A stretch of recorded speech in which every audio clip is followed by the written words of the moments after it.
Tanto Audio, a division of Recorded Books, presents Pedagogy of the Oppressed, 50th Anniversary Edition by Paulo Freire, translated by Myra Bergman Ramos, introduction by Donaldo Macedo, afterword by Ira Shaw, narrated by Dennis Kleinman. Introduction to the 50th Anniversary Edition. Donaldo Macedo, University of Massachusetts, Boston, USA. A day after New York City came up with a $1,000 bagel, a local restaurateur unveiled a $27,000 chocolate sundae, setting a Guinness World Record for the most expensive dessert. Reuters Business News, November 7, 2007. It is indeed an honor to write the introduction to Paulo Freire's Pedagogy of the Oppressed, a book that is unquestionably a classic as it has, throughout this last half-century, become increasingly more relevant as the 21st century ushers the world into a very dark new age. Leading intellectuals such as Noam Chomsky, Zygmunt Bauman, Henri Giraud, Arundhati Roy, Amy Goodman, Thomas Piketty, among others, have wisely and incessantly alerted people around the world of the dire consequences, that is, denial of climate change, obscene economic inequality, potential nuclear catastrophe of the far-right power hegemony that, if left unchecked, may potentially result in the end of humanity as we know it. Thus, not only must an alternative political course be taken, but central to its agenda must also be the development of people's critical awareness of how they are in the world and with the world, a posture which Freire insisted upon and which informed his brilliant and insightful ideals in Pedagogy of the Oppressed. That is to say, Freire's major goal in Pedagogy of the Oppressed was not to propose an innovative methodology, which would be antithetical to his critique of formulaic models of education, but to launch the development of an emancipatory pedagogical process that invites and challenges students through critical literacies to learn how to negotiate the world in which they find themselves in a thoughtful and critically reflective manner, so as to expose and engage the tensions and contradictions inherent in the ongoing relations between the oppressor and the oppressed. Thus, the central goal of Freire's Pedagogy of the Oppressed is to awaken in the oppressed the knowledge, creativity, and constant critical reflective capacities necessary to unveil, demystify, and understand the power relations responsible for their oppressed marginalization, and through this recognition begin a project of liberation through praxis which, invariably, requires consistent, never-ending critical reflection and action. Currently, while more and more educators are embracing Freire, many of them, including some liberal and progressives, allow their critical discourse to be betrayed by a lack of coherence between their denouncement of oppressive conditions and their accommodation to dominant structures that created these oppressive structures in the first place, a point to which I will return later.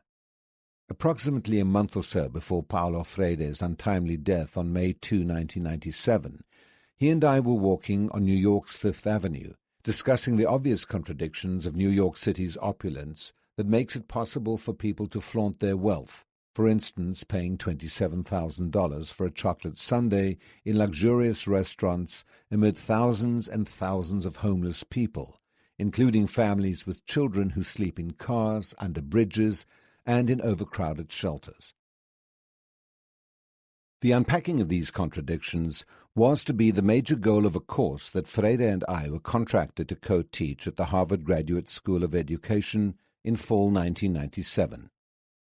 We'd agreed that we would invite students into a critical dialogue about bodies of knowledges not usually emphasized in the academy, such as ethics, the substantivity of democracy beyond the 4-year of carnivalesque voting cycle, as we have recently witnessed with Donald Trump's successful campaign for the presidency, and a rigorous study of ideology and its role of reading the word and the world. During our walk along Fifth Avenue, Freire would frequently ask me if we could stop, so he could more emphatically make his points and share his concerns regarding the destructive and oppressive forces of neoliberalism in developed and developing countries. Frequently, we would lean against the wall of imposing buildings to avoid the usual frantic torrent of hurried people who, in a dizzying way, wanted to forge ahead of the other pedestrians, those perhaps who, on occasion, may have slowed down a bit to satisfy their consumerist curiosity at the unending and seductive store window displays of fashion and the latest technological gadgets, a hallmark of an obsessively consumerist society, a society where money is the measure of all things and profit the primary goal. For the oppressors, what is worthwhile is to have more, always more, even at the cost of the oppressed having less or having nothing. For them, to be is to have. Page 58. In retrospect, I now realize that Freire's frequent requests to stop had more to do with the fatigue he was experiencing due to his heart condition, an ailment which he kept very much to himself and about which he seldom complained. While Freire always remained true to his view of history as possibility and maintained an unflinching hope that a less discriminatory, more just, less dehumanizing, and more humane world is possible, he was always critical of the libertarian propaganda that merely implant in the oppressed a belief in freedom, thus thinking to win their trust. Accordingly, Freire believed that the correct method lies in dialogue, a process that unveils the conviction of the oppressed that they must fight for their liberation, which is not a gift bestowed by the revolutionary leadership, but the result of their own conscientization. During this long and engaging walk, Freire shared with me, semi-joking, that the ruling class will never send us to Copacabana for a vacation. If we want to go to Copacabana, we have to fight for it. In this last long walk and dialogue with Freire, he would often reveal his frustration that, at times, bordered on just ire, as he would often say, relative to the accommodation of some turncoat progressives to the neoliberal theology. Such was the case of his friend, the former president of Brazil, Fernando Henriques, who, like Freire, had been exiled to Chile by Brazil's brutal neo-Nazi military dictatorship that killed and tortured thousands of Brazilians. In fact, Brazil's experimentation with neoliberalism under the government of Fernando Henriques exacerbated already cruel conditions and sentenced millions of Brazilians to hunger, human misery, and despair, which in turn contributed to the widening of the economic and educational inequality gap while unleashing more systemic government corruption. Sadly, most socialist governments in the Western world of that time betrayed their commitment to social justice, equality, and equity by veering toward a neoliberal market-crazed ideology, which not only crushed the hope of people who aspired for a better world, but also brought down the governments by enabling obscene corruption, as was the case in Portugal, Spain, and Greece. In the latter country, the Socialist Party, led by Prime Minister George Papandreou, allowed corruption to reach epidemic proportions to the point where, for example, the PASOK would buy votes by offering free airfare tickets to Greek citizens living in the United States who were willing to fly to Greece with the promise of voting for the socialists. Such acts smack of the tactics that Western democracies routinely criticize as the fraudulent election rigging they say plague those countries pejoratively termed Third World Banana Republics. To a degree, socialist governments in multiple continents fell from power due to obscene scandals of corruption which, in general, gave rise to center-right and far-right governments. Greece is an exception where the radical left Syriza party won the election that have now been elected by dissatisfied and disenfranchised voters who became the victims of the austerity measures imposed by neoliberal policies. Freire also did not hesitate to demonstrate his just ire by denouncing the critical posture of many facile liberals and some so-called critical educators who often find refuge in the academy by hiding their addiction to obscene consumerism while at the same time attacking in their written critical discourses the market theology of neoliberalism. Too often, these facile liberal and so-called critical educators' tastes and ways of being in the world and with the world remain, according to Freire, wedded to the very neoliberal market solutions that they denounce at the level of written critical discourse.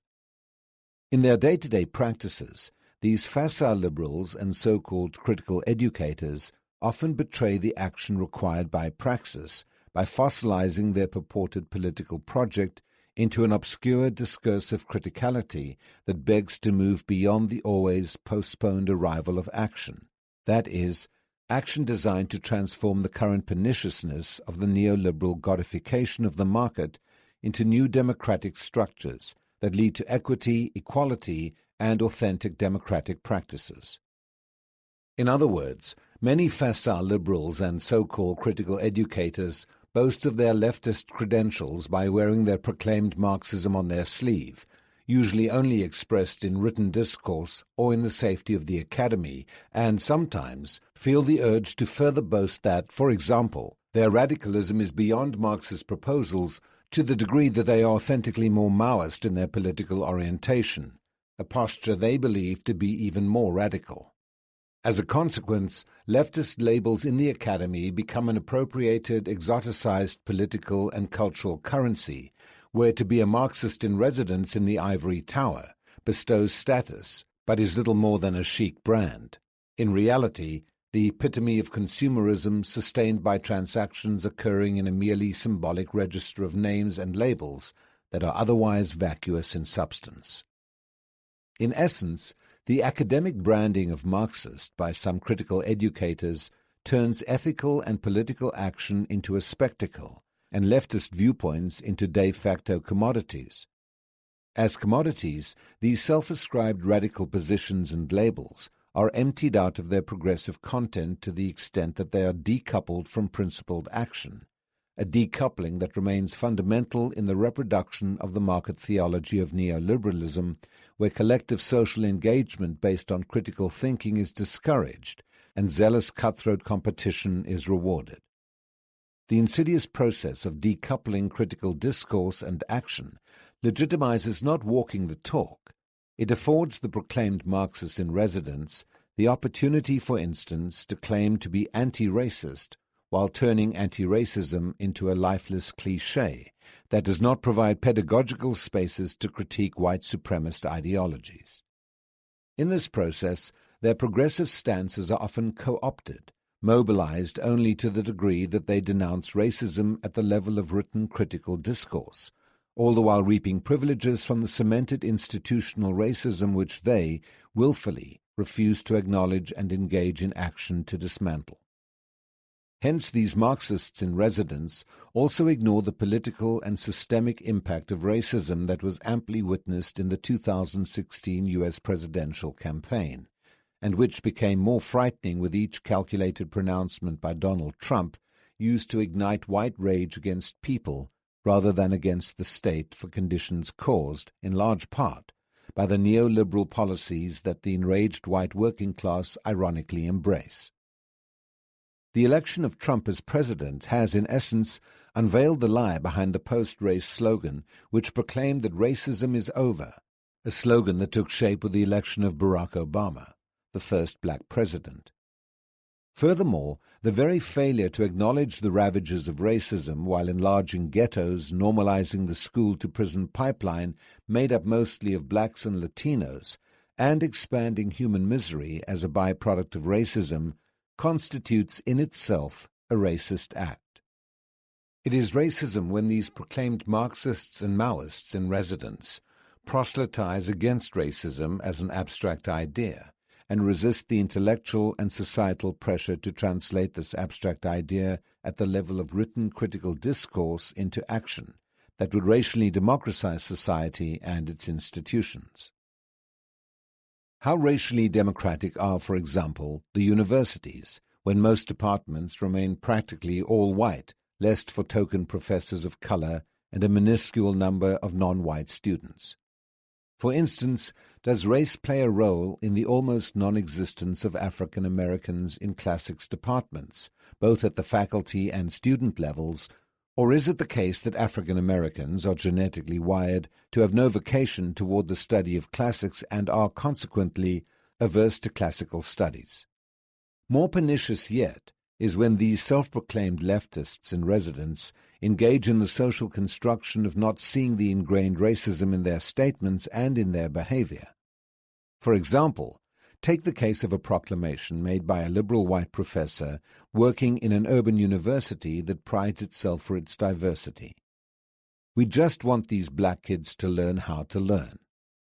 Such a remark not only points to a rigidly ethnocentric notion of the act of knowing, as insightfully argued by Frede in Pedagogy of the Oppressed, but it also shows that individuals making such statements remain shackled by white supremacist ideology that has inculcated them in myths and beliefs that children from certain races and cultures are innately incapable of learning until they receive the recipes taught to the poor and the oppressed by educators who often carry in their leather Gucci bags or briefcases these prepackaged lesson plans to teach, for example, African Americans what they cannot already know, because they have never even had the capacity to acquire knowledge until then. The very survival of the cruel conditions in which these non-white children have been condemned to live demonstrates that they know very well how to learn in order to stay alive in circumstances of savages' inequalities, as poignantly described by Jonathan Cazole in several of his books. Would the daughters and sons of these Marxist-in-residence educators survive the ravages of such entrenched social inequalities and remain unscathed while excelling in the required high-stakes testing? Probably not. Hence, the very survival from the most horrendous forms of racism, segregation, gender and class discrimination not only point to a high level of intelligence of children who are ghettoized, but would add credence to Howard Gardner's notion of multiple intelligence beyond the Western-centric notions of intelligence. The just ire that Frede demonstrated in his last dialogue with me, when he denounced some critical educators who inhabit silk underwear, was in turn channeled by him as a creative force toward the end of his life, both in his writings as exemplified by his last book, Pedagogy of Freedom, and in his many later dialogues and lectures throughout the world. Frede correctly opposed the pseudo-critical educator, whose political project of social justice is betrayed by intellectual incoherence and a crass careerism fueled by what Frede often called the ethics of the market under neoliberalism. In other words, the intellectual incoherence of many critical educators ultimately defines and confines their political project into mere neoliberal crass careerism. However, it is important to point out that Frede's disgust with the crass careerist does not mean that he was against the pursuit of a career. There is a marked difference between having a career that is not instrumentalist and which is situated within a political project that strives for a world that, as Frede would often say, is more round, less unjust, and more democratic, and a careerist whose political project is his or her own individual advancement, marked by sophistry and obscene greed, which almost always sacrifice equity, equality, and authentic democracy. That is to say, the careerist's political project is ultimately his or her career, and to save his or her career, the crass careerist will fail to initiate or will abandon dialogue, reflection, and communication, and will fall into using slogans, communiques, monologues, and instructions. Superficial conversions to the cause of liberation carry this danger.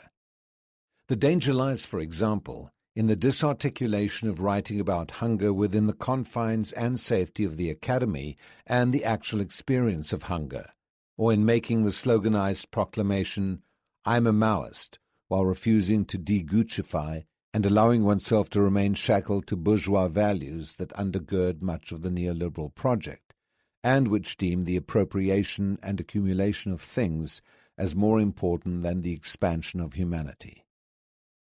As Frede insightfully argued in Pedagogy of the Oppressed, the liberation of the oppressed is a liberation of women and men, not things. Accordingly, while no one liberates herself or himself by her or his own efforts alone, neither is she or he liberated by others.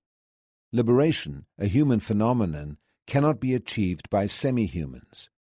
In any attempts to treat people as semi-humans, as in the case of white supremacy and patriarchy, only dehumanizes them.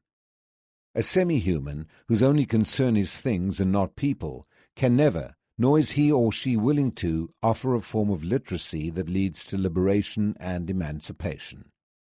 Quite to the contrary, a semi-human who pursues the process of othering human beings so as to devalue and typecast them has already lost his or her humanity to the extent that he or she cannot see humanity in others. Accordingly, for Freire, literacy was not a means to prepare students for the world of subordinated labor or careers, but a preparation for a self-managed life.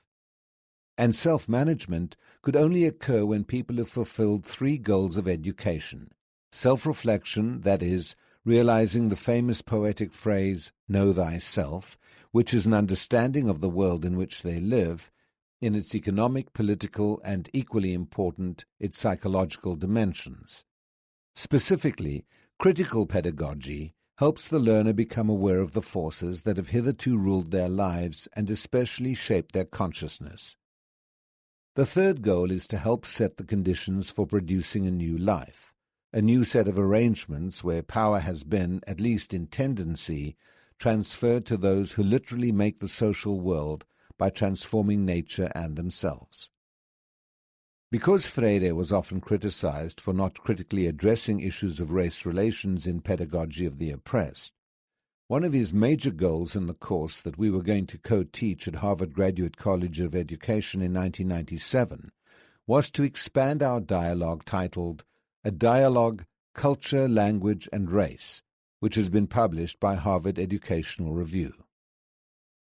In this dialogue, Freire, in a self-critique, explained why class oppression preoccupied him more than race relations when he wrote Pedagogy of the Oppressed, given the historical context that shaped oppression in Brazil, an oppression experienced by Freire and his family, who lost their middle-class status and had to move from the city and live in the poor lower-class area named Morro de Sauda.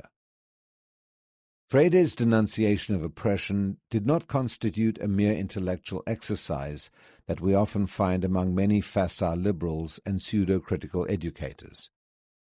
His intellectual brilliance and courage in denouncing the structures of oppression were rooted in a very real and material experience, as he recounts his childhood and adolescent years living in poverty in Morro de Sauda. The experience of hunger as a child of a formerly middle-class family that had lost its economic base, enabled Freire to, on the one hand, identify and develop solidarity with the children from the poor outskirts of town, and, on the other hand, to realize that in spite of the hunger that gave us solidarity, in spite of the bond that united us in our search for ways to survive, our playtime, as far as the poor children were concerned, ranked us as people from another world, who happened to fall accidentally into their world. It is the realization of such class borders that led invariably to Freire's radical rejection and denunciation of a class-based society. Although some strands of postmodernism would dismiss Freire's detailed class analysis in Pedagogy of the Oppressed, it is an enormous mistake, if not academic dishonesty, to pretend that we now live in a classless world. Although Freire understood very well that material oppression and the effective investments that tie oppressed groups to the logic of domination cannot be grasped in all of their complexity within a singular logic of class struggle, he consistently argued that a thorough understanding of oppression must always take a detour through some form of class analysis. At the same time, a postmodern posture that over-celebrates identity politics not only leads to essentialism but also contains within it seeds of oppression. Take, for example, the progressive Massachusetts Senator Elizabeth Warren's claim to be American Indian, even though she's many generations removed from American Indian ancestry and grew up as white and was totally removed from the oppressive life of reservations.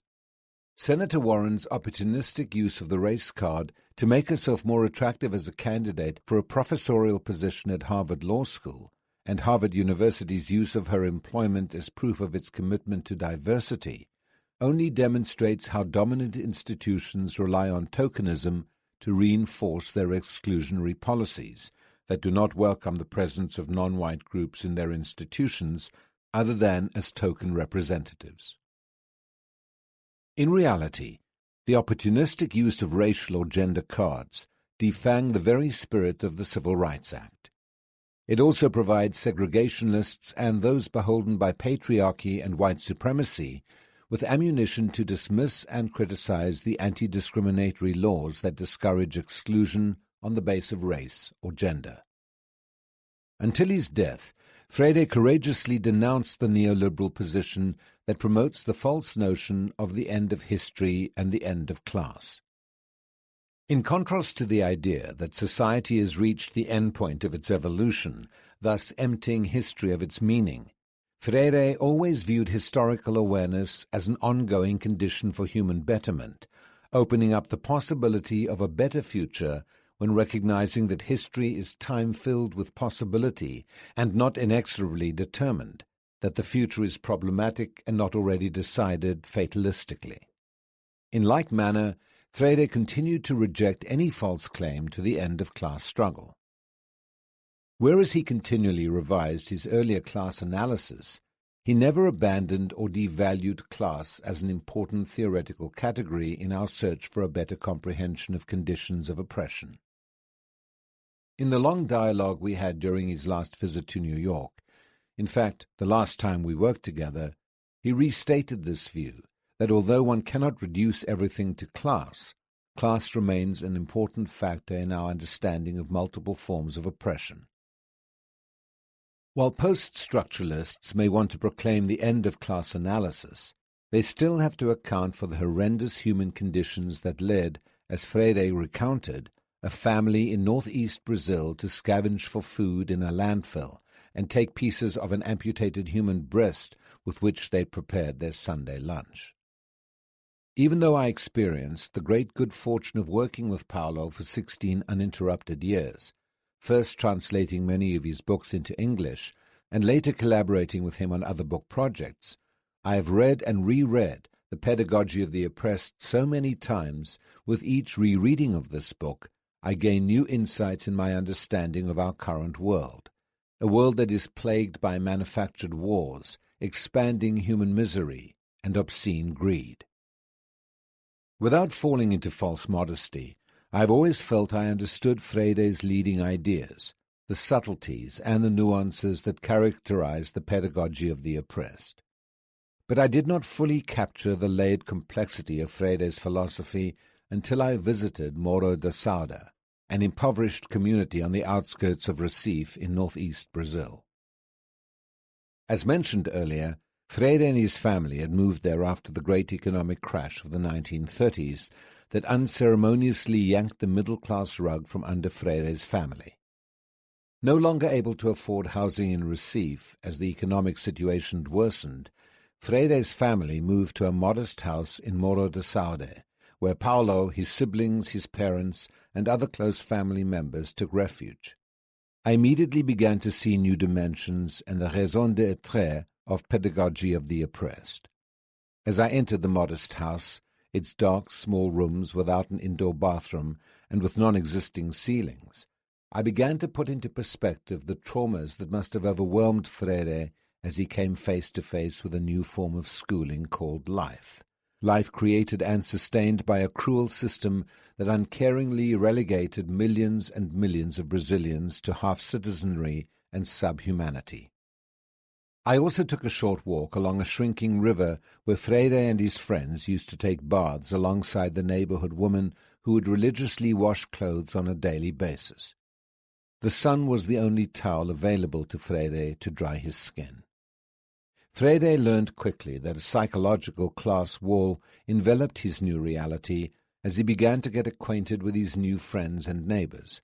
Their humanity enabled him to empathize with his Aunt Natasia's preoccupation with keeping their poverty hidden, and to understand why the family would not let go of Lourdes's German piano or his father's neckties, even when his father was doing manual chores in the workshop. But Freire soon learned that his family's clinging to middle-class markers and Moors did little to alleviate their pain, a pain almost always treated with disrespectful language, as his mother, who had been denied groceries on credit since the family was never able to pay, would leave the shop to look for another one, where new offences were almost always added to these already suffered. In an effort to protect his mother from such daily blows to her dignity, Freire would often wander into the backyards of neighbours to steal chickens that would frequently be that day's only family meal, since by then all of the town's merchants had refused to grant his family credit. To protect his family's middle-class sensitivities, Freire would euphemize his backyard thefts as incursions into a neighbour's yard. Freire's mother was a Christian Catholic who no doubt viewed such incursions as violations of her moral principles, but she must have realized that her alternatives were either to reproach Freire severely and make him return the still warm chicken to their neighbours, or to prepare the fowl as a special dinner. Her common sense prevailed. Still silent, she took that chicken, walked across the patio, entered the kitchen, and lost herself in doing a job she had not done in a long time. Freire's mother knew that stealing a neighbour's chicken was morally wrong and constituted a crime, but she also knew that there was an a priori crime committed by society, the manufacturing of hunger. As Freire recounted, the problem of hunger created by social inequality was real and concrete hunger that had no specific date of departure. On the contrary, our hunger was the type that arrives unannounced and unauthorized, making itself at home without end in sight. A hunger that, if it was not softened as ours was, would take over our bodies, molding them into angular shapes. Legs, arms, and fingers become skinny. Eye sockets become deeper, making the eyes almost disappear. Many of our classmates experienced this hunger, and today it continues to afflict millions of Brazilians who die of its violence every year. It is against this form of violence that Freire angrily and compassionately wrote Pedagogy of the Oppressed. In fact, I honestly believe that Pedagogy of the Oppressed would not have been written without Freire's class dislocation and the experience of hunger. The reading and rereading of Freire's insights after I visited his humble home in Morro de Sauda, both his denunciation of dehumanizing conditions and his announcement that change is difficult but possible, unleashed in me a complex of emotions wrought with the reconfirmation of a tremendous loss in his death, a loss infused with anguish, doubt, expectation, and sadness. At the same time, with each new publication of Freire's unpublished work and publications about his theories regarding the liberation of women and men, we can celebrate in joy Freire's return, as he, over and over again, energizes and challenges us to imagine a world that is less cruel, more just, and more democratic. However, as Freire so energetically insisted in his writings, the announcement of a more just and humane world must always be preceded by the denunciation of the dominant forces that generate, inform, and shape discrimination, human misery, and dehumanization. Hence, the denunciation of oppressive societal forces cannot be done through mere instructional methodologies that anesthetize and domesticate the mind, through banal information transmission that Freire termed as banking education. Yet Freire's condemnation of mere methods continues to be misappropriated and distorted. There is deep irony in some of academics' efforts to interrogate whether Freire's methods work and to apologetically provide examples of Freirean schools that do work, as Howard Gardner did in a panel discussion on Freire with Noam Chomsky and Bruno de la Cisse, which took place at Harvard in May 2013 as part of an Ask With forum, thus vulgarizing Freire's intellectual contributions and his major theories. To reduce Freire's leading theoretical and philosophical ideas to a method in such an overt manner is to demonstrate that Gardner's touted theory of multiple intelligence is susceptible to narrow-mindedness, particularly when Freire's theories are dismissed as irrelevant, a dismissal clearly shaped and controlled by ideology. Therefore, the demand posed by Gardner to Noam Chomsky, Bruno de la Cisse, and Forum's audience to provide concrete examples which demonstrate that Freire's method itself works hides more than it elucidates. The real question regarding Freire's ideas and theories in Pedagogy of the Oppressed is whether it is correct to view Freire's literacy proposals as mere instructional methods, as Noam Chomsky responded to Gardner during the forum. According to Chomsky, Freire used literacy as a means to consciousness raising. Simply put, Chomsky was urging educators in general and critical educators in particular to move beyond the fetishization of methods that so paralyzes thinking, innovation, and creativity among North American educators, a phenomenon insightfully analyzed by Lilia I. Bartolome in her classic article Beyond the Methods Fetish, Towards a Humanizing Pedagogy, published by the Harvard Educational Review. Consequently, Freire has to be viewed and understood beyond his literacy and structural methods, by critically apprehending his notion of conscientization, a concept that is often misunderstood even by critical educators who claim to be Freirean, and conveniently dismissed by educators whose interest is to appropriate Freire's dialogical method, disarticulated from Freire's major theoretical goal, thus reducing him to a mere instructional methodologist. In addition to methods fetish of many educators, one of the challenges of defining Freire's original concept, conscientização, lies in the difficulty of pronouncing a Portuguese word. Portuguese speakers also experienced varied difficulty pronouncing it, and also in the fact that most definitions of this insightful concept rarely do justice to what Freire had in mind. Freire always insisted that before we even attempt to define conscientização, we need to adhere to the essence of this concept and ask, what definition, against what, for whom, and against whom? If we begin to answer these questions, we soon realize that, even for many followers of Freire's thinking, conscientização presents a certain difficulty beyond the hurdles of its correct pronunciation, being a term that Freire, at least initially, refused to have translated into English by simply stating, I refuse. Why not accept this term? I do not have to accept stress, but I have. Why do you not accept conscientização? Freire eventually agreed to have his term translated into the approximate English translation, conscientization. For Freire, the demystification of conscientization would necessarily have to include the reclaiming of the oppressed's own words as a process of coming to voice, which he viewed as the fundamental theme of the Third World, implying a difficult but not impossible task for its people, which is the conquest of its right to voice, of the right to pronounce its word. It is this right that the oppressed need to reclaim in order to speak their word, the right to be themselves, to assume direction of their destiny. It is this right that the dominant forces go to great lengths to suffocate, seeking to sequester the words of the oppressed, words that unveil the mechanism of oppression and are distorted or repressed, as Henri Giraud suggests, in a society that revels in bouts of historical and social amnesia, in which it is much easier for the language of politics and community to be stolen and deployed like a weapon, so as to empty words such as democracy, freedom, justice, and the social state of any viable meaning. The sequestration of language by dominant forces of oppression, and even by liberal educators who proselytize about empowering minorities and giving them voice when they themselves represent the majority, is evident in the overuse and abuse of euphemisms in academic discourses and mainstream media.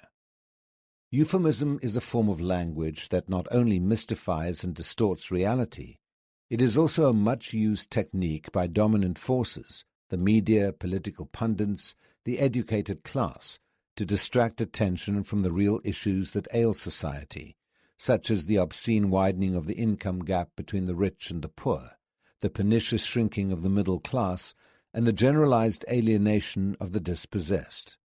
The suppression or distortion of language is a tactic that, according to Arunti Roy, also appears as usurping words and deploying them like weapons, using them to mask intent and to mean exactly the opposite of what they have traditionally meant, has been one of the most brilliant strategic victories of czars and the new dispensation. It has allowed them to marginalize their detractors, deprive them of a language to voice their critique. When the technique of sequestration fails to work, the dominant forces engage in more draconian measures, as was evident when a Tucson public schools official in Arizona banned Freire's Pedagogy of the Oppressed from classrooms because, according to a superintendent of the Arizona Department of Education, we should not be teaching kids that they're oppressed. In other words, conscientization as a process to acquire the necessary critical thinking tools so that students, instead of internalizing their oppression, understand how institutions of power work to deny them equality of treatment, access, and justice, is not a goal of Tucson public schools, where courses that deal with issues such as race relations, ethics, and ideology are banned, and teachers are encouraged to promote a pedagogy of big lies through which students, in this case lower-class Mexican-American students, can be more easily domesticated. The almost total lack of public outcry in the United States regarding the censorship of books and the heisting of language that names reality in order to contest oppression may prove to be the keystone of our undoing. I am amazed to witness academics engage in euphemisms as they aggressively object to any discourse that both fractures the dominant language and lays bare the veiled reality in order to name it. It is still more amazing to witness educators who claim to be Freirean fail to see the obvious impossibility of the oppressed apprehending through the process of conscientization a deepened consciousness of their situation as an historical reality susceptible of transformation, while these liberal educators remain complicit in the erasure of language, an act that empties out, for example, the meaning of the term oppressed. Many of these liberals eagerly embrace euphemisms such as disadvantaged, disenfranchised, economically marginal, minority, and at risk, among others, to refer to the oppressed, but in doing so obfuscate the true historical conditions that explain the here and now, which constitutes the situation within which the oppressed are submerged, from which they emerge, and in which they intervene to denounce and confront their oppressors in the pursuit of full humanity. This sequestration of language denies people the possibility to understand the dialectical relationship between the oppressor and the oppressed. If you have an oppressed, you must have an oppressor. Thus, language is not only a site of contestation, it is also an indispensable tool for a critical reflexive demystification process that is central to conscientization, a process which Freire refuses to vulgarize and reduce to mere methods to be consumed by the so-called first-world progressive educators who, in many instances, remain chained to the mystification of methods and techniques, and indeed a reduction of conscientization to certain methods and techniques used in Latin America for adult literacy. Hence, Freire's major goal, as I had mentioned earlier, was not to develop a literacy methodology to be used universally with oppressed people of the world. His main goal was to use literacy and the subsequent methods he developed for particular groups of adult learners to lead people to conscientization. In other words, no matter where we come from, all of us are involved in a permanent process of conscientization, as thinking beings in a dialectical relation with an objective reality upon which we act. What varies in time and space are the contents, methods, and objectives of conscientization. When human beings become aware and made themselves capable of revealing their active reality, knowing it and understanding what they know. Another critical misunderstanding of conscientization is to view the concept as a kind of tropical exoticism, a typically third-world entity. People speak of conscientization as an inviolable goal for complex societies, as though the third-world nations were not complex in their own way. This false dichotomy between the so-called First World and Third World represents yet another sequestration of language designed to lead to a form of mystification, a distraction that functions as a reproductive mechanism designed to create a center or a core of romanticized Eurocentric values, while relegating other cultural expressions to the margins. The current attacks on Islam and on Muslims in general are a case in point, where Western media, political pundits, and academics often totalize religio-cultural extremists and generalize the extremism to all Muslims, framing them all as potential terrorists.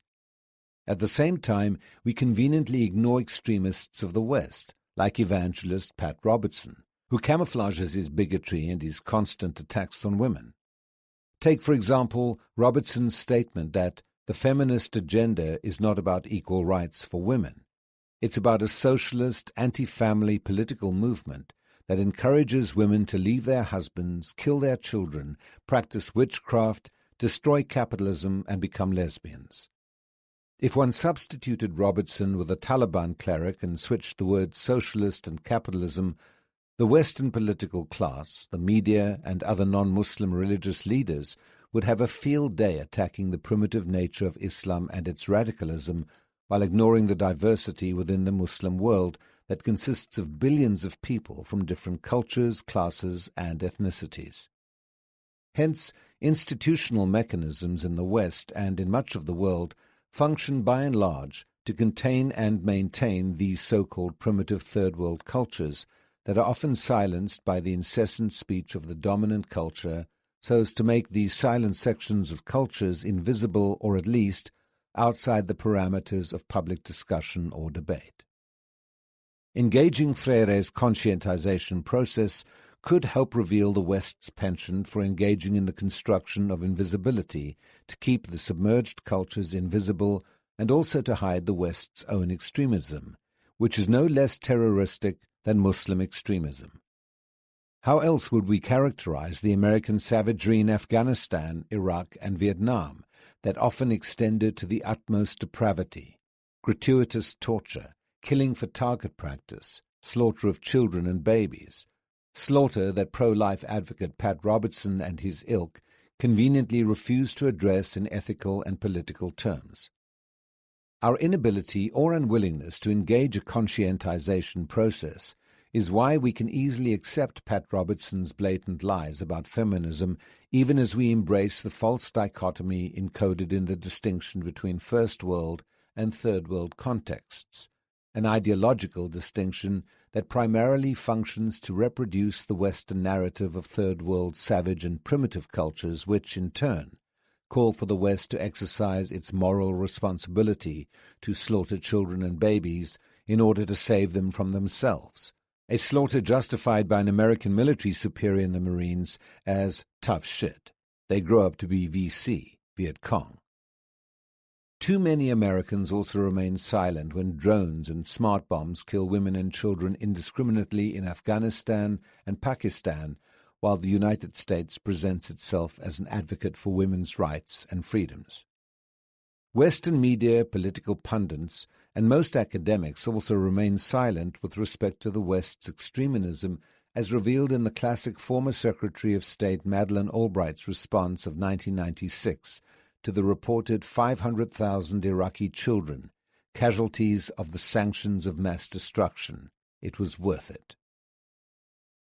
Social construction of not seeing with respect to the United States foreign policy is not all that different from the phenomenon of some academics and researchers who are busily writing grant proposals to study and promote, for example, literacy in Haiti, while ignoring the tens of thousands of Haitians in the United States who are struggling and dropping out of the public schools that often surround their universities. The devastating 2010 earthquake in Haiti and the subsequent cholera epidemic that was brought by the United Nations troops has put Haiti on the radar of Western countries whose response has exemplified a kind of paternalism turned into charitable racism which, according to Albert Memmi, is a consubstantial part of colonialism. White academics and researchers go to Haiti to collect data and anthropologize the suffering Haitians who are the subject of their study, returning to their U.S. campuses to tell exotic stories to their students and colleagues, publish their research studies, and obtain tenure, while tens of thousands of Haitians remain in Haiti, sentenced to slum conditions and making cookies out of mud to trick their stomachs that they are full and therefore not hungry. Further, these anthropological tourists that go to Haiti to study Haitians and collect data often discriminate against Haitian students who take their classes in the United States.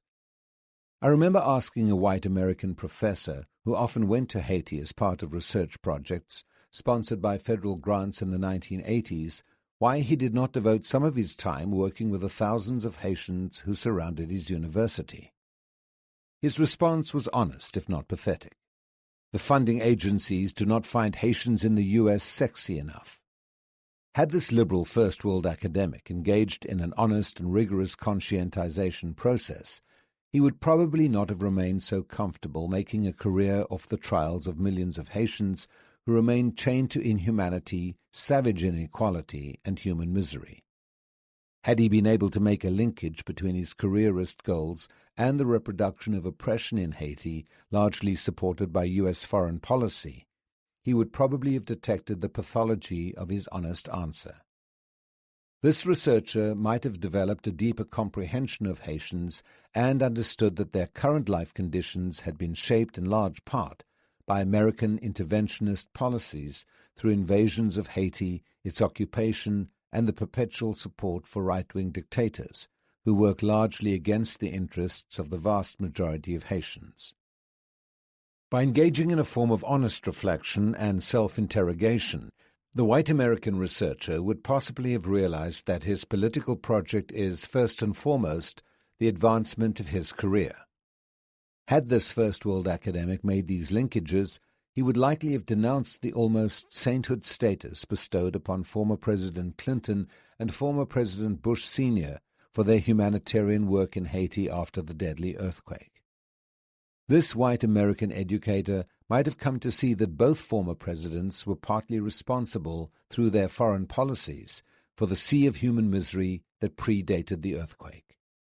What the earthquake did was both exacerbate the subhuman conditions to which tens of thousands of Haitians were relegated and make them public in the same manner that Hurricane Katrina exposed the structural racism and dehumanization of African Americans in New Orleans. Notwithstanding the horror of the Haitian earthquake, the First World liberal educator would probably refuse to pay $1,320 a night per room in a luxury 5-star royal hotel overlooking the shanty towns, shacks, and tents, and which was constructed with $7.5 million from the World Bank's International Finance Corporation and $2 million from the Clinton-Bush Haiti Fund. While this obscene display of First World opulence, if not decadence, marked the humanitarian generosity of First World countries, over 1 million Haitians displaced by the earthquake remain homeless and continue to exist in subhuman conditions, living in shacks and tents without plumbing or running water, without electricity, and without much to feed themselves and their families. Had the First World educator engaged in the process of conscientization, he would possibly be able to detect the false piety demonstrated by former Presidents Bush and Clinton as they were greeted by thousands of Haitians in Port-au-Prince. Former President Bush's condescending disdain for Haitian people became quite evident on YouTube all over the world when he tried to wipe his hand after shaking it with a Haitian man in the crowd, on former President Clinton's shirt. The conscientization process might have lifted the veil of privilege that the Blands enjoy in Haiti. These are the white or outsiders, foreigners who fall in love with the exotic narrative of Haiti that they create to fulfill their colonial desires and meet their own needs, a narrative that has, in many respects, little to do with the reality that Haitians experience on a daily basis as they try to survive. In many ways, these First World Blands, regardless of their political orientation, fail to understand how their brand of intervention is nothing like Freire's Pedagogy of the Oppressed, which is animated by authentic humanist, not humanitarian generosity, that presents itself as pedagogy of humankind. Pedagogy which begins with the egoistic interests of the oppressors, an egoism cloaked in the false generosity of paternalism, and makes the oppressed the objects of its humanitarianism, itself maintains and embodies oppression. It is an instrument of dehumanization.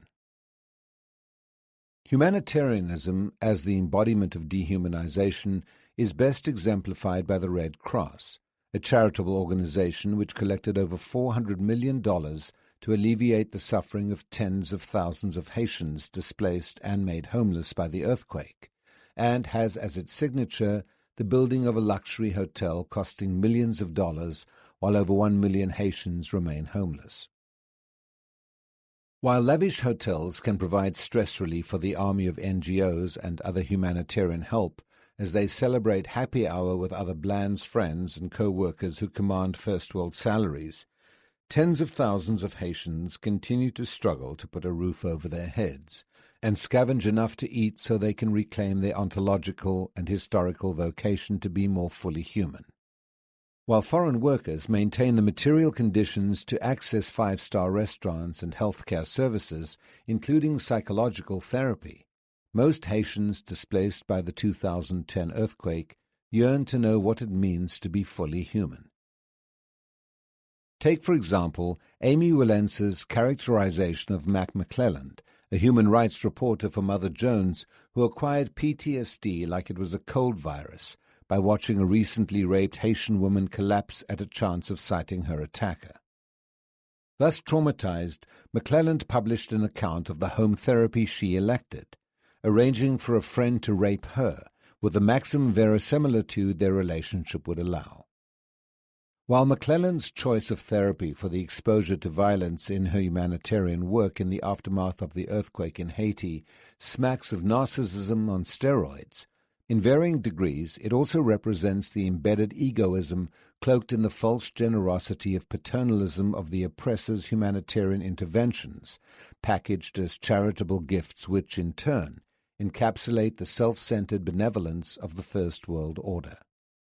These charitable interventions have not only been, for the most part, huge failures, as in the case of Haiti, but First World humanitarians fail to understand that liberation comes only through a process of resolution of tensions and contradictions in the relation between the oppressor and the oppressed.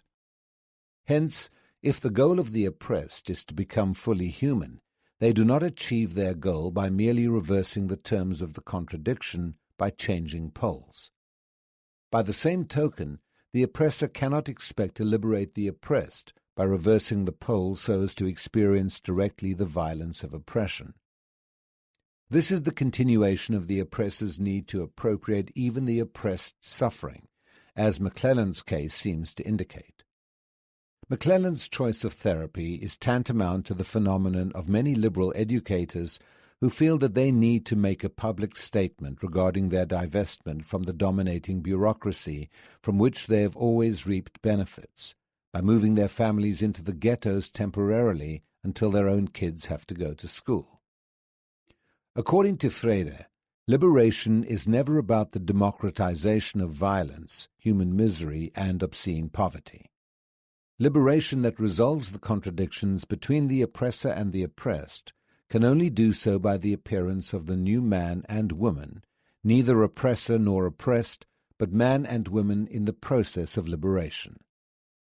The inability to resolve the contradictions between the oppressor and the oppressed, to make linkages and to become a tramp of the obvious, as Freire would say, is directly related to what Freire identified in The Pedagogy of the Oppressed as the failings of a prevalent banking model of education, a process through which education thus becomes an act of depositing, in which the students are the depositories and the teacher is the depositor.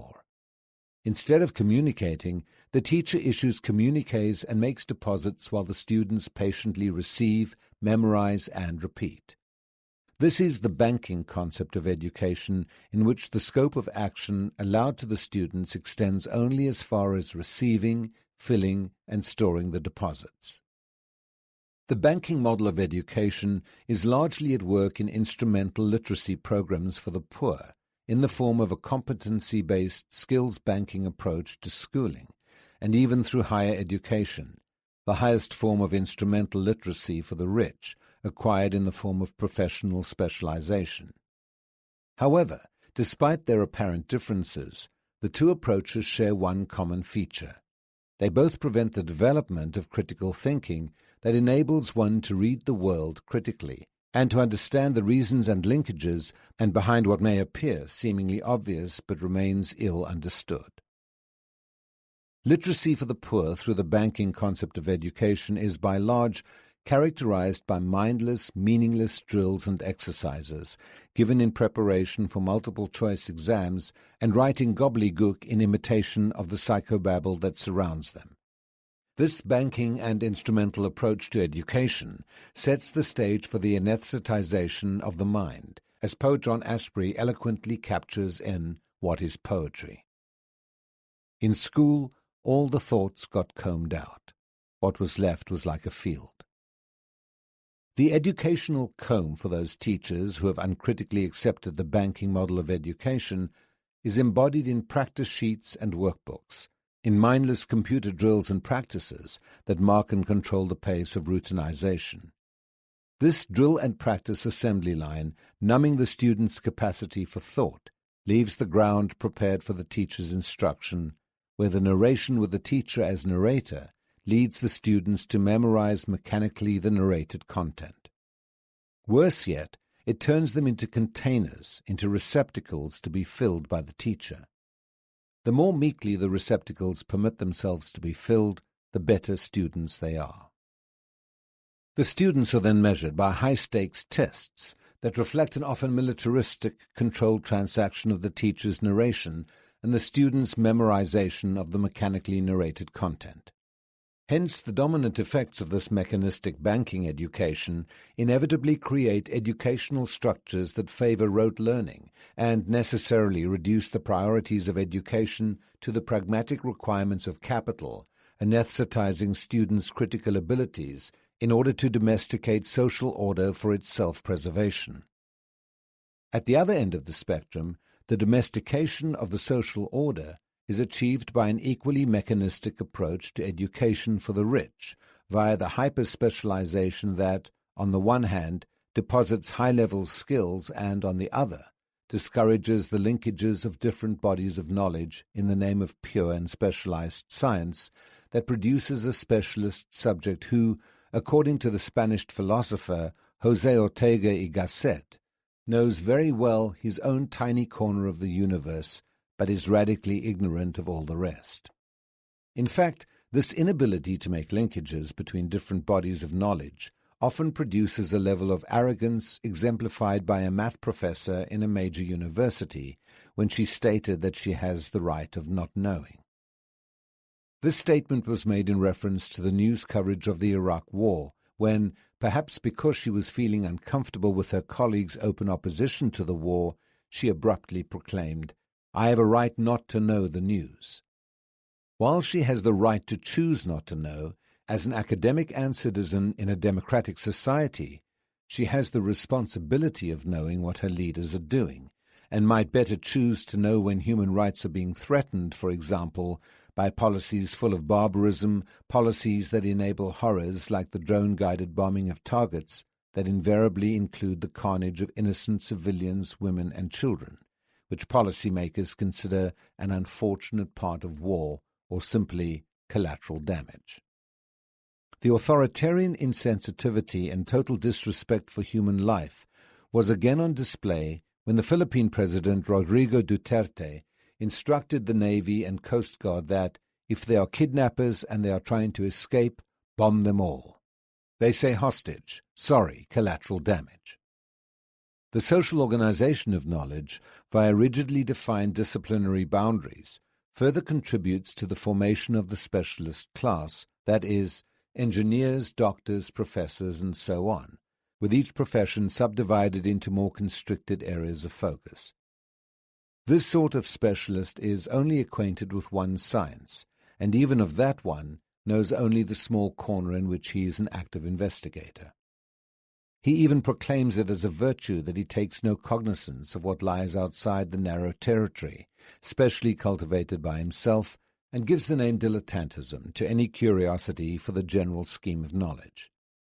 This dilettantism is discouraged through the mythical need to discover absolute objective truth within one's narrow specialization, and, in the process, it domesticates a form of specialized knowledge that not only produces a rupture with philosophies of social and cultural relations, that foregrounds a plurality of culturally embedded perspectives and knowledges, but also hides behind an ideology that creates and sustains false dichotomies, rigidly delineated by disciplinary boundaries.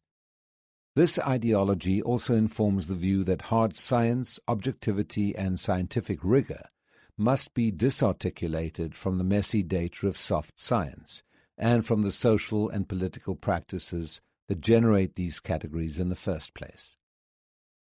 In addition, this banking model of education produces a fragmentation of knowledge that invariably diminishes the student's critical awareness in favor of accepting reality as a given, and as a consequence undermines the critical consciousness which would result from their intervention in the world as transformers of that world.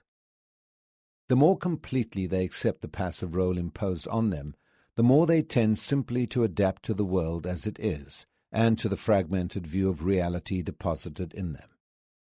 The dire result is that occupiers of the most privileged class, with the greatest wealth and opportunity, thus renounce their ontological vocation as agents of history, who might not only transform their world, but also reflect on that transformation. According to Freire, the capability of banking education to minimize or annul the student's creative power and to stimulate their credulity serves the interest of the oppressors, who care neither to have the world revealed nor see it transformed. The banking model of education is also often used as a safe haven for most conservative and many liberal educators who conceal their materialist and consumerist conception of education in what Freire calls a digestive concept of knowledge, so common in current educational practice, a practice that considers students to be undernourished and, as a result, leads the teacher to feel compelled to give students an unrealistic list of readings that are never really covered or discussed in class under the pretext that the student's consciousness is spatialized and must be filled in order to know. I am reminded of a professor who gave his student a syllabus containing a reading list totaling 80 pages, knowing all too well that it is impossible to rigorously discuss all of these readings in a one-semester course, a pedagogy that certainly celebrates quantity over quality. The same professor required students to write a 40-page paper. Why not 25, 35, or 38? Pages that he hardly read, much less provided extensive and insightful comments. In a student's corrected 54-page paper, the professor provided short comments that did not go beyond 2 to 5 words, such as excellent job, high versus low culture, great, or pedagogical forces. In short, an entire 54-page paper received a total of 43 words in comments. This nutritionist approach to education follows the same conception that led Jean-Paul Sartre, when criticizing the notion that to know is to eat, to exclaim, "Ô philosophie alimentaire," a process where words are transformed into mere deposits of vocabulary, the teacher's vocabulary, the bread of the spirit which the students are to eat and digest, the teacher's knowledge, that is, definition lists without the apprehension of the object of knowledge, methods as a toolkit divorced from awareness of how their use inscribes certain ideologies, particularly now as applied to new technologies, formulaic texts masquerading as theory that belittles practice, and ample glossaries. Incessantly fed information as unthinking receptacles, students are later asked to vomit it back in the mandated exams and tests designed on one hand to confirm the teacher's superior knowledge bank account, and on the other, to feed his or her narcissistic needs, a motive inherent in most humanitarian, not humanist approaches to education. In the end, the nutritionist banking approach to education, even when offered under the guise of progressive education, has as its major goal the fattening of the student's brain through the deposits of the teacher's knowledge, and thus, under the pedagogical model, students absorb understandings not born of their own creative efforts as learners. This kind of education, concerned with the reproduction of facts rather than apprehending the object of knowledge in order to produce new knowledge, invariably results in the paralysis of the learner's epistemological curiosity and creativity due to the overload of the teacher's imposed knowledge, which in fact is almost completely alienating and alienated, having so little, if anything, to do with a student's socio-cultural reality. In essence, in Pedagogy of the Oppressed, Freire offers us an ideological roadmap for revolutionary transformations based on praxis, where there is no dichotomy by which this praxis could be divided into a prior stage of reflection at a subsequent stage. Action and reflection occur simultaneously. Simply put, Freire challenges all of us to develop critical reflective tools that will keep us from forgetting dangerous memories, which are marked by draconian economic inequality, cruel violence, and dehumanization, a dehumanization that needs to be denounced. This condemnation of human suffering must happen so that we can protect the intellectual coherence needed in order to help others comprehend the critical difference between studying hunger as anthropological tourists and experiencing it, between deploring violence and surviving it, and between the false benevolence of giving voice and being institutionally forced into voicelessness. Thus, the pseudo-critical educators who proclaim the need to give people of color or women a voice fail to realize that voice is not a gift. It is a democratic right.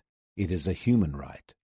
Freire always emphasized that the raison d'être of struggles for liberation is the reclamation of these rights, which can never be achieved without autonomy. In turn, autonomy cannot be achieved without a true communion with the people with whom we are engaged in a struggle for liberation. In other words, the dominant language of critique that denounces social injustices through written discursive practice only, but which lacks a corresponding action together with the people, represents a situational communion. This is often the case when academics, as anthropological tourists, enter into communion with the people for a brief time while, for example, collecting data for their research project, but leave the struggling community at its own mercy soon after.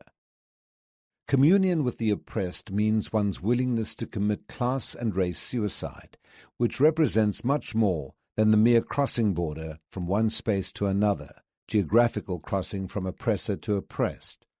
Class suicide is a form of Easter. It involves problematizing a passage through a cultural and ideological context. It is the commitment to meaningful and lasting solidarity with the oppressed that counts. As Freire succinctly put it, denial of communion is the revolutionary process, avoidance of dialogue with people under the pretext of organizing them, of strengthening revolutionary power, or ensuring a united front, is really a fear of freedom. It is fear of lack of faith in the people.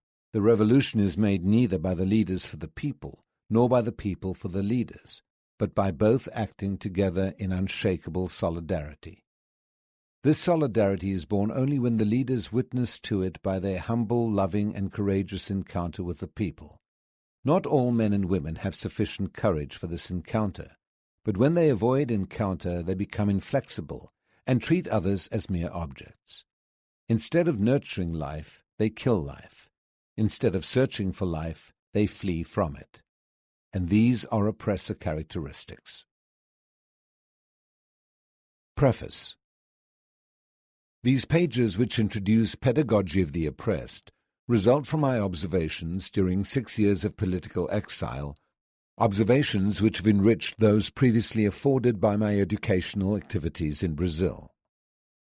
I've encountered, both in training courses which analyze the role of conscientização and in actual experimentation with a truly liberating education, the fear of freedom discussed in the first chapter of this book.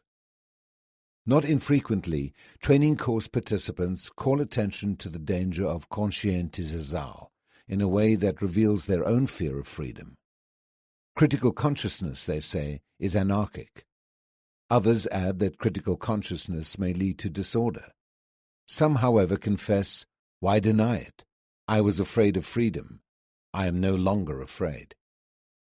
In one of these discussions, the group was debating whether the conscientização of men and women to a specific situation of injustice might not lead them to destructive fanaticism or to a sensation of total collapse of their world.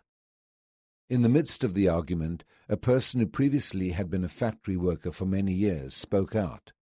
"Perhaps I'm the only one here of working-class origin. I can't say that I've understood everything you've said just now, but I can say one thing. When I began this course, I was naive, and when I found out how naive I was, I started to get critical. But this discovery hasn't made me a fanatic, and I don't feel any collapse either." Doubt regarding the possible effects of conscientizazao implies a premise which the doubter does not always make explicit. It is better for the victims of injustice not to recognize themselves as such. In fact, however, conscientizazao does not lead people to destructive fanaticism. On the contrary, by making it possible for people to enter the historical process as responsible subjects, conscientizazao enrolls them in the search for self-affirmation and thus avoids fanaticism. The awakening of critical consciousness leads the way to the expression of social discontents, precisely because these discontents are real components of an oppressive situation. Fear of freedom, of which its possessor is not necessarily aware, makes him see ghosts. Such an individual is actually taking refuge in an attempt to achieve security, which he or she prefers to the risks of liberty. As Hegel testifies, it is solely by risking life that freedom is obtained. The individual who has not staked his or her life may, no doubt, be recognized as a person, but he or she has not attained the truth of this recognition as an independent self-consciousness. Men and women rarely admit their fear of freedom openly, however, tending rather to camouflage it, sometimes unconsciously, by presenting themselves as defenders of freedom. They give their doubts and misgivings an air of profound sobriety, as befitting custodians of freedom. But they confuse freedom with the maintenance of the status quo, so that if conscientizazao threatens to place that status quo in question, it thereby seems to constitute a threat to freedom itself. Thought and study alone did not produce Pedagogy of the Oppressed.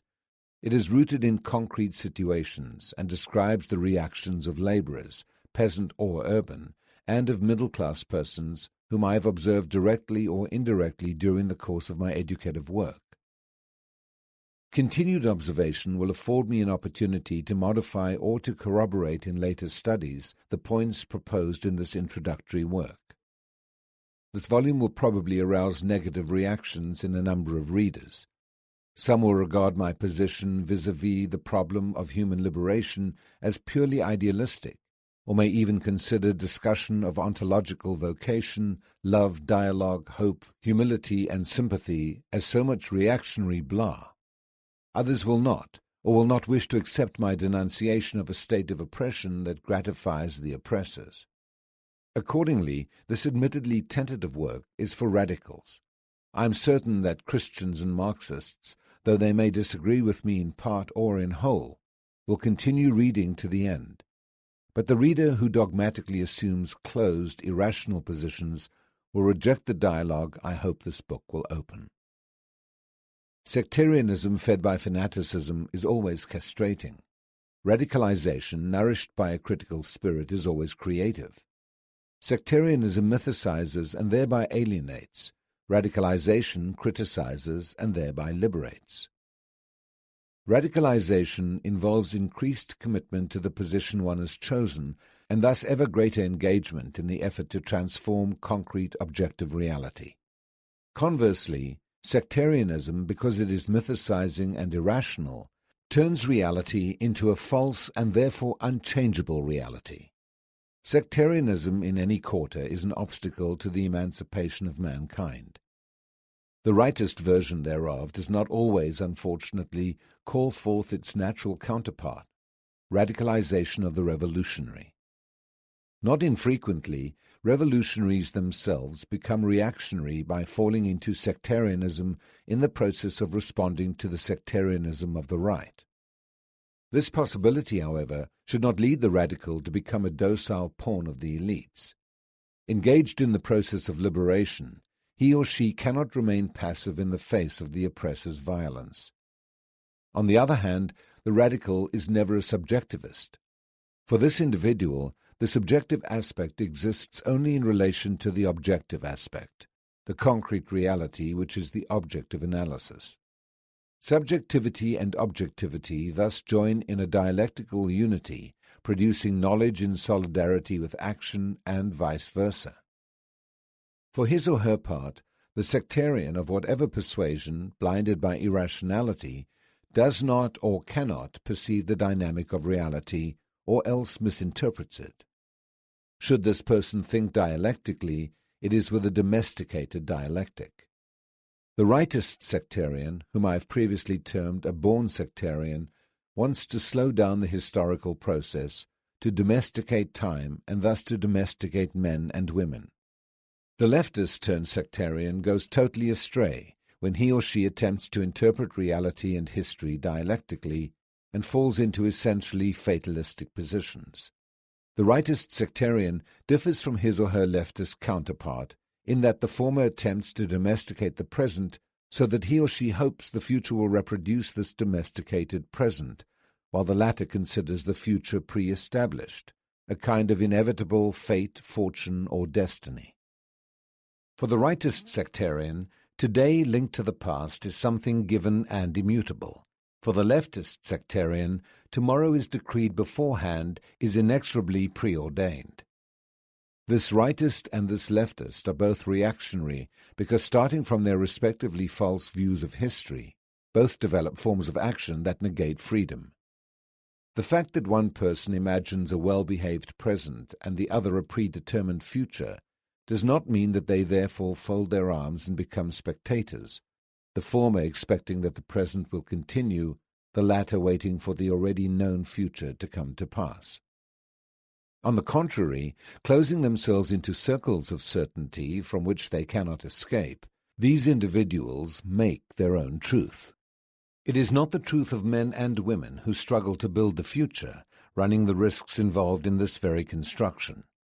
Nor is it the truth of men and women who fight side by side and learn together how to build this future, which is not something given to be received by people, but is rather something to be created by them.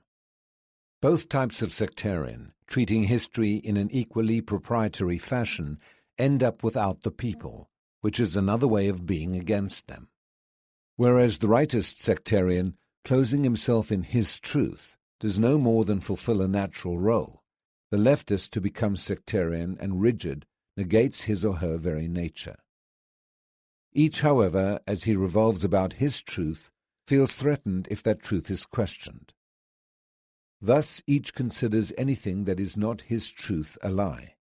As the journalist Marcio Moreira Alves once told me, they both suffer from an absence of doubt. The radical committed to human liberation does not become the prisoner of a circle of certainty within which reality is also imprisoned. On the contrary, the more radical the person is, the more fully he or she enters into reality so that, knowing it better, he or she can better transform it. This individual is not afraid to confront, to listen, to see the world unveiled. This person is not afraid to meet the people or to enter into dialogue with them. This person does not consider himself or herself the proprietor of history or of all people, or the liberator of the oppressed, but he or she does commit himself or herself within history to fight at their side. The pedagogy of the oppressed, the introductory outlines of which are presented in the following pages, is a task for radicals. It cannot be carried out by sectarians. I will be satisfied if among the readers of this work there are those sufficiently critical to correct mistakes and misunderstandings, to deepen affirmations, and to point out aspects I have not perceived. It is possible that some may question my right to discuss revolutionary cultural action, a subject of which I have no concrete experience. The fact that I have not personally participated in revolutionary action, however, does not negate the possibility of my reflecting on this theme. Furthermore, in my experience as an educator with the people, using a dialogical and problem-posing education, I have accumulated a comparative wealth of material that challenged me to run the risk of making the affirmations contained in this work. From these pages, I hope at least the following will endure: my trust in the people and my faith in men and women, and in the creation of a world in which it will be easier to love. Here I would like to express my gratitude to Elsa, my wife and first reader, for the understanding and encouragement she has shown my work, which belongs to her as well. I would also like to extend my thanks to a group of friends for their comments on my manuscript. At the risk of omitting some names, I must mention João de Veiga Coutinho, Richard Scholl, Jim Lamb, Myra and Jovelina Ramos, Paulo de Tarso, Almino Afonso, Plinio Sampaio, Hernani Maria Fiore, Marcela Gajardo, José Luis Fiore, and João Zaccariotti. The responsibility for the affirmations made herein is, of course, mine alone. Paulo Freire. Chapter 1. While the problem of humanization has always, from an axiological point of view, been humankind's central problem, it now takes on the character of an inescapable concern. Concern for humanization leads at once to the recognition of dehumanization, not only as an ontological possibility, but as an historical reality.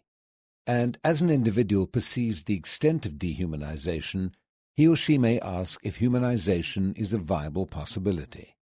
Within history, in concrete objective contexts, both humanization and dehumanization are possibilities for a person as an uncompleted being, conscious of their incompletion.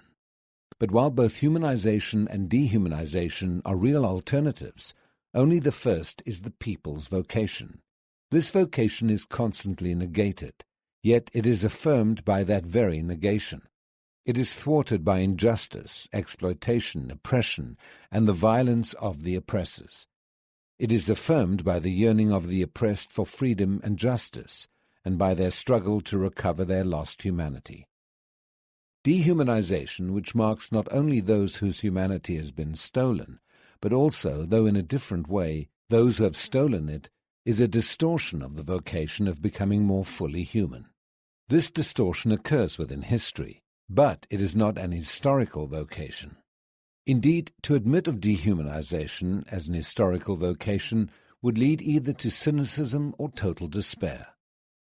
The struggle for humanization, for the emancipation of labor, for the overcoming of alienation, for the affirmation of men and women as persons would be meaningless. This struggle is possible only because dehumanization, although a concrete historical fact, is not a given destiny, but the result of an unjust order that engenders violence in the oppressors, which in turn dehumanizes the oppressed. Because it is a distortion of being more fully human, sooner or later being less human leads the oppressed to struggle against those who made them so. In order for this struggle to have meaning, the oppressed must not, in seeking to regain their humanity, which is a way to create it, become in turn oppressors of the oppressors, but rather restorers of the humanity of both. This, then, is the great humanistic and historical task of the oppressed, to liberate themselves and their oppressors as well. The oppressors, who oppress, exploit, and rape by virtue of their power, cannot find in this power the strength to liberate either the oppressed or themselves. Only power that springs from the weakness of the oppressed will be sufficiently strong to free both. Any attempt to soften the power of the oppressor in deference to the weakness of the oppressed almost always manifests itself in the form of false generosity. Indeed, the attempt never goes beyond this. In order to have the continued opportunity to express their generosity, the oppressors must perpetuate injustice as well. An unjust social order is the permanent fount of this generosity, which is nourished by death, despair, and poverty. That is why the dispensers of false generosity become desperate at the slightest threat to its source. True generosity consists precisely in fighting to destroy the causes which nourish false charity. False charity constrains the fearful and the subdued, the rejects of life, to extend their trembling hands. True generosity lies in striving so that these hands, whether of individuals or entire peoples, need to be extended less and less in supplication, so that more and more they become human hands which work and working to transform the world. This lesson and their apprenticeship must come, however, from the oppressed themselves and from those who are truly solidary with them. As individuals or as people, by fighting for the restoration of their humanity, they will be attempting the restoration of true generosity. Who are better prepared than the oppressed to understand the terrible significance of an oppressive society? Who suffer the effects of oppression more than the oppressed? Who can better understand the necessity of liberation? They will not gain this liberation by chance, but through the praxis of their quest for it, through their recognition of the necessity to fight for it. And this fight, because of the purpose given it by the oppressed, will actually constitute an act of love, opposing the lovelessness which lies at the heart of the oppressor's violence, lovelessness even when clothed in false generosity.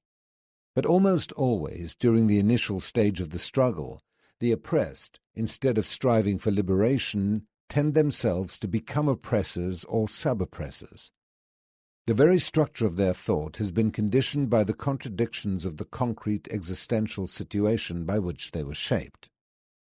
Their ideal is to be men, but for them to be men is to be oppressors. This is their model of humanity.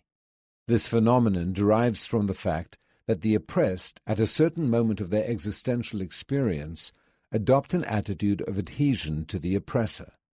Under these circumstances, they cannot consider him sufficiently clearly to objectivize him, to discover him outside themselves. This does not necessarily mean that the oppressed are unaware that they are downtrodden, but their perception of themselves as oppressed is impaired by their submersion in the reality of oppression. At this level, their perception of themselves as opposites of the oppressor does not yet signify engagement in a struggle to overcome the contradiction. The one pole aspires not to be liberation, but to identification with its opposite pole.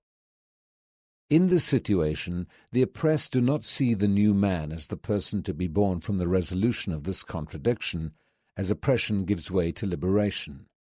For them, the new man or woman themselves become oppressors. Their vision of the new man or woman is individualistic.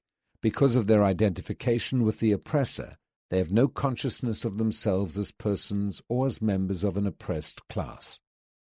It is not to become free that they want agrarian reform, but in order to acquire land and thus become landowners, or more precisely, bosses over other workers. It is a rare peasant who, once promoted to overseer, does not become more of a tyrant towards his former comrades than the owner himself. This is because the context of the peasant's situation, that is, oppression, remains unchanged. In this example, the overseer, in order to make sure of his job, must be as tough as the owner and more so. Thus is illustrated over our previous assertion that during the initial stage of their struggle, the oppressed find in the oppressor their model of manhood. Even revolution, which transforms a concrete situation of oppression by establishing the process of liberation, must confront this phenomenon.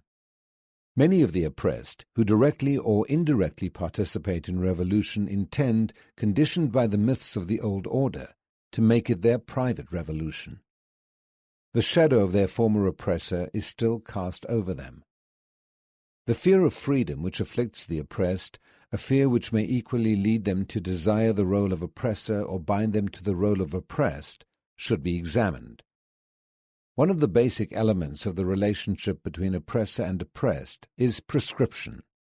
Every prescription represents the imposition of one individual's choice upon another, transforming the consciousness of the person prescribed to into one that conforms with the prescriber's consciousness. Thus, the behavior of the oppressed is a prescribed behavior, following as it does the guidelines of the oppressor. The oppressed, having internalized the image of the oppressor and adopted his guidelines, are fearful of freedom. Freedom would require them to eject this image and replace it with autonomy and responsibility. Freedom is acquired by conquest, not by gift. It must be pursued constantly and responsibly. Freedom is not an ideal located outside of man, nor is it an idea which becomes myth. It is rather the indispensable condition for the quest of human completion. To surmount the situation of oppression, people must first critically recognize its causes, so that through transforming action they can create a new situation, one which makes possible the pursuit of a fuller humanity. But the struggle to be more fully human has already begun in the authentic struggle to transform the situation. Although the situation of oppression is a dehumanized and dehumanizing totality, affecting both the oppressors and those whom they oppress, it is the latter who must, from their stifled humanity, wage for both the struggle for a fuller humanity. The oppressor, who is himself dehumanized because he dehumanizes others, is unable to lead this struggle. However, the oppressed who have adapted to the structure of domination in which they are immersed and have become resigned to it are inhibited from waging the struggle for freedom so long as they feel incapable of running the risks it requires. Moreover, their struggle for freedom threatens not only the oppressor, but also their own oppressed comrades who are fearful of still greater repression. When they discover within themselves the yearning to be free, they perceive that this yearning can be transformed into reality only when the same yearning is aroused in their comrades. But while dominated by the fear of freedom, they refuse to appeal to others, or to listen to the appeals of others, or even to the appeals of their own conscience. They prefer gregariousness to authentic comradeship. They prefer the security of conformity with their state of unfreedom to the creative communion produced by freedom and even the very pursuit of freedom. The oppressed suffer from the duality which has established itself in their innermost being. They discover that without freedom they cannot exist authentically. Yet, although they desire authentic existence, they fear it. They are at one and the same time themselves and the oppressor whose consciousness they have internalized. The conflict lies in the choice between being wholly themselves or being divided, between ejecting the oppressor within or not ejecting them, between human solidarity or alienation, between following prescriptions or having choices, between being spectators or actors, between acting or having the illusion of acting through the action of the oppressors, between speaking out or being silent, castrated in their power to create and recreate in their power to transform the world. This is the tragic dilemma of the oppressed, which their education must take into account. This book will present some aspects of what the writers termed the pedagogy of the oppressed, a pedagogy which must be forged with, not for, the oppressed, whether individuals or peoples, in the incessant struggle to regain their humanity. This pedagogy makes oppression and its causes objects of reflection by the oppressed, and from that reflection will come their necessary engagement in the struggle for their liberation. And in the struggle, this pedagogy will be made and remade. The central problem is this: how can the oppressed, as divided, unauthentic beings, participate in developing the pedagogy of their liberation? Only as they discover themselves to be hosts of the oppressor can they contribute to the midwifery of their liberating pedagogy. As long as they live in the duality in which to be is to be like, and to be like is to be like the oppressor, this contribution is impossible. The pedagogy of the oppressed is an instrument for their critical discovery that both they and their oppressors are manifestations of dehumanization. Liberation is thus a childbirth, and a painful one. The man or woman who emerges is a new person, viable only as the oppressor-oppressed contradiction is superseded by the humanization of all people. Or to put it another way, the solution of this contradiction is born in the labor which brings into the world this new being, no longer oppressor, no longer oppressed, but human in the process of achieving freedom. This solution cannot be achieved in idealistic terms.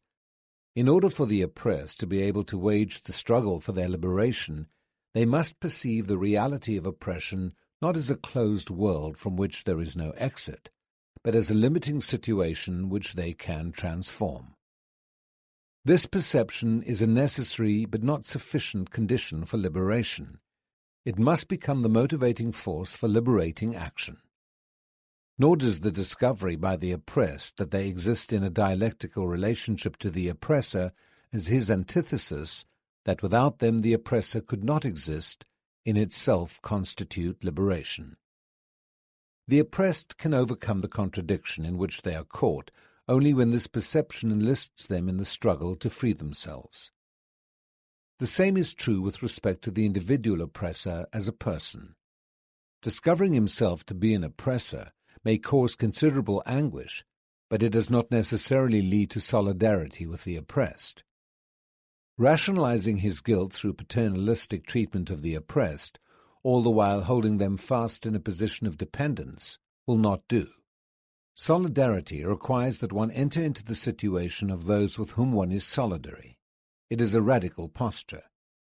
If what characterizes the oppressed is their subordination to the consciousness of the master, as Hegel affirms, true solidarity with the oppressed means fighting at their side to transform the objective reality which has made them these beings for another. The oppressor is solidary with the oppressed only when he stops regarding the oppressed as an abstract category and sees them as persons who have been unjustly dealt with, deprived of their voice, cheated in the sale of their labor, when he stops making pious, sentimental, and individualistic gestures and risks an act of love. True solidarity is found only in the plenitude of this act of love, in its existentiality, in its praxis. To affirm that men and women are persons, and as persons should be free, and yet to do nothing tangible to make this affirmation a reality, is a farce. Since it is a concrete situation that the oppressor-oppressed contradiction is established, the resolution of this contradiction must be objectively verifiable. Hence the radical requirement, both for the individual who discovers himself or herself to be an oppressor, and for the oppressed, that the concrete situation which begets oppression must be transformed.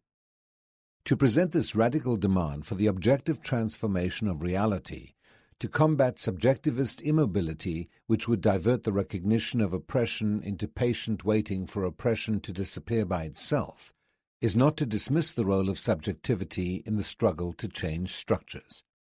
On the contrary, one cannot conceive of objectivity without subjectivity. Neither can exist without the other, nor can they be dichotomized. The separation of objectivity from subjectivity, the denial of the latter when analyzing reality or acting upon it, is objectivism. On the other hand, the denial of objectivity in analysis or action, resulting in a subjectivism which leads to solipsistic positions, denies action itself by denying objective reality. Neither objectivism nor subjectivism, nor yet psychologism, is propounded here, but rather subjectivity and objectivity in constant dialectical relationship. To deny the importance of subjectivity in the process of transforming the world and history is naive and simplistic. It is to admit the impossible, a world without people. This objectivistic position is as ingenious as that of subjectivism, which postulates people without a world. World and human beings do not exist apart from each other. They exist in constant interaction. Marx does not espouse such a dichotomy, nor does any other critical realistic thinker. What Marx criticized and scientifically destroyed was not subjectivity, but subjectivism and psychologism. Just as objective social reality exists not by chance, but as the product of human action, so it is not transformed by chance. If humankind produce social reality, which in the inversion of the praxis turns back upon them and conditions them, then transforming that reality is an historical task, a task for humanity. Reality which becomes oppressive results in the contradistinction of men as oppressors and oppressed. The latter, whose task it is to struggle for their liberation together with those who show true solidarity, must acquire a critical awareness of oppression through the praxis of this struggle. One of the gravest obstacles to the achievement of liberation is that oppressive reality absorbs those within it, and thereby acts to submerge human beings' consciousness. Functionally, oppression is domesticating. To no longer be prey to its force, one must emerge from it and turn upon it. This can be done only by means of the praxis, reflection and action upon the world in order to transform it. Hay que hacer a la opresión real todavía más opresiva, añadiendo a aquella la conciencia de la opresión, haciendo la infamia todavía más infamante al pregonarla. Making real oppression more oppressive still by adding to it the realization of oppression corresponds to the dialectical relation between the subjective and the objective. Only in this interdependence is an authentic praxis possible, without which it is impossible to resolve the oppressor-oppressed contradiction. To achieve this goal, the oppressed must confront reality critically, simultaneously objectifying and acting upon that reality. A mere perception of reality, not followed by this critical intervention, will not lead to a transformation of objective reality, precisely because it is not a true perception. This is the case of a purely subjectivist perception by someone who forsakes objective reality and creates a false substitute. A different type of false perception occurs when a change in objective reality would threaten the individual or class interests of the perceiver. In the first instance, there is no critical intervention in reality because that reality is fictitious. There is none in the second instance because intervention would contradict the class interests of the perceiver. In the latter case, the tendency of the perceiver is to behave neurotically. The fact exists, but both the fact and what may result from it may be prejudicial to the person. Thus it becomes necessary not precisely to deny the fact, but to see it differently. This rationalization as a defense mechanism coincides in the end with subjectivism. A fact which is not denied but whose truths are rationalized loses its objective base. It ceases to be concrete and becomes a myth created in defense of the class of the perceiver. Herein lies one of the reasons for the prohibitions and the difficulties to be discussed at length in Chapter 4, designed to dissuade the people from critical intervention in reality. The oppressor knows full well that this intervention would not be to his interest. What is to his interest is for the people to continue in a state of submersion, impotent in the face of oppressive reality. Of relevance, here is Lukács' warning to the Revolutionary Party. Il doit pas employer les mots de Marx, expliquer en masse les propres actions, non seulement afin d'assurer la continuité des expériences révolutionnaires du prolétariat, mais aussi d'activer consciemment le développement ultérieur de ces expériences. In affirming this necessity, Lukács is unquestionably posing the problem of critical intervention. To explain to the masses their own action is to clarify and illuminate that action, both regarding its relationship to the objective facts by which it was prompted and regarding its purposes. The more the people unveil this challenging reality, which is to be the object of their transforming action, the more critically they enter that reality. In this way, they are consciously activating the subsequent development of their experiences. There would be no human action if there were no objective reality, no world to be not I of the person and to challenge them, just as there would be no human action if humankind were not a project, if he or she were not able to transcend himself or herself, if one were not able to perceive reality and understand it in order to transform it. In dialectical thought, world and action are intimately interdependent. But action is human only when it is not merely an occupation, but also a preoccupation, that is, when it is not dichotomized from reflection. Reflection, which is essential to action, is implicit in Lukács' requirement of explaining to the masses their own action, just as it is implicit in the purpose he attributes to this explanation, that of consciously activating the subsequent development of experience. For us, however, the requirement is seen not in terms of explaining to, but rather dialoguing with the people about their actions. In any event, no reality transforms itself, and the duty which Lukács ascribes to the Revolutionary Party of explaining to the masses their own action coincides with our affirmation of the need for the critical intervention of the people in reality through the praxis. The pedagogy of the oppressed, which is the pedagogy of people engaged in the fight for their own liberation, has its roots here, and those who recognize or begin to recognize themselves as oppressed must be among the developers of this pedagogy. No pedagogy which is truly liberating can remain distant from the oppressed by treating them as unfortunates and by presenting for their emulation models from among the oppressors. The oppressed must be their own example in the struggle for their redemption. The pedagogy of the oppressed, animated by authentic humanist, not humanitarian generosity, presents itself as a pedagogy of humankind. Pedagogy which begins with the egoistic interests of the oppressors, an egoism cloaked in the false generosity of paternalism, and makes of the oppressed the objects of its humanitarianism, itself maintains and embodies oppression. It is an instrument of dehumanization. This is why, as we affirmed earlier, the pedagogy of the oppressed cannot be developed or practiced by the oppressors. It would be a contradiction in terms if the oppressors not only defended, but actually implemented a liberating education.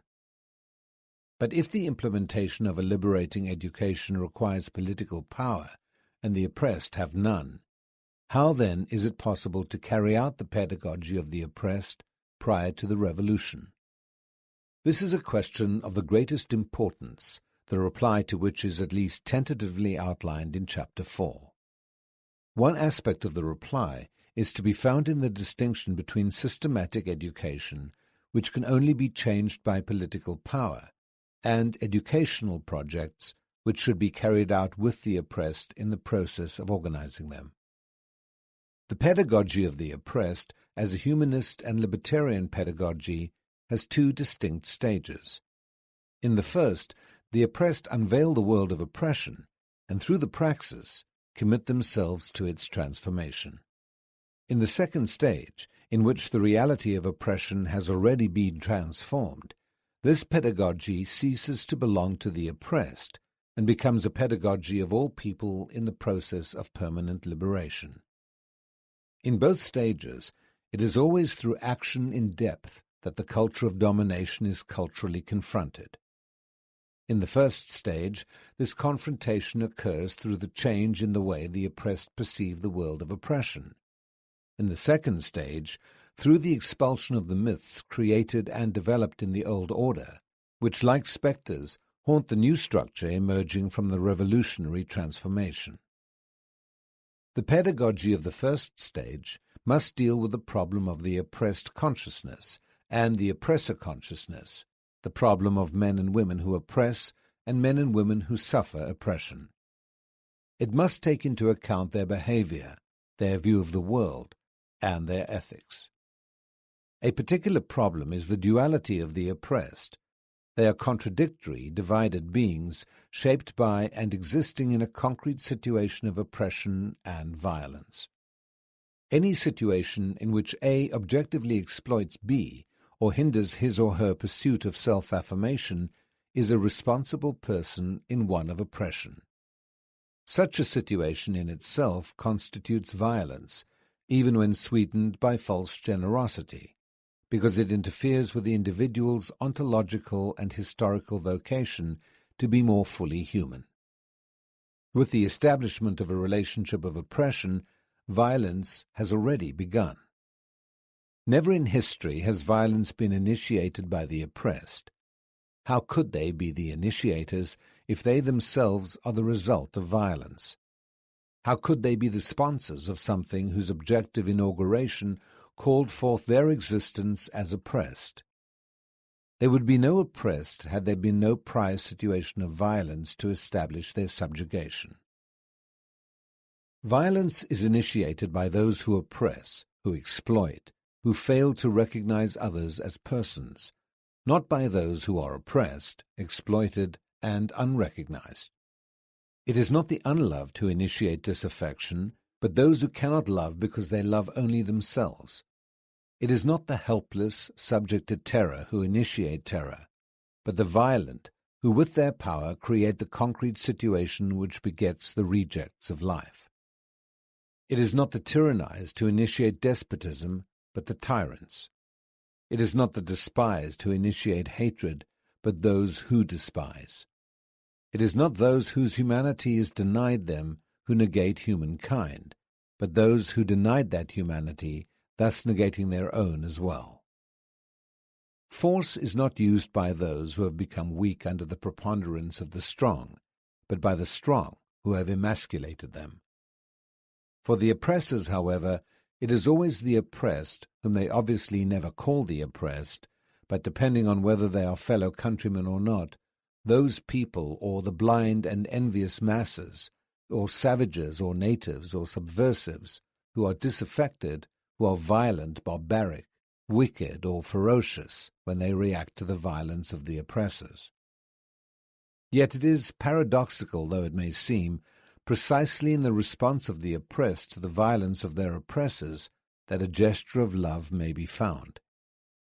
Consciously or unconsciously, the act of rebellion by the oppressed, an act which is always, or nearly always, as violent as the initial violence of the oppressors, can initiate love. Whereas the violence of the oppressors prevents the oppressed from being fully human, the response of the latter to this violence is grounded in the desire to pursue the right to be human. As the oppressors dehumanize others and violate their rights, they themselves also become dehumanized. As the oppressed, fighting to be human, take away the oppressor's power to dominate and suppress, they restore to the oppressors the humanity they had lost in the exercise of oppression. It is only the oppressed who, by freeing themselves, can free their oppressors. The latter, as an oppressive class, can free neither others nor themselves.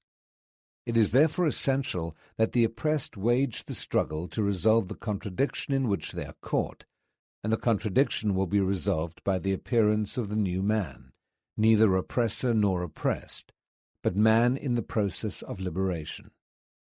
If the goal of the oppressed is to become fully human, they will not achieve their goal by merely reversing the terms of the contradiction, by simply changing poles. This may seem simplistic. It is not. Resolution of the oppressor-oppressed contradiction indeed implies the disappearance of the oppressors as a dominant class. However, the restraints imposed by the former oppressed on their oppressors, so that the latter cannot reassume their former position, does not constitute oppression. An act is oppressive only when it prevents people from being more fully human. Accordingly, these necessary restraints do not in themselves signify that yesterday's oppressed have become today's oppressors. Acts which prevent the restoration of the oppressive regime cannot be compared with those which create and maintain it, cannot be compared with those by which a few men and women deny the majority their right to be human. However, the moment the new regime hardens into a dominating bureaucracy, the humanist dimension of the struggle is lost and is no longer possible to speak of liberation. Hence our insistence that the authentic solution of the oppressor-oppressed contradiction does not lie in a mere reversal of position, in moving from one pole to the other. Nor does it lie in the replacement of the former oppressors with new ones, who continue to subjugate the oppressed, all in the name of their liberation. Even when the contradiction is resolved authentically by a new situation established by the liberated laborers, the former oppressors do not feel liberated. On the contrary, they genuinely consider themselves to be oppressed. Conditioned by the experience of oppressing others, any situation other than their former seems to them like oppression. Formerly they could eat, dress, wear shoes, be educated, travel, and hear Beethoven. While millions did not eat, had no clothes or shoes, neither studied nor travelled, much less listened to Beethoven. Any restriction on this way of life in the name of the rights of the community appears to the former oppressors as a profound violation of their individual rights, although they had no respect for the millions who suffered and died of hunger, pain, sorrow, and despair. For the oppressors, human beings refers only to themselves. Other people are things. For the oppressors, there exists only one right, their right to live in peace, over against the right, not always even recognized, but simply conceded, of the oppressed to survival. And they make this concession only because the existence of the oppressed is necessary to their own existence. This behavior, this way of understanding the world and people, which necessarily makes the oppressors resist the installation of a new regime, is explained by their experience as a dominant class. Once a situation of violence and oppression has been established, it engenders an entire way of life and behavior for those caught up in it, oppressors and oppressed alike. Both are submerged in this situation, and both bear the marks of oppression. Analysis of existential situations of oppression reveals that their inception lay in an act of violence, initiated by those with power. This violence, as a process, is perpetuated from generation to generation of oppressors, who become its heirs and are shaped in its climate. This climate creates in the oppressor a strongly possessive consciousness, possessive of the world and of men and women. Apart from direct, concrete material possession of the world and of people, the oppressor consciousness could not understand itself, could not even exist. Fromm said of this consciousness that without such possession it would lose contact with the world. The oppressor consciousness tends to transform everything surrounding it into an object of its domination. The earth, property, production, the creations of people, people themselves, time, everything is reduced to the status of objects at its disposal. In their unrestrained eagerness to possess, the oppressors develop the conviction that it is possible for them to transform everything into objects of their purchasing power. Hence their strictly materialistic concept of existence. Money is the measure of all things, and profit the primary goal. For the oppressors, what is worthwhile is to have more, always more, even at the cost of the oppressed having less or having nothing. For them, to be is to have, and to be the class of the haves. As beneficiaries of a situation of oppression, the oppressors cannot perceive that if having is a condition of being, it is a necessary condition for all women and men. This is why their generosity is false. Humanity is a thing, and they possess it in an exclusive right, as inherited property. To the oppressor consciousness, the humanization of the others, of the people, appears not as the pursuit of full humanity, but as a subversion. The oppressors do not perceive their monopoly on having more as a privilege which dehumanizes others and themselves. They cannot see that, in the egoistic pursuit of having as a possessing class, they suffocate in their own possessions and no longer are, they merely have. For them, having more is an inalienable right, a right they acquired through their own effort with their courage to take risks. If others do not have more, it is because they are incompetent and lazy, and worst of all, it is their unjustifiable ingratitude towards the generous gestures of the dominant class. Precisely because they are ungrateful and envious, the oppressed are regarded as potential enemies who must be watched. It could not be otherwise. If the humanization of the oppressed signifies subversion, so also does their freedom, hence the necessity for constant control. And the more the oppressors control the oppressed, the more they change them into apparently inanimate things. This tendency of the oppressor consciousness to inanimate everything and everyone it encounters, in its eagerness to possess, unquestionably corresponds with a tendency to sadism. The pleasure in complete domination over another person or other animate creature is the very essence of the sadistic drive. Another way of formulating the same thought is to say that the aim of sadism is to transform a man into a thing, something animate into something inanimate, since by complete and absolute control, the living loses one essential quality of life: freedom. Sadistic love is a perverted love, a love of death, not of life. One of the characteristics of the oppressor consciousness and its necrophilic view of the world is thus sadism. As the oppressor consciousness, in order to dominate, tries to deter the drive to search, the restlessness and the creative power which characterize life, it kills life. More and more, the oppressors are using science and technology as unquestionably powerful instruments for their purpose: the maintenance of the oppressive order through manipulation and repression. The oppressed, as objects, as things, have no purposes except those their oppressors prescribe for them. Given the preceding context, another issue of indubitable importance arises: the fact that certain members of the oppressor class join the oppressed in their struggle for liberation, thus moving from one pole of the contradiction to the other. Theirs is a fundamental role, and has been so throughout the history of this struggle. It happens, however, that they cease to be exploiters or indifferent spectators, or simply the heirs of exploitation, and move to the side of the exploited. They almost always bring with them the marks of their origin, their prejudices and their deformations, which include a lack of confidence in the people's ability to think, to want, and to know. Accordingly, these adherents to the people's cause constantly run the risk of falling into a type of generosity as malefic as that of the oppressors. The generosity of the oppressors is nourished by an unjust order, which must be maintained in order to justify that generosity. Our converts, on the other hand, truly desire to transform the unjust order, but because of their background, they believe that they must be the executors of the transformation. They talk about the people, but they do not trust them, and trusting the people is the indispensable precondition for revolutionary change.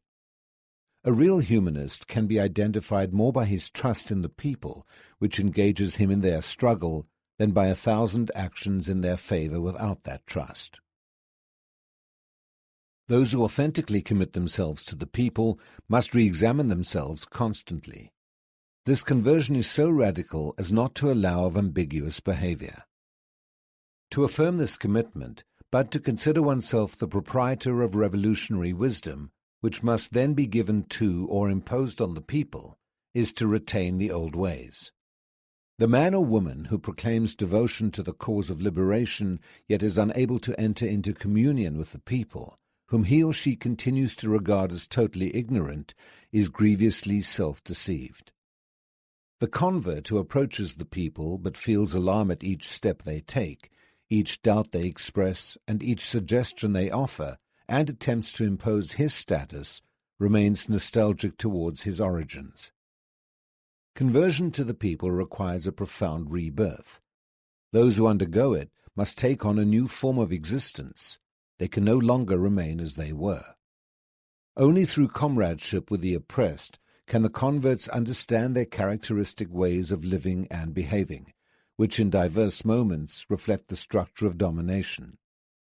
One of these characteristics is the previously mentioned existential duality of the oppressed, who are at the same time themselves and the oppressor whose image they have internalized. Accordingly, until they concretely discover their oppressor and in turn their own consciousness, they nearly always express fatalistic attitudes towards this situation. The peasant begins to get courage to overcome his dependence when he realizes that he is dependent. Until then, he goes along with the boss and says, "What can I do? I'm only a peasant." When superficially analyzed, this fatalism is sometimes interpreted as a docility that is a trait of national character. Fatalism in the guise of docility is the fruit of an historical and sociological situation, not an essential characteristic of a people's behavior. It almost always is related to the power of destiny or fate or fortune, inevitable forces, or to a distorted view of God. Under the sway of magic and myth, the oppressed, especially the peasants who are almost submerged in nature, see their suffering, the fruit of exploitation, as the will of God, as if God were the creator of this organized disorder. Submerged in reality, the oppressed cannot perceive clearly the order, which serves the interests of the oppressors whose image they have internalized. Chafing under the restrictions of this order, they often manifest a type of horizontal violence, striking out at their own comrades for the pettiest reasons. The colonized man will first manifest this aggressiveness which has been deposited in his bones against his own people. This is the period when the niggers beat each other up, and the police and magistrates do not know which way to turn when faced with the astonishing waves of crime in North Africa. While the settler or the policeman has the right the livelong day to strike the native, to insult him and to make him crawl to them, you will see the native reaching for his knife at the slightest hostile or aggressive glance cast on him by another native, for the last resort of the native is to defend his personality vis-à-vis his brother. It is possible that in this behavior they are once more manifesting their duality. Because the oppressor exists within their oppressed comrades, when they attack those comrades, they are indirectly attacking the oppressor as well. On the other hand, at a certain point in their existential experience, the oppressed feel an irresistible attraction towards the oppressors and their way of life. Sharing this way of life becomes an overpowering aspiration. In their alienation, the oppressed want at any cost to resemble the oppressors, to imitate them, to follow them. This phenomenon is especially prevalent in the middle-class oppressed, who yearn to be equal to the eminent men and women of the upper class. Albert Memmi, in an exceptional analysis of the colonized mentality, refers to the contempt felt towards the colonizer mixed with passionate attraction towards him. How could the colonizer look after his workers while periodically gunning down a crowd of colonized? How could the colonized deny himself so cruelly, yet make such excessive demands? How could he hate the colonizers and yet admire them so passionately? I too felt this admiration in spite of myself. Self-depreciation is another characteristic of the oppressed, which derives from the internalization of the opinion the oppressors hold of them. So often do they hear that they are good for nothing, know nothing, and are incapable of learning anything, but they are sick, lazy, and unproductive, that in the end they become convinced of their own unfitness. The peasant feels inferior to the boss because the boss seems to be the only one who knows things and is able to run things. They call themselves ignorant and say the professor is the one who has the knowledge and to whom they should listen. The criteria of knowledge imposed upon them are the conventional ones. Why don't you, said a peasant participating in a culture circle, explain the pictures first? That way it'll take less time and won't give us a headache. Almost never do they realize that they too know things they have learned in their relations with the world and with other women and men. Given the circumstances which have produced their duality, it is only natural that they distrust themselves. Not infrequently, peasants in educational projects begin to discuss a generative theme in a lively manner, then stop suddenly and say to the educator, "Excuse us, we ought to keep quiet and let you talk. You are the one who knows, we don't know anything." They often insist that there is no difference between them and the animals. When they do admit a difference, it favors the animals. They are freer than we are. It is striking, however, to observe how this self-depreciation changes with the first changes in the situation of oppression. I heard a peasant leader say in an asentamiento meeting, "They used to say we were unproductive because we were lazy and drunkards. All lies. Now that we are respected as men, we're going to show everyone that we were never drunkards or lazy. We were exploited." As long as their ambiguity persists, the oppressed are reluctant to resist and totally lack confidence in themselves. They have a diffuse magical belief in the invulnerability and power of the oppressor. The magical force of the landowner's power holds particular sway in the rural areas. A sociologist friend of mine tells of a group of armed peasants in a Latin American country who recently took over a latifundium. For tactical reasons, they planned to hold the landowner as a hostage.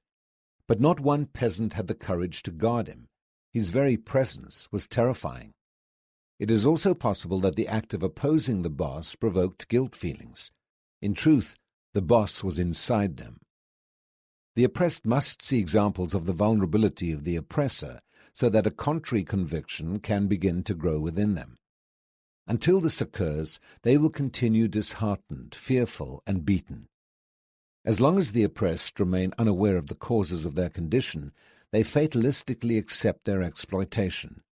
Further, they are apt to react in a passive and alienated manner when confronted with the necessity to struggle for their freedom and self-affirmation. Little by little, however, they tend to try out forms of rebellious action. In working towards liberation, one must neither lose sight of this passivity nor overlook the moment of awakening.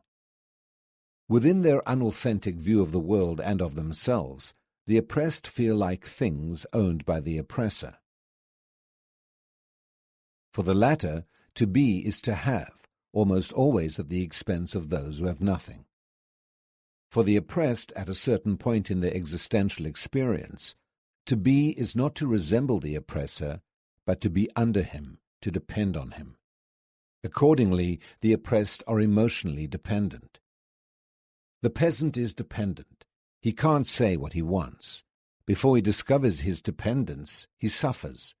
He lets off steam at home, where he shouts at his children, beats them, and despairs. He complains about his wife and thinks everything is dreadful. He doesn't let off steam with the boss because he thinks the boss is a superior being. Lots of times, the peasant gives vent to his sorrows by drinking. This total emotional dependence can lead the oppressed to what Fromm calls necrophilic behavior, the destruction of life, their own or that of their oppressed fellows. It is only when the oppressed find the oppressor out and become involved in the organized struggle for their liberation that they begin to believe in themselves. This discovery cannot be purely intellectual, but must involve action, nor can it be limited to mere activism, but must include serious reflection.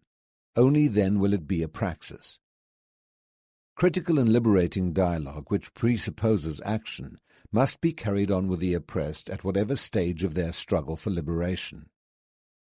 The content of that dialogue can and should vary in accordance with historical conditions and the level at which the oppressed perceive reality.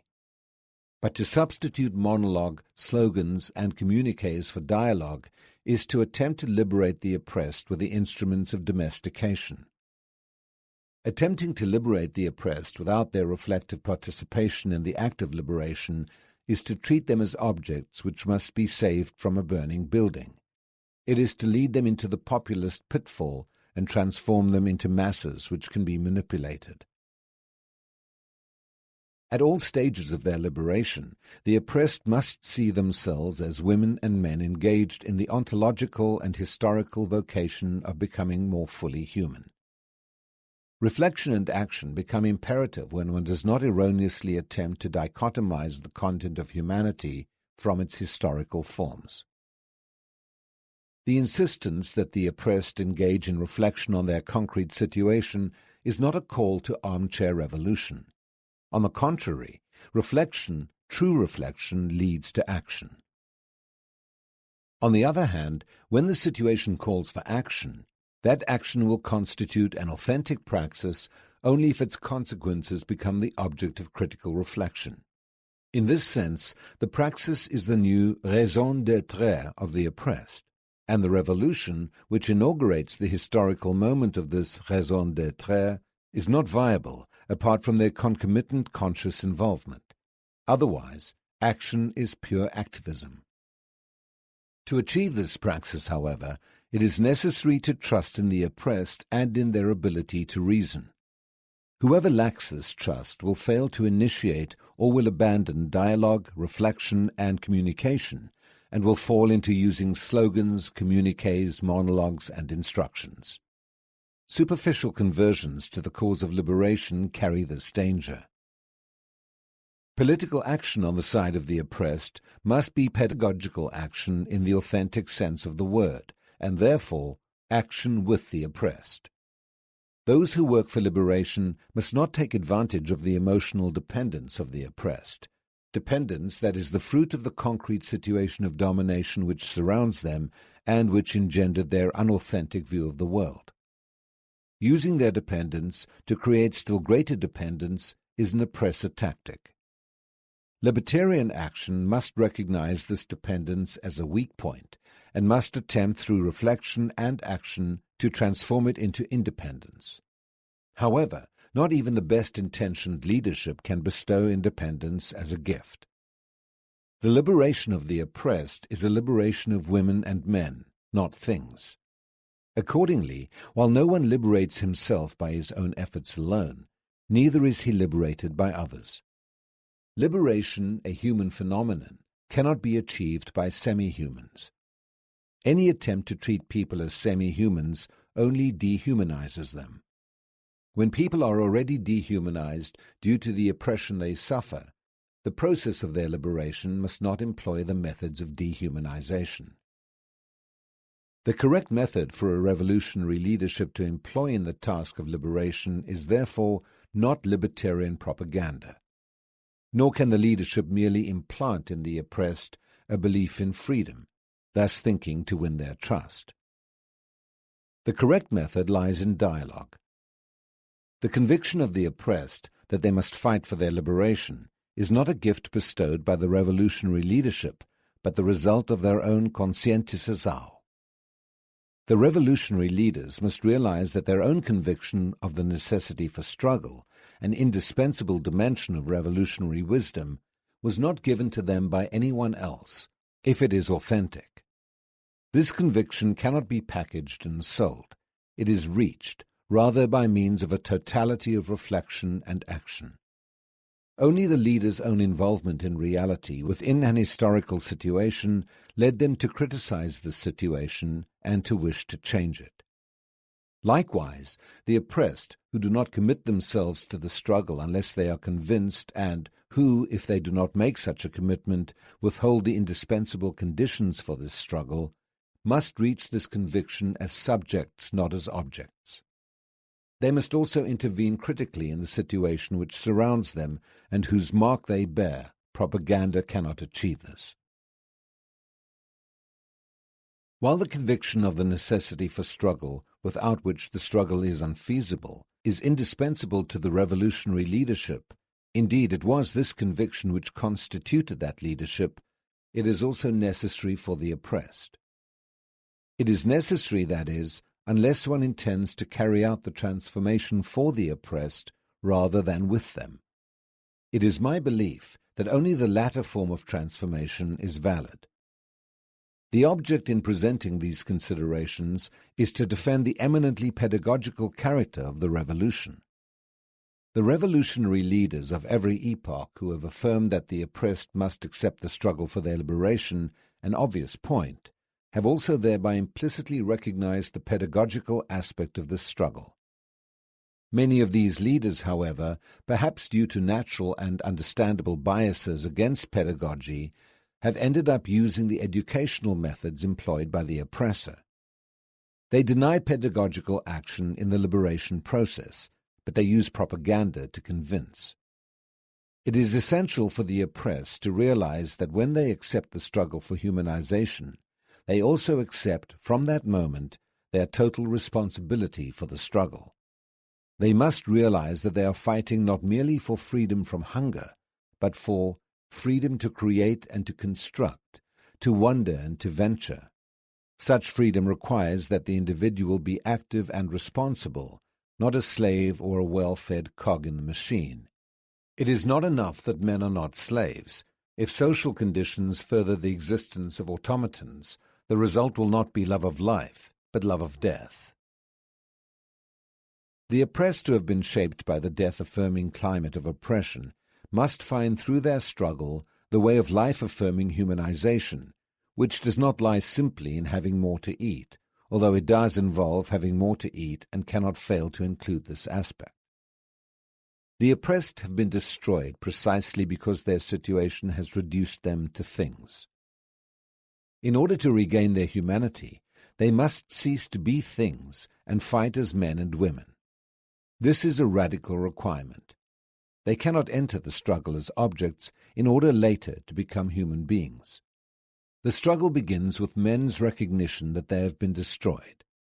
Propaganda, management, manipulation, all arms of domination, cannot be the instrument of their rehumanization. The only effective instrument is a humanizing pedagogy in which the revolutionary leadership establishes a permanent relationship of dialogue with the oppressed. In a humanizing pedagogy, the method ceases to be an instrument by which the teachers, in this instance the revolutionary leadership, can manipulate the students, in this instance the oppressed, because it expresses the consciousness of the students themselves. The method is, in fact, the external form of consciousness manifest in acts, which takes on the fundamental property of consciousness, its intentionality. The essence of consciousness is being with the world, and this behavior is permanent and unavoidable. Accordingly, consciousness is in essence a way towards something apart from itself, outside itself, which surrounds it and which it apprehends by being of its ideational capacity. Consciousness is thus, by definition, a method in the most general sense of the word. A revolutionary leadership must accordingly practice co-intentional education. Teachers and students, leadership and people, co-intent on reality, are both subjects, not only in the task of unveiling that reality and thereby coming to know it critically, but in the task of recreating that knowledge. As they attain this knowledge of reality through common reflection and action, they discover themselves as its permanent recreators. In this way, the presence of the oppressed in the struggle for their liberation will be what it should be, not pseudo-participation, but committed involvement. Chapter 2. A careful analysis of the teacher-student relationship at any level, inside or outside the school, reveals its fundamentally narrative character. This relationship involves a narrating subject, the teacher, and patient, listening objects, the students. The contents, whether values or empirical dimensions of reality, tend in the process of being narrated to become lifeless and petrified. Education is suffering from narration sickness. The teacher talks about reality as if it were motionless, static, compartmentalized, and predictable. Or else he expounds on a topic completely alien to the existential experience of the students. His task is to fill the students with the contents of his narration, contents which are detached from reality, disconnected from the totality that engendered them and could give them significance. Words are emptied of their concreteness and become hollow, alienated, and alienating verbosity. The outstanding characteristic of this narrative education, then, is the sonority of words, not their transforming power. 4 times 4 is 16. The capital of Para is Belem. The student records, memorizes, and repeats these phrases without perceiving what 4 times 4 really means, or realizing the true significance of capital in the affirmation, the capital of Para is Belem, that is, what Belem means for Para and what Para means for Brazil. Narration, with a teacher as narrator, leads the students to memorize mechanically the narrated content. Worse yet, it turns them into containers, into receptacles to be filled by the teacher. The more completely she fills the receptacles, the better a teacher she is. The more meekly the receptacles permit themselves to be filled, the better students they are. Education thus becomes an act of depositing in which the students are the depositories and the teacher is the depositor. Instead of communicating, the teacher issues communiques and makes deposits which the students patiently receive, memorize, and repeat. This is the banking concept of education, in which the scope of action allowed to the students extends only as far as receiving, filing, and storing the deposits.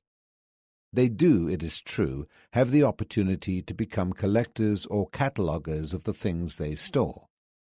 But in the last analysis, it is the people themselves who are filed away through the lack of creativity, transformation, and knowledge in this, at best, misguided system.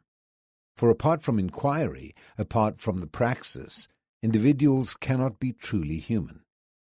Knowledge emerges only through invention and reinvention, through the restless, impatient, continuing, hopeful inquiry human beings pursue in the world, with the world and with each other. In the banking concept of education, knowledge is a gift bestowed by those who consider themselves knowledgeable upon those whom they consider to know nothing. Projecting an absolute ignorance onto others, a characteristic of the ideology of oppression, negates education and knowledge as processes of inquiry. The teacher presents himself to his students as their necessary opposite. By considering their ignorance absolute, he justifies his own existence. The students, alienated like the slave in the Hegelian dialectic, accept their ignorance as justifying the teacher's existence, but, unlike the slave, they never discover that they educate the teacher. The raison d'être of liberation education, on the other hand, lies in its drive towards reconciliation. Education must begin with the solution of the teacher-student contradiction by reconciling the poles of the contradiction so that both are simultaneously teachers and students. This solution is not, nor can it be, found in the banking concept. On the contrary, banking education maintains and even stimulates the contradiction through the following attitudes and practices, which mirror oppressive society as a whole. A. The teacher teaches and the students are taught. B. The teacher knows everything and the students know nothing. C. The teacher thinks and the students are thought about. D. The teacher talks and the students listen meekly. E. The teacher disciplines and the students are disciplined. F. The teacher chooses and enforces his choice and the students comply. G.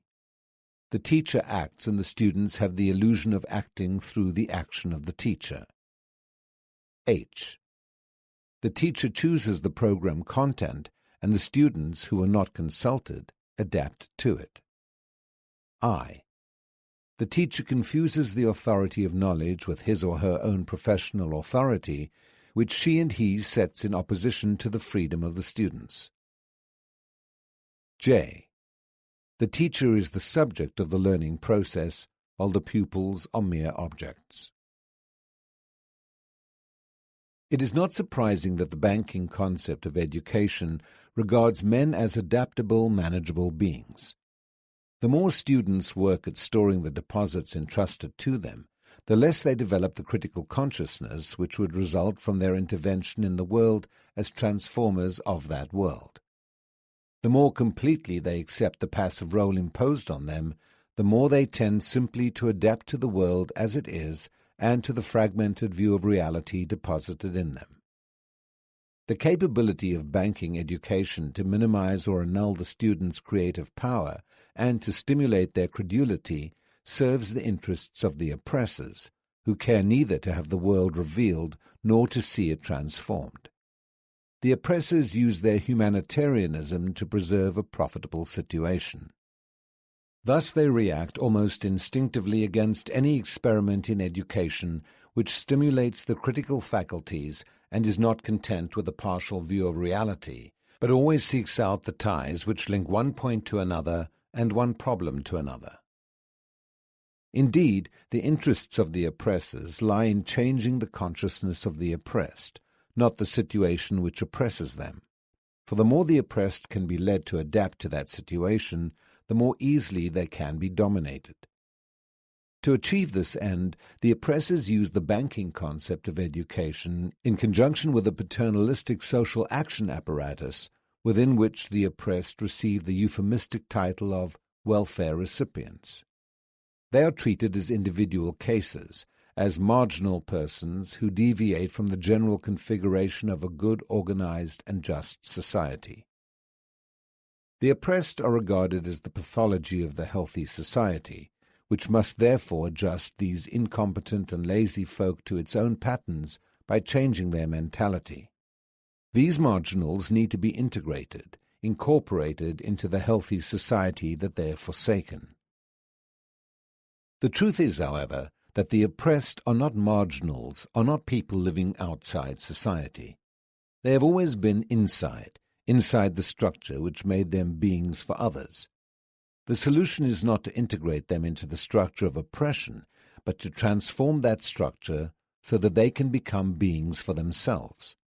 Such transformation, of course, would undermine the oppressor's purposes, hence their utilization of the banking concept of education to avoid the threat of student conscientization.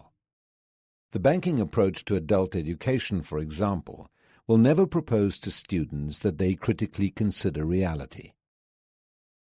It will deal instead with such vital questions as whether Roger gave green grass to the goat, and insist on the importance of learning that, on the contrary, Roger gave green grass to the rabbit. The humanism of the banking approach masks the effort to turn women and men into automatons, the very negation of their ontological vocation to be more fully human. Those who use the banking approach knowingly or unknowingly, for there are innumerable well-intentioned bank clerk teachers who do not realize that they are serving only to dehumanize, fail to perceive that the deposits themselves contain contradictions about reality. But sooner or later, these contradictions may lead formerly passive students to turn against their domestication and the attempt to domesticate reality. They may discover through existential experience that their present way of life is irreconcilable with their vocation to become fully human. They may perceive through their relations with reality that reality is really a process undergoing constant transformation. If men and women are searchers and their ontological vocation is humanization, sooner or later they may perceive the contradiction in which banking education seeks to maintain them, and then engage themselves in the struggle for their liberation. But the humanist revolutionary educator cannot wait for this possibility to materialize. From the outset, her efforts must coincide with those of the students to engage in critical thinking and the quest for mutual humanization. His efforts must be imbued with a profound trust in people and their creative power. To achieve this, they must be partners of the students in their relations with them. The banking concept does not admit to such partnership, and necessarily so. To resolve the teacher-student contradiction, to exchange the role of depositor, prescriber, domesticator for the role of student among students would be to undermine the power of oppression and serve the cause of liberation. Implicit in the banking concept is the assumption of a dichotomy between human beings and the world. A person is merely in the world, not with the world or with others. The individual is spectator, not recreator. In this view, the person is not a conscious being, corpo consciente. He or she is rather the possessor of a consciousness, an empty mind passively open to the reception of deposits of reality from the world outside. For example, my desk, my books, my coffee cup, all the objects before me, as bits of the world which surround me, would be inside me, exactly as I am inside my study right now. This view makes no distinction between being accessible to consciousness and entering consciousness. The distinction, however, is essential. The objects which surround me are simply accessible to my consciousness, not located within it. I am aware of them, but they are not inside me. It follows logically from the banking notion of consciousness that the educator's role is to regulate the way the world enters into the students. The teacher's task is to organize a process which already occurs spontaneously, to fill the students by making deposits of information which he or she considers to constitute true knowledge. And since people receive the world as passive entities, education should make them more passive still and adapt them to the world. The educated individual is the adapted person, because she or he is better fit for the world. Translated into practice, this concept is well suited to the purposes of the oppressors, whose tranquility rests on how well people fit the world the oppressors have created and how little they question it. The more completely the majority adapt to the purposes which the dominant minority prescribe for them, thereby depriving them of the right to their own purposes, the more easily the minority can continue to prescribe. The theory and practice of banking education serve this end quite efficiently. Verbalistic lessons, reading requirements, the methods for evaluating knowledge, the distance between the teacher and the taught, the criteria for promotion, everything in this ready-to-wear approach serves to obviate thinking. The bank clerk educator does not realize that there is no true security in his hypertrophied role, that one must seek to live with others in solidarity. One cannot impose oneself, nor even merely coexist with one's students. Solidarity requires true communication, and the concept by which such an educator is guided fears and proscribes communication. Yet only through communication can human life hold meaning. The teacher's thinking is authenticated only by the authenticity of the student's thinking. The teacher cannot think for her students, nor can she impose her thoughts on them. Authentic thinking, thinking that is concerned about reality, does not take place in ivory tower isolation, but only in communication. If it is true that thought has meaning only when generated by action upon the world, the subordination of students to teachers becomes impossible. Because banking education begins with a false understanding of men and women as objects, it cannot promote the development of what Fromm calls biophily, but instead produces its opposite, necrophily. When life is characterized by growth in a structured, functional manner, the necrophilous person loves all that does not grow, all that is mechanical. The necrophilous person is driven by the desire to transform the organic into the inorganic, to approach life mechanically as if all living persons were things. Memory rather than experience, having rather than being is what counts. The necrophilous person can relate to an object, a flower or a person, only if he possesses it. Hence, a threat to his possession is a threat to himself. If he loses possession, he loses contact with the world. He loves control, and in the act of controlling, he kills life. Oppression, overwhelming control, is necrophilic. It is nourished by love of death, not life. The banking concept of education, which serves the interests of oppression, is also necrophilic. Based on a mechanistic, static, naturalistic, spatialized view of consciousness, it transforms students into receiving objects. It attempts to control thinking and action, leads women and men to adjust to the world, and inhibits their creative power. When their efforts to act responsibly are frustrated, when they find themselves unable to use their faculties, people suffer. This suffering due to impotence is rooted in the very fact that the human equilibrium has been disturbed. But the inability to act which causes people's anguish also causes them to reject their impotence by attempting to restore their capacity to act. But can they, and how? One way is to submit to and identify with a person or group having power. By this symbolic participation in another person's life, men have the illusion of acting, when in reality they only submit to and become a part of those who act. Populist manifestations perhaps best exemplify this type of behavior by the oppressed, who, by identifying with charismatic leaders, come to feel that they themselves are active and effective. The rebellion they express as they emerge in the historical process is motivated by that desire to act effectively. The dominant elites consider the remedy to be more domination and repression, carried out in the name of freedom, order, and social peace, that is, the peace of the elites. Thus they can condemn, logically from their point of view, the violence of a strike by workers, and can call upon the state in the same breath to use violence in putting down the strike. Education, as the exercise of domination, stimulates the credulity of students with the ideological intent, often not perceived by educators, of indoctrinating them to adapt to the world of oppression. This accusation is not made in the naive hope that the dominant elites will thereby simply abandon the practice. Its objective is to call the attention of true humanists to the fact that they cannot use banking educational methods in the pursuit of liberation, for they would only negate that very pursuit. Nor may a revolutionary society inherit these methods from an oppressor society. The revolutionary society which practices banking education is either misguided or mistrusting of people. In either event, it is threatened by the spectre of reaction.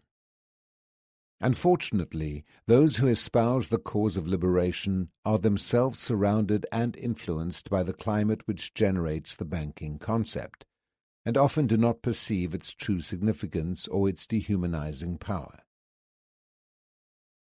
Paradoxically, then, they utilize the same instrument of alienation in what they consider an effort to liberate. Indeed, some revolutionaries brand as innocents, dreamers, or even reactionaries those who would challenge this educational practice. But one does not liberate people by alienating them. Authentic liberation, the process of humanization, is not another deposit to be made in men. Liberation is a praxis, the action and reflection of men and women upon their world in order to transform it. Those truly committed to the cause of liberation can accept neither the mechanistic concept of consciousness as an empty vessel to be filled, nor the use of banking methods of domination, propaganda, slogans, deposits, in the name of liberation. Those truly committed to liberation must reject the banking concept in its entirety, adopting instead a concept of women and men as conscious beings, and consciousness as consciousness intent upon the world.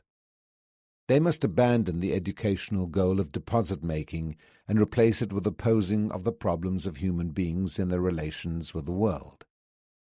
Problem-posing education, responding to the essence of consciousness, intentionality, rejects communiques and embodies communication. It epitomizes the special characteristic of consciousness, being conscious of, not only as intent on objects, but as turned in upon itself in a Jasperian split, consciousness as consciousness of consciousness. Liberating education consists in acts of cognition, not transferals of information. It is a learning situation in which the cognizable object, far from being the end of the cognitive act, intermediates the cognitive actors, teacher on the one hand and students on the other. Accordingly, the practice of problem-posing education entails at the outset that the teacher-student contradiction to be resolved. Dialogical relations, indispensable to the capacity of cognitive actors to cooperate in perceiving the same cognizable object, are otherwise impossible. Indeed, problem-posing education, which breaks with the vertical patterns characteristic of banking education, can fulfill its function as the practice of freedom only if it can overcome the above contradiction. Through dialogue, the teacher of the students and the students of the teacher cease to exist as a new term emerges, teacher-student with students-teachers. The teacher is no longer merely the one who teaches, but one who is himself taught in dialogue with the students, who in turn, while being taught, also teach. They become jointly responsible for a process in which all grow. In this process, arguments based on authority are no longer valid. In order to function, authority must be on the side of freedom, not against it. Here, no one teaches another, nor is anyone self-taught. People teach each other, mediated by the world, by the cognizable objects which in banking education are owned by the teacher. The banking concept, with its tendency to dichotomize everything, distinguishes two stages in the action of the educator. During the first, he cognizes a cognizable object while he prepares his lessons in his study or his laboratory.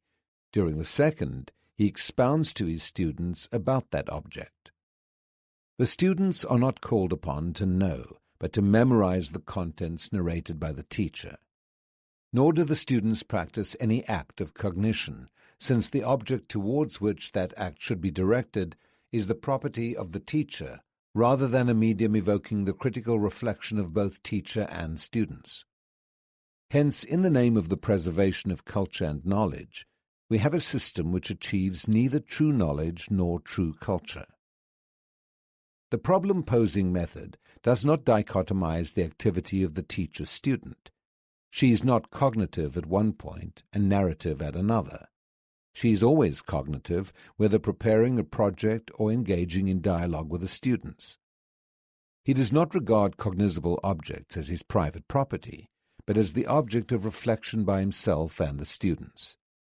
In this way, the problem-posing educator constantly reforms his reflections in the reflection of the students.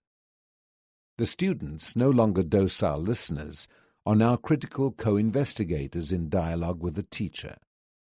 The teacher presents the material to the students for their consideration and reconsiders her earlier considerations as the students express their own. The role of the problem-posing educator is to create, together with the students, the conditions under which knowledge at the level of the doxa is superseded by true knowledge at the level of the logos. Whereas banking education anesthetizes and inhibits creative power, problem-posing education involves a constant unveiling of reality. The former attempts to maintain the submersion of consciousness. The latter strives for the emergence of consciousness and critical intervention in reality. Students, as they are increasingly posed with problems relating to themselves in the world and with the world, will feel increasingly challenged and obliged to respond to that challenge. Because they apprehend the challenge as interrelated to other problems within a total context, not as a theoretical question, the resulting comprehension tends to be increasingly critical and thus constantly less alienated. Their response to the challenge evokes new challenges, followed by new understandings, and gradually the students come to regard themselves as committed. Education as the practice of freedom, as opposed to education as the practice of domination, denies that man is abstract, isolated, independent, and unattached to the world. It also denies that the world exists as a reality apart from people. Authentic reflection considers neither abstract man nor the world without people, but people in their relations with the world. In these relations, consciousness and world are simultaneous. Consciousness neither precedes the world nor follows it. La conscience et la monde sont donc de même coup. Extérieur par essence à la conscience, le monde est par essence relatif à elle. In one of our culture circles in Chile, the group was discussing, based on a codification, the anthropological concept of culture. In the midst of the discussion, a peasant who by banking standards was completely ignorant said, "Now I see that without man there is no world." When the educator responded, "Let's say for the sake of argument that all men on earth were to die, but that the earth itself remained, together with trees, birds, animals, rivers, seas, and stars. Wouldn't all this be a world?" "Oh no," the peasant replied emphatically. "There would be no one to say, 'This is a world.'" The peasant wished to express the idea that there would be lacking the consciousness of the world which necessarily implies the world of consciousness. I cannot exist without a non-I. In turn, the not-I depends on that existence. The world which brings consciousness into existence becomes the world of that consciousness. Hence the previous cited affirmation of Sartre, "La conscience et le monde sont donc de même coup." As women and men, simultaneously reflecting on themselves and on the world, increase the scope of their perception, they begin to direct their observations towards previously inconspicuous phenomena. In perception properly so called as an explicit awareness, Gewahren, I am turned towards the object, to the paper, for instance. I apprehend it as being this here and now. The apprehension is a singling out, every object having a background in experience.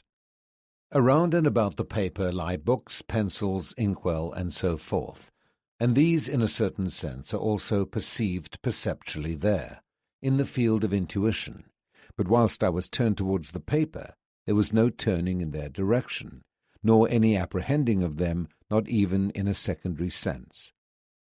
They appeared, and yet were not singled out, were not posited on their own account. Every perception of a thing has such a zone of background intuitions or background awareness, if intuiting already includes the state of being turned towards, and this also is a conscious experience, or more briefly, a consciousness of all indeed that in point of fact lies in the co-perceived objective background.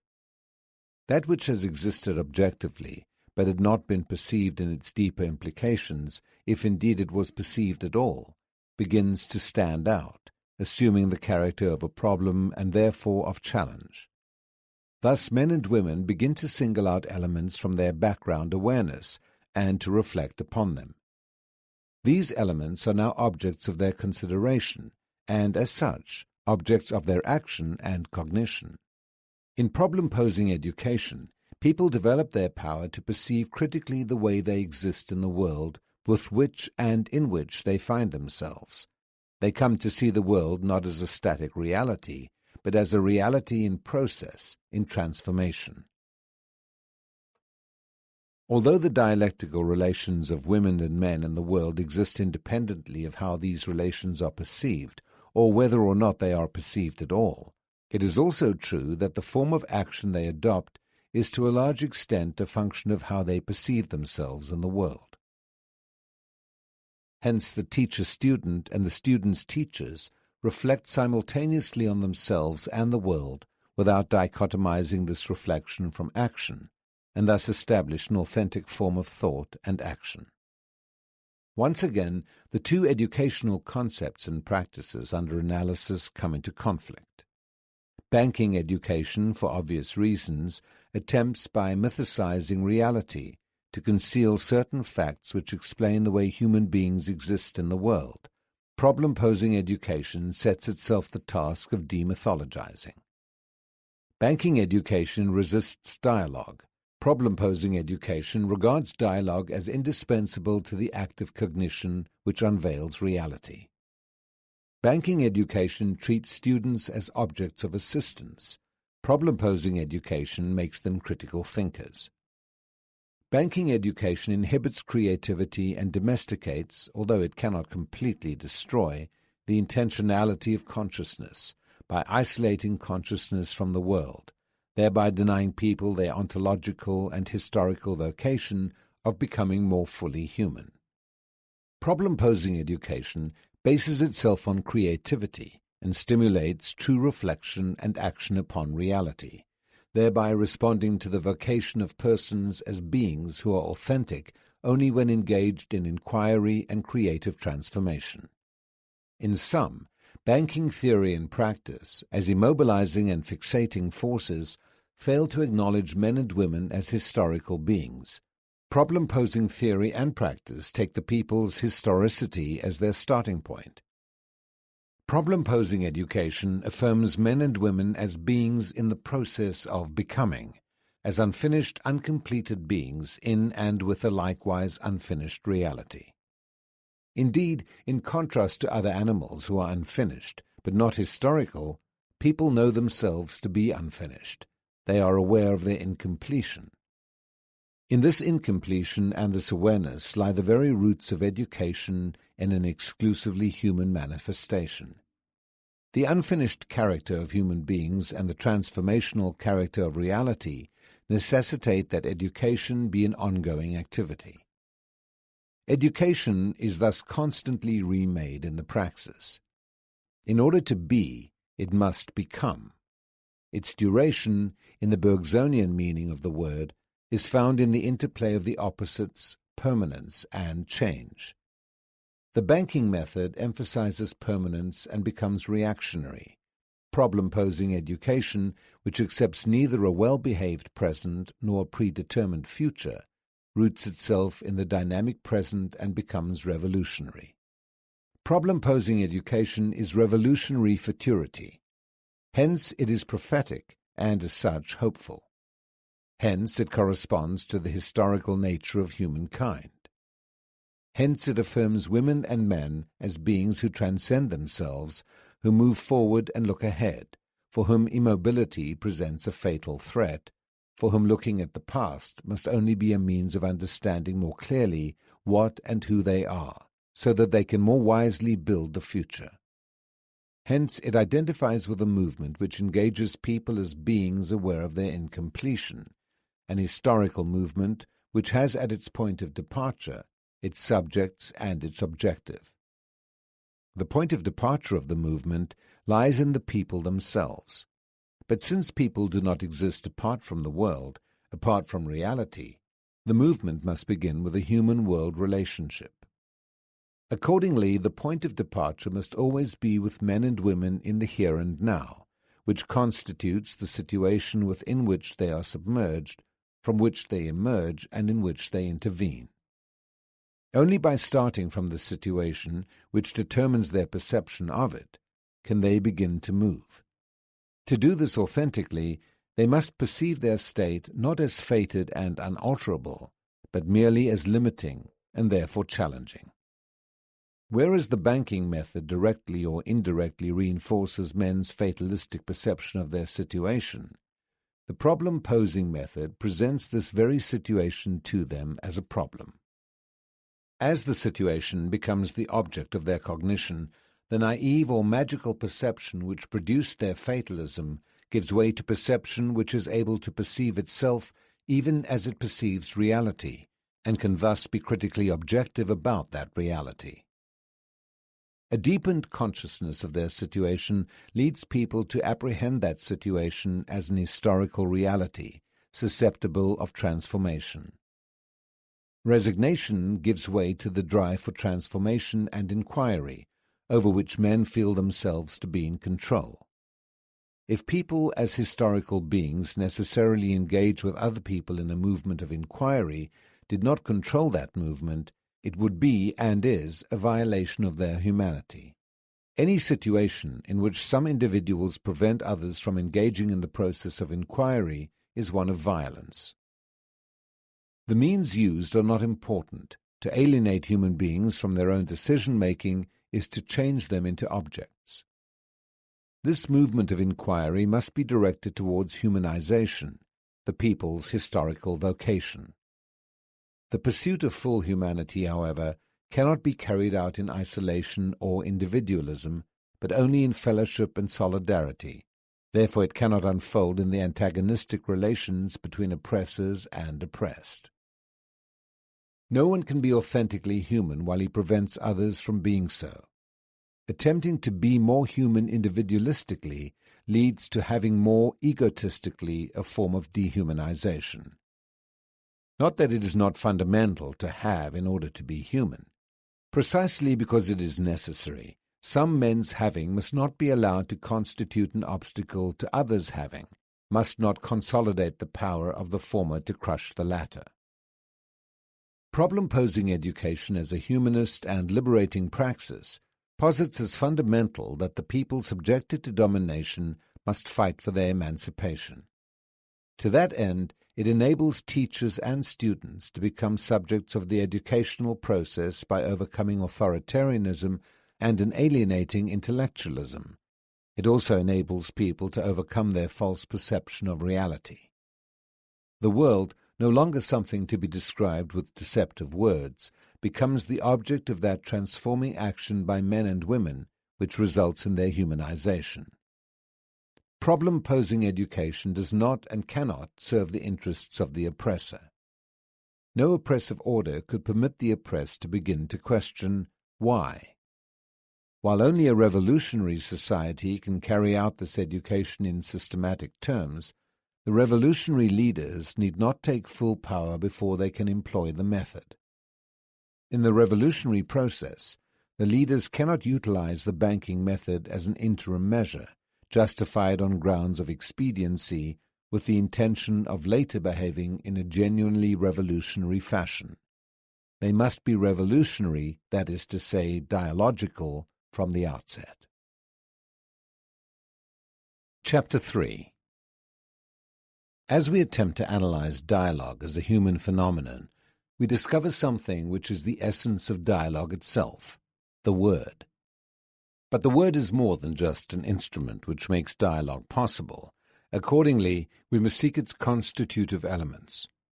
Within the word we find two dimensions, reflection and action, in such radical interaction that if one is sacrificed, even in part, the other immediately suffers. There is no true word that is not at the same time a praxis. Thus, to speak a true word is to transform the world. An unauthentic word, one which is unable to transform reality, results when dichotomy is imposed upon its constitutive elements. When a word is deprived of its dimension of action, reflection automatically suffers as well. The word is changed into idle chatter, into verbalism, into an alienated and alienating blah. It becomes an empty word, one which cannot denounce the world, for denunciation is impossible without a commitment to transform, and there is no transformation without action. On the other hand, if action is emphasized exclusively to the detriment of reflection, the word is converted into activism.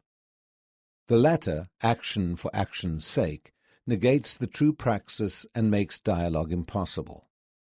Either dichotomy, by creating unauthentic forms of existence, creates also unauthentic forms of thought, which reinforce the original dichotomy. Human existence cannot be silent, nor can it be nourished by false words, but only by true words, with which men and women transform the world. To exist humanly is to name the world, to change it. Once named, the world in its turn reappears to the namers as a problem, and requires of them a new naming. Human beings are not built in silence, but in word, in work, in action, reflection. But while to say the true word, which is work, which is praxis, is to transform the world, saying that word is not the privilege of some few persons, but the right of everyone. Consequently, no one can say a true word alone, nor can she say it for another in a prescriptive act which robs others of their words. Dialogue is the encounter between men mediated by the world in order to name the world. Hence, dialogue cannot occur between those who want to name the world and those who do not wish this naming, between those who deny others the right to speak their word and those whose right to speak has been denied them. Those who have been denied their primordial right to speak their word must first reclaim this right and prevent the continuation of this dehumanizing aggression. If it is in speaking their word that people, by naming the world, transform it, dialogue imposes itself as the way by which they achieve significance as human beings. Dialogue is thus an existential necessity, and since dialogue is the encounter in which the united reflection and action of the dialoguers are addressed to the world which is to be transformed and humanized, this dialogue cannot be reduced to the act of one person's depositing ideas in another, nor can it become a simple exchange of ideas to be consumed by the discussants. Nor yet is it a hostile polemical argument between those who are committed neither to the naming of the world nor to the search for truth, but rather to the imposition of their own truth. Because dialogue is an encounter among women and men who name the world, it must not be a situation where some name on behalf of others. It is an act of creation. It must not serve as a crafty instrument for the domination of one person by another. The domination implicit in dialogue is that of the world by the dialoguers. It is conquest of the world for the liberation of humankind. Dialogue cannot exist, however, in the absence of a profound love for the world and for people. The naming of the world, which is an act of creation and recreation, is not possible if it is not infused with love. Love is at the same time the foundation of dialogue and dialogue itself. It is thus necessarily the task of responsible subjects and cannot exist in a relation of domination. Domination reveals the pathology of love, sadism in the dominator and masochism in the dominated. Because love is an act of courage, not of fear, love is commitment to others. No matter where the oppressed are found, the act of love is a commitment to their cause, the cause of liberation. And this commitment, because it is loving, is dialogical. As an act of bravery, love cannot be sentimental. As an act of freedom, it must not serve as a pretext for manipulation. It must generate other acts of freedom, otherwise it is not love. Only by abolishing the situation of oppression is it possible to restore the love which that situation made impossible. If I do not love the world, if I do not love life, if I do not love people, I cannot enter into dialogue. On the other hand, dialogue cannot exist without humility. The naming of the world through which people constantly recreate that world cannot be an act of arrogance. Dialogue as an encounter of those addressed to the common task of learning and acting is broken if the parties, or one of them, lack humility. How can I dialogue if I always project ignorance onto others and never perceive my own? How can I dialogue if I regard myself as a case apart from others, mere its in whom I cannot recognize other eyes? How can I dialogue if I consider myself a member of an in-group of pure men, the owners of truth and knowledge, for whom all non-members are these people or the great unwashed? How can I dialogue if I start from the premise that naming the world is the task of an elite and that the presence of the people in history is a sign of deterioration, thus to be avoided? How can I dialogue if I am closed to and even offended by the contribution of others?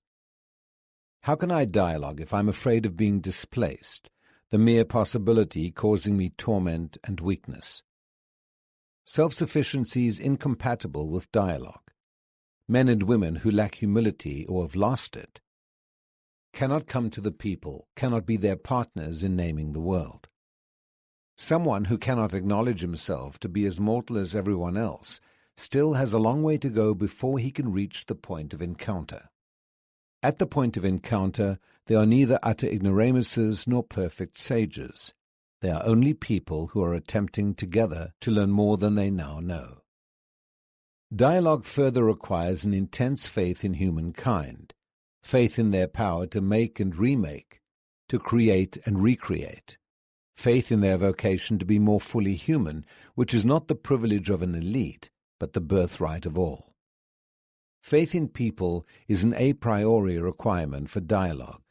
The dialogical man believes in others even before he meets them face to face. His faith, however, is not naive. The dialogical man is critical and knows that although it is within the power of humans to create and transform, in a concrete situation of alienation, individuals may be impaired in the use of that power. Far from destroying his faith in the people, however, this possibility strikes him as a challenge to which he must respond. He is convinced that the power to create and transform, even when thwarted in concrete situations, tends to be reborn. And that rebirth can occur not gratuitously, but in and through the struggle for liberation, in the supersedence of slave labor by emancipated labor which gives zest to life. Without this faith in people, dialogue is a farce which inevitably degenerates into paternalistic manipulation. Founding itself upon love, humility, and faith, dialogue becomes a horizontal relationship of which mutual trust between the dialoguers is the logical consequence. It would be a contradiction in terms if dialogue, loving, humble, and full of faith, did not produce this climate of mutual trust, which leads the dialoguers into ever closer partnership in the naming of the world. Conversely, such trust is obviously absent in the anti-dialogics of the banking method of education. Whereas faith in humankind is an a priori requirement for dialogue, trust is established by dialogue. Should it founder, it will be seen that the preconditions were lacking. False love, false humility, and feeble faith in others cannot create trust. Trust is contingent on the evidence which one party provides the others of his true, concrete intentions. It cannot exist if that party's words do not coincide with their actions. To say one thing and do another, to take one's own word lightly, cannot inspire trust. To glorify democracy and to silence the people is a farce. To discourse on humanism and to negate people is a lie. Nor yet can dialogue exist without hope. Hope is rooted in men's incompletion, from which they move out in constant search, a search which can be carried out only in communion with others. Hopelessness is a form of silence, of denying the world and fleeing from it. The dehumanizing resulting from an unjust order is not a cause for despair but for hope, leading to the incessant pursuit of the humanity denied by injustice. Hope, however, does not consist in crossing one's arms and waiting. As long as I fight, I am moved by hope, and if I fight with hope, then I can wait. As the encounter of women and men seeking to be more fully human, dialogue cannot be carried on in a climate of hopelessness. If the dialoguers expect nothing to come of their efforts, their encounter will be empty and sterile, bureaucratic and tedious. Finally, true dialogue cannot exist unless the dialoguers engage in critical thinking, thinking which discerns an indivisible solidarity between the world and the people and admits of no dichotomy between them, thinking which perceives reality as process, as transformation, rather than as a static entity, thinking which does not separate itself from action, but constantly immerses itself in temporality without fear of the risks involved. Critical thinking contrasts with naive thinking, which sees historical time as a weight, a stratification of the acquisitions and experiences of the past, from which the present should emerge normalized and well-behaved. For the naive thinker, the important thing is accommodation to this normalized today. For the critic, the important thing is the continuing transformation of reality in behalf of the continuing humanization of men. In the words of Pierre Furter, the goal will no longer be to eliminate the risks of temporality by clutching to guaranteed space, but rather to temporalize space. The universe is revealed to me not as space, imposing a massive presence to which I can but adapt, but as a scope, a domain which takes shape as I act upon it. For naive thinking, the goal is precisely to hold fast to this guaranteed space and to adjust to it. By thus denying temporality, it denies itself as well. Only dialogue which requires critical thinking is also capable of generating critical thinking. Without dialogue there is no communication, and without communication there can be no true education. Education which is able to resolve the contradiction between teacher and student takes place in a situation in which both address their active cognition to the object by which they are mediated. Thus, the dialogical character of education as the practice of freedom does not begin when the teacher-student meets with the student's teachers in a pedagogical situation, but rather when the former first asks herself or himself what she or he will dialogue with the latter about. The preoccupation with the content of dialogue is really preoccupation with the program content of education. For the anti-dialogical banking educator, the question of content simply concerns the program about which he will discourse to his students, and he answers his own question by organizing his own program. For the dialogical problem-posing teacher-student, the program content of education is neither a gift nor an imposition, bits of information to be deposited in the students, but rather the organized, systematized, and developed representation to individuals of the things about which they want to know more. Authentic education is not carried on by A for B or by A about B, but rather by A with B, mediated by the world, a world which impresses and challenges both parties, giving rise to views or opinions about it. These views, impregnated with anxieties, doubts, hopes, or hopelessness, imply significant themes on the basis of which the program content of education can be built. In its desire to create an ideal model of the good man, a naively conceived humanism often overlooks the concrete existential present situation of real people.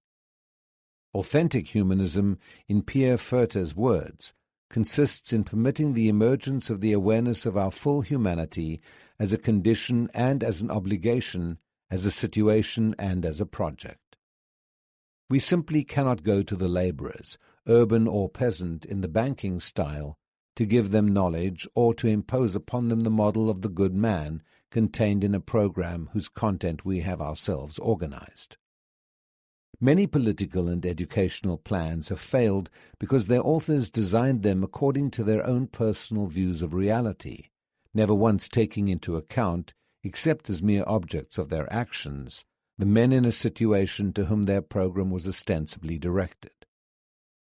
For the truly humanist educator and the authentic revolutionary, the object of action is the reality to be transformed by them together with other people, not other men and women themselves.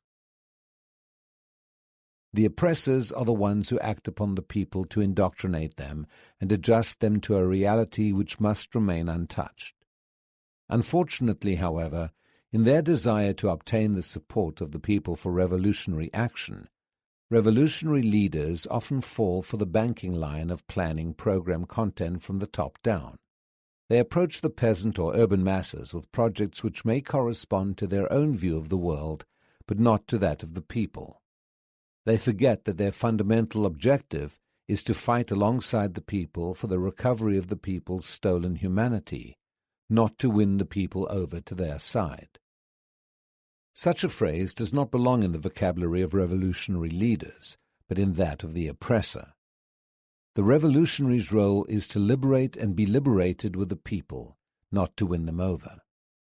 In their political activity, the dominant elites utilize the banking concept to encourage passivity in the oppressed, corresponding with the latter's submerged state of consciousness, and take advantage of that passivity to fill that consciousness with slogans which create even more fear of freedom.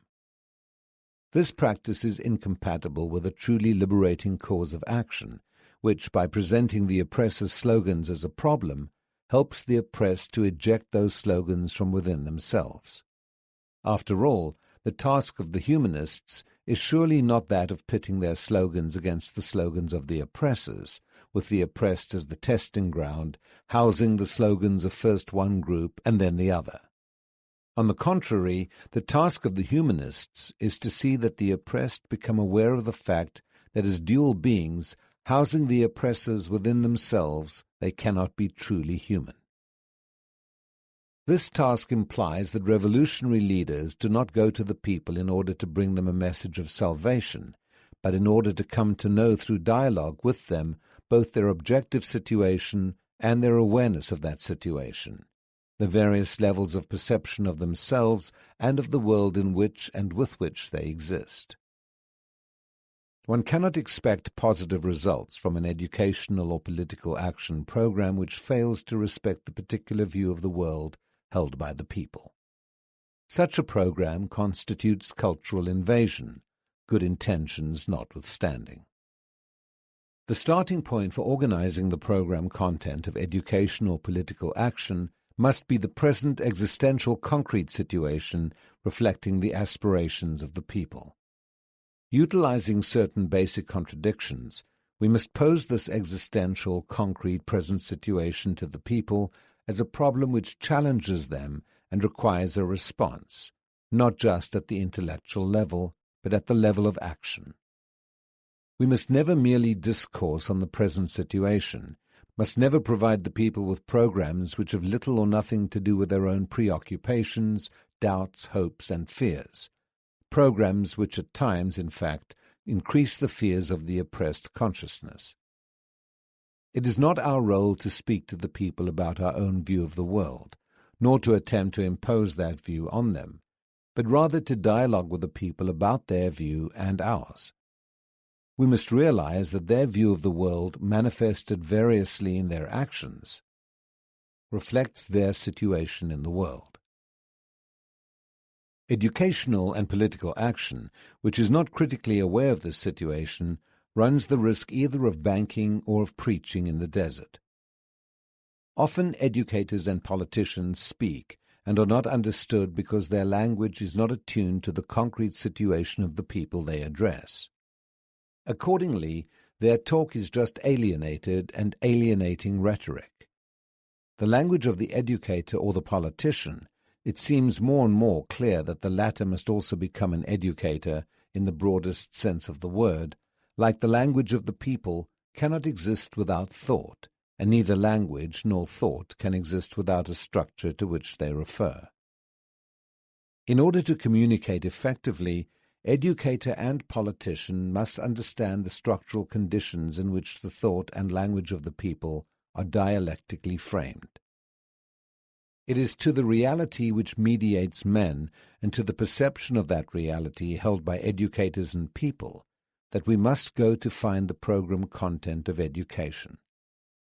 The investigation of what I have termed the people's thematic universe, the complex of their generative themes, inaugurates the dialogue of education as the practice of freedom.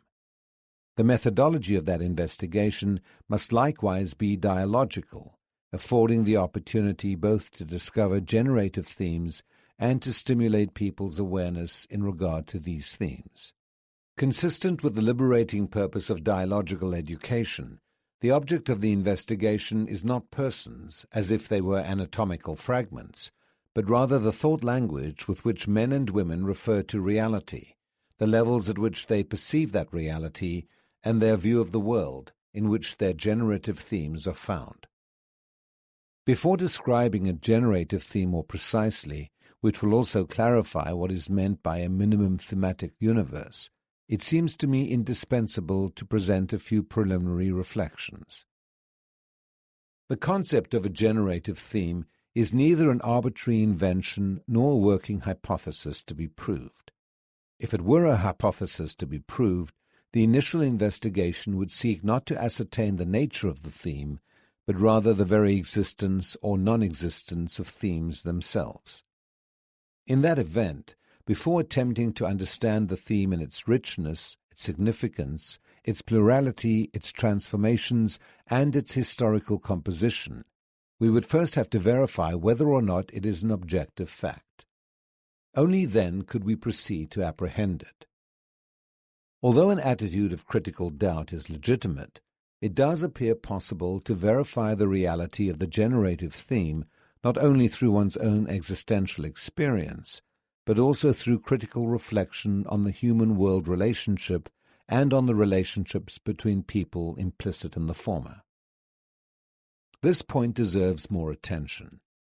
One may well remember, trite as it seems, that of the uncompleted beings, man is the only one to treat not only his actions, but his very self as the object of his reflection. This capacity distinguishes him from the animals, which are unable to separate themselves from their activity, and thus are unable to reflect upon it. In this apparently superficial distinction lie the boundaries which delimit the action of each in his life space.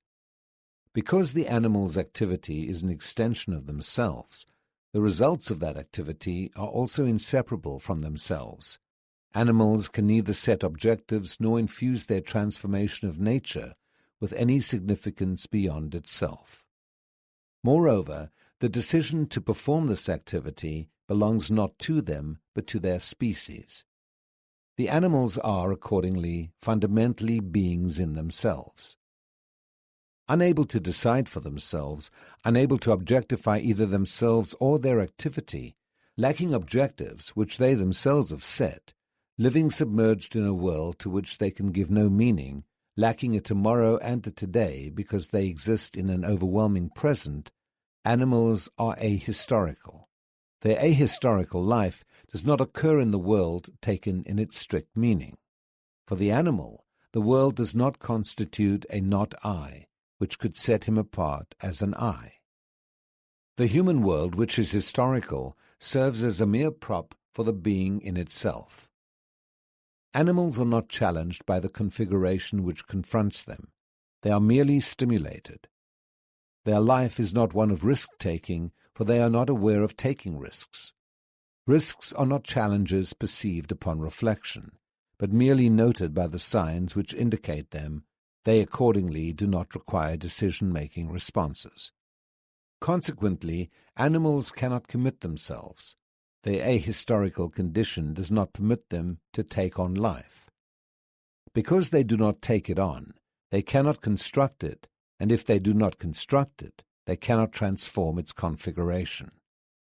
Nor can they know themselves to be destroyed by life, for they cannot expand their prop world into a meaningful symbolic world which includes culture and history. As a result, animals do not animalize their configuration in order to animalize themselves, nor do they de-animalize themselves. Even in the forest, they remain beings in themselves, as animal-like there as in the zoo.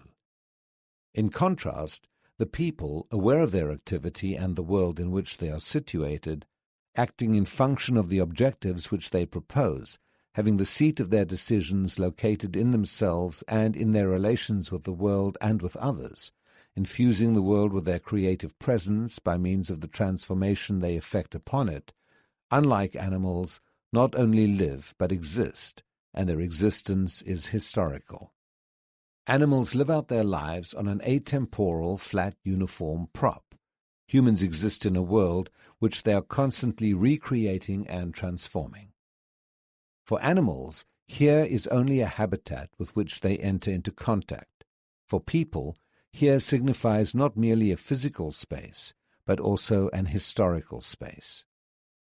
Strictly speaking, here, now, there, tomorrow, and yesterday do not exist for the animal whose life lacking self-consciousness is totally determined. Animals cannot surmount the limits imposed by the here and the now or the there. Humans, however, because they are aware of themselves and thus of the world, because they are conscious beings, exist in a dialectical relationship between the determination of limits and their own freedom. As they separate themselves from the world which they objectify, as they separate themselves from their own activity, as they locate the seat of their decisions in themselves and in their relations with the world and others, people overcome the situations which limit them, the limit situations. Once perceived by individuals as fetters, as obstacles to their liberation, these situations stand out in relief from the background, revealing their true nature as concrete historical dimensions of a given reality. Men and women respond to the challenge with actions which Vieira Pinto calls limit acts, those directed at negating and overcoming rather than passively accepting the given. Thus, it is not the limit situations in and of themselves which create a climate of hopelessness, but rather how they are perceived by women and men at a given historical moment, whether they appear as fetters or as insurmountable barriers. As critical perception is embodied in action, a climate of hope and confidence develops, which leads men to attempt to overcome the limit situations. This objective can be achieved only through action upon the concrete historical reality in which limit situations historically are found. As reality is transformed and these situations are superseded, new ones will appear, which in turn will evoke new limit acts. The prop world of animals contains no limit situations due to its ahistorical character. Similarly, animals lack the ability to exercise limit acts, which require a decisive attitude towards the world, separation from and objectification of the world in order to transform it. Organically bound to their prop, animals do not distinguish between themselves and the world.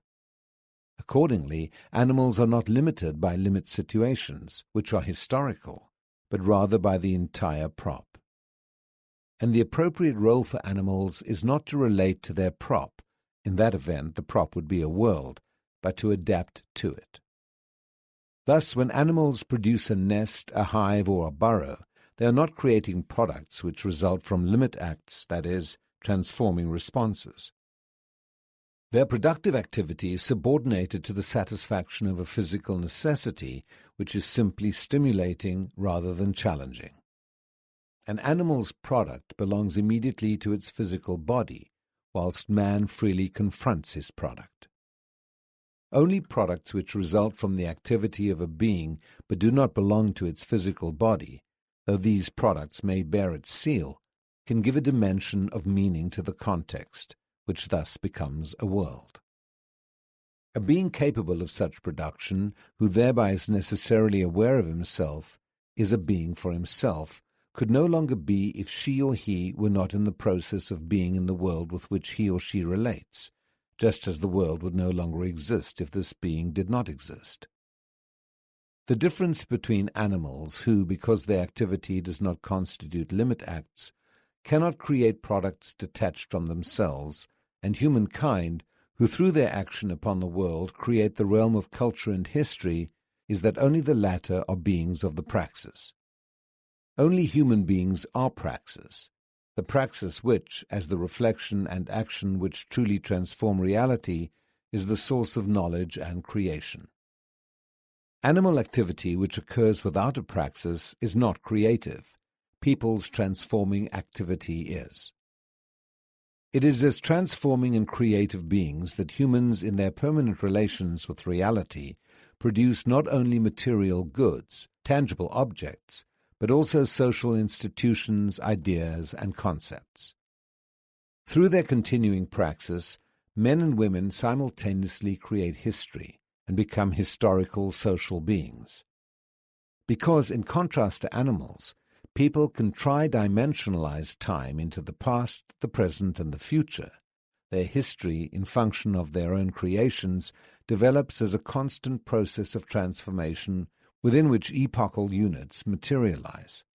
These epochal units are not closed periods of time, static compartments within which people are confined. Were this the case, a fundamental condition of history, its continuity, would disappear.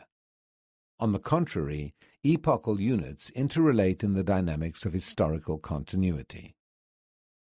An epoch is characterized by a complex of ideas, concepts, hopes, doubts, values, and challenges in dialectical interaction with their opposites, striving toward plenitude.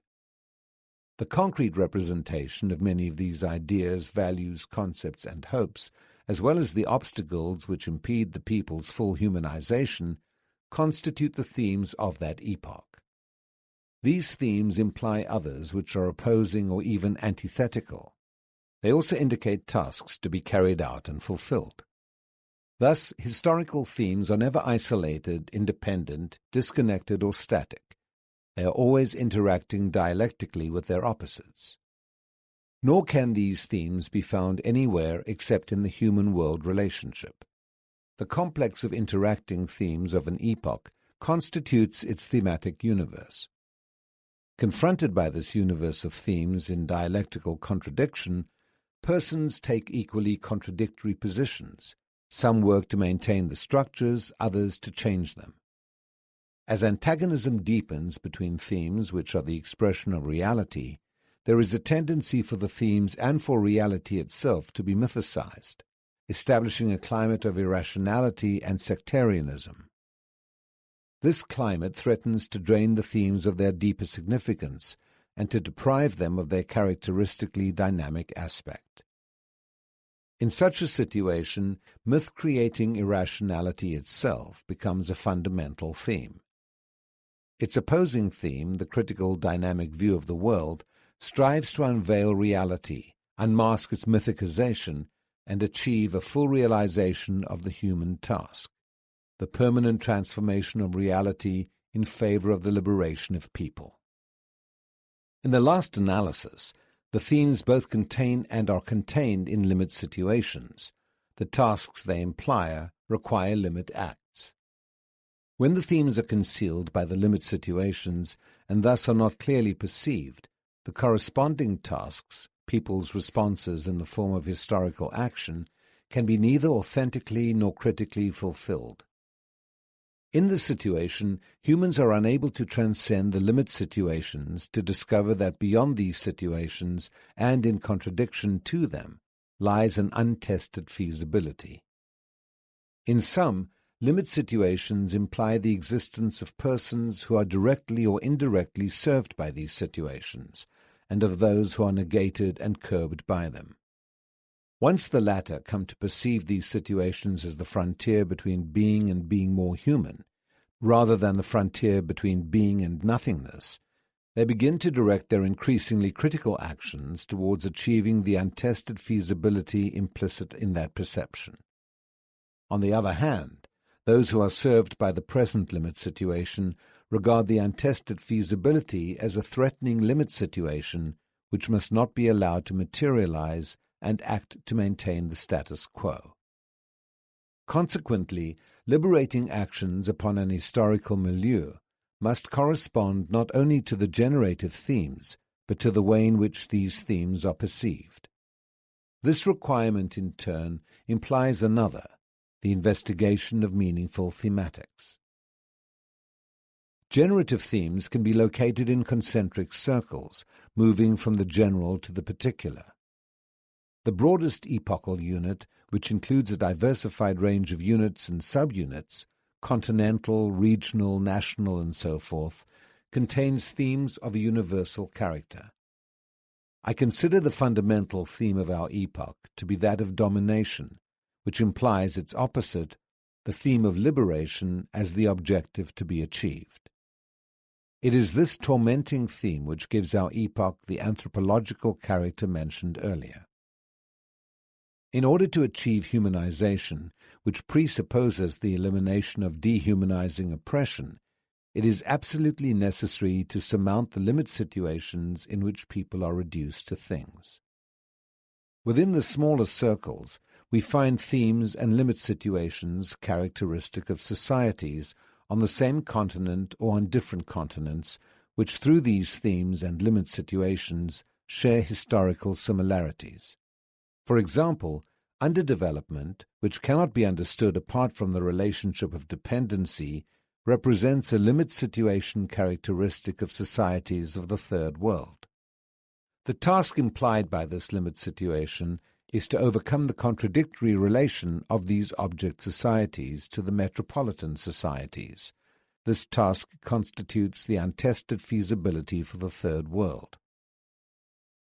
Any given society within the broader epochal unit contains, in addition to the universal, continental, or historical similar themes, its own particular themes, its own limit situations. Within yet smaller circles, thematic diversifications can be found within the same society, divided into areas and sub-areas, all of which are related to the societal whole. These constitute epochal subunits. For example, within the same national unit, one can find the contradiction of the coexistence of the non-contemporaneous. Within these subunits, national themes may or may not be perceived in their true significance. They may simply be felt, sometimes not even that. But the non-existence of themes within the subunits is absolutely impossible. The fact that individuals in a certain area do not perceive a generative theme or perceive it in a distorted way may only reveal a limit situation of oppression in which people are still submerged. In general, a dominated consciousness, which has not yet perceived a limit situation in its totality, apprehends only its epiphenomena and transfers to the latter the inhibiting force which is the property of the limit situation. The fact is of great importance for the investigation of generative themes. When people lack a critical understanding of their reality, apprehending it in fragments which they do not perceive as interacting constituent elements of the whole, they cannot truly know that reality. To truly know it, they would have to reverse their starting point They would need to have a total vision of the context in order subsequently to separate and isolate its constituent elements, and by means of this analysis achieve a clearer perception of the whole. Equally appropriate for the methodology of thematic investigation and for problem-posing education is this effort to present significant dimensions of an individual's contextual reality, the analysis of which will make it possible for him to recognize the interaction of the various components. Meanwhile, the significant dimensions, which in their turn are constituted of parts of an interaction, should be perceived as dimensions of total reality. In this way, a critical analysis of a significant existential dimension makes possible a new critical attitude toward the limit situations. The perception and comprehension of reality are rectified and acquire new depth. When carried out with the methodology of conscientizazao, the investigation of the generative theme contained in the minimum thematic universe, the generative themes in interaction, thus introduces or begins to introduce women and men to a critical form of thinking about their world. In the event, however, that human beings perceive reality as dense, impenetrable, and enveloping, it is indispensable to proceed with the investigation by means of abstraction. This method does not involve reducing the concrete to the abstract, which would signify the negation of its dialectical nature, but rather maintaining both elements as opposites, which interrelate dialectically in the act of reflection. This dialectical movement of thought is exemplified perfectly in the analysis of a concrete existential coded situation. Its decoding requires moving from the abstract to the concrete. This requires moving from the part to the whole, and then returning to the parts. This in turn requires that the subject recognize himself in the object, the coded, concrete, existential situation, and recognize the object as a situation in which he finds himself, together with other subjects. If the decoding is well done, this movement of flux and reflux from the abstract to the concrete, which occurs in the analysis of a coded situation, leads to the supersedence of abstraction by the critical perception of the concrete, which has already ceased to be a dense, impenetrable reality. When an individual is presented with a coded existential situation, a sketch or a photograph which leads by abstraction to the concreteness of existential reality, his tendency is to split that coded situation. In the process of decoding, this separation corresponds to the stage we call the description of the situation and facilitates the discovery of the interaction among the parts of the disjointed whole. This whole, the coded situation, which previously had only been diffusely apprehended, begins to acquire meaning as thought flows back to it from the various dimensions. Since, however, the coding is the representation of an existential situation, the decoder tends to take the step from the representation to the very concrete situation in which and with which she finds herself.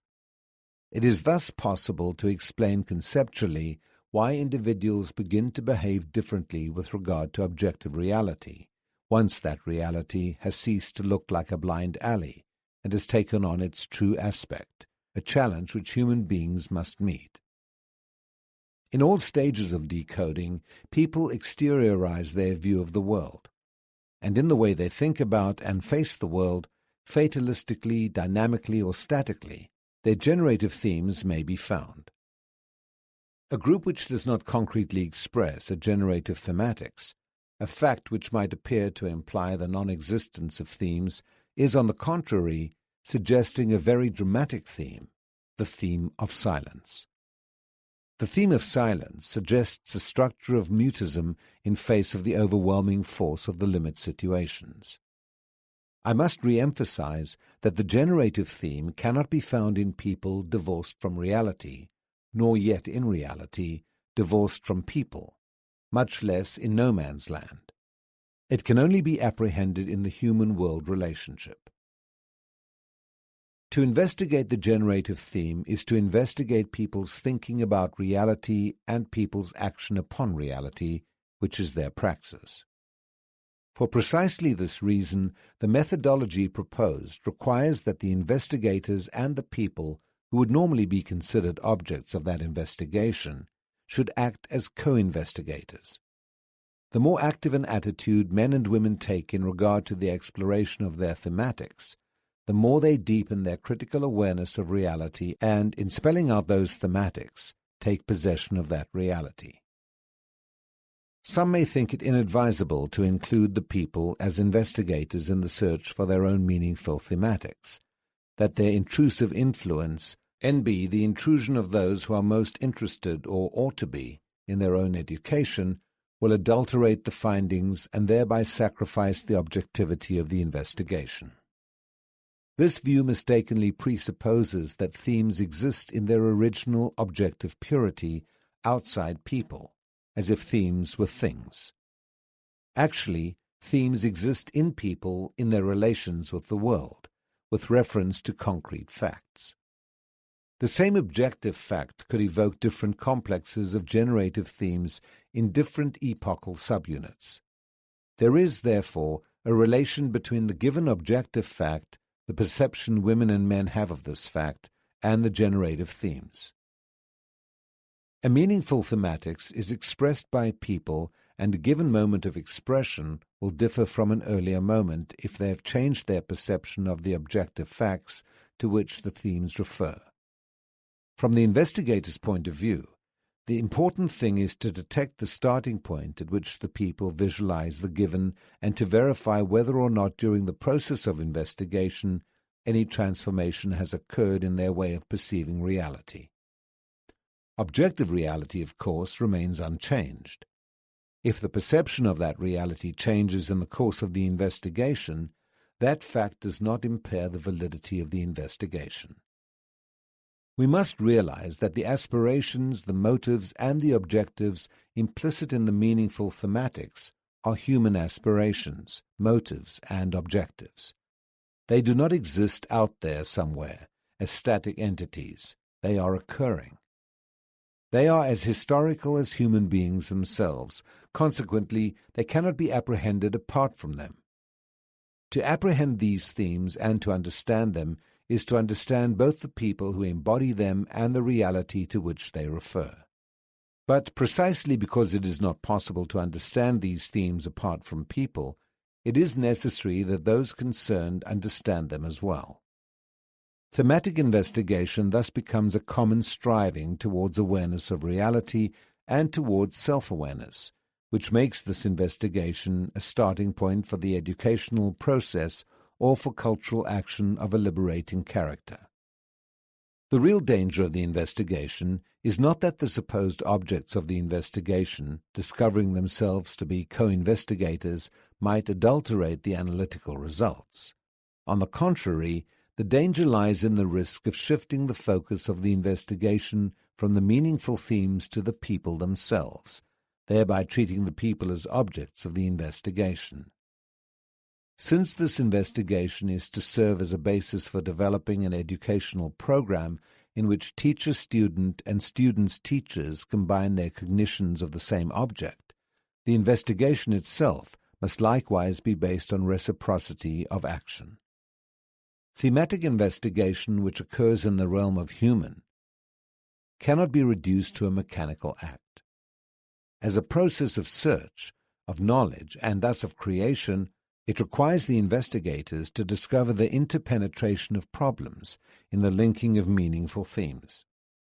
The investigation will be most educational when it is most critical, and most critical when it avoids the narrow outlines of partial or focalized views of reality and sticks to the comprehension of total reality.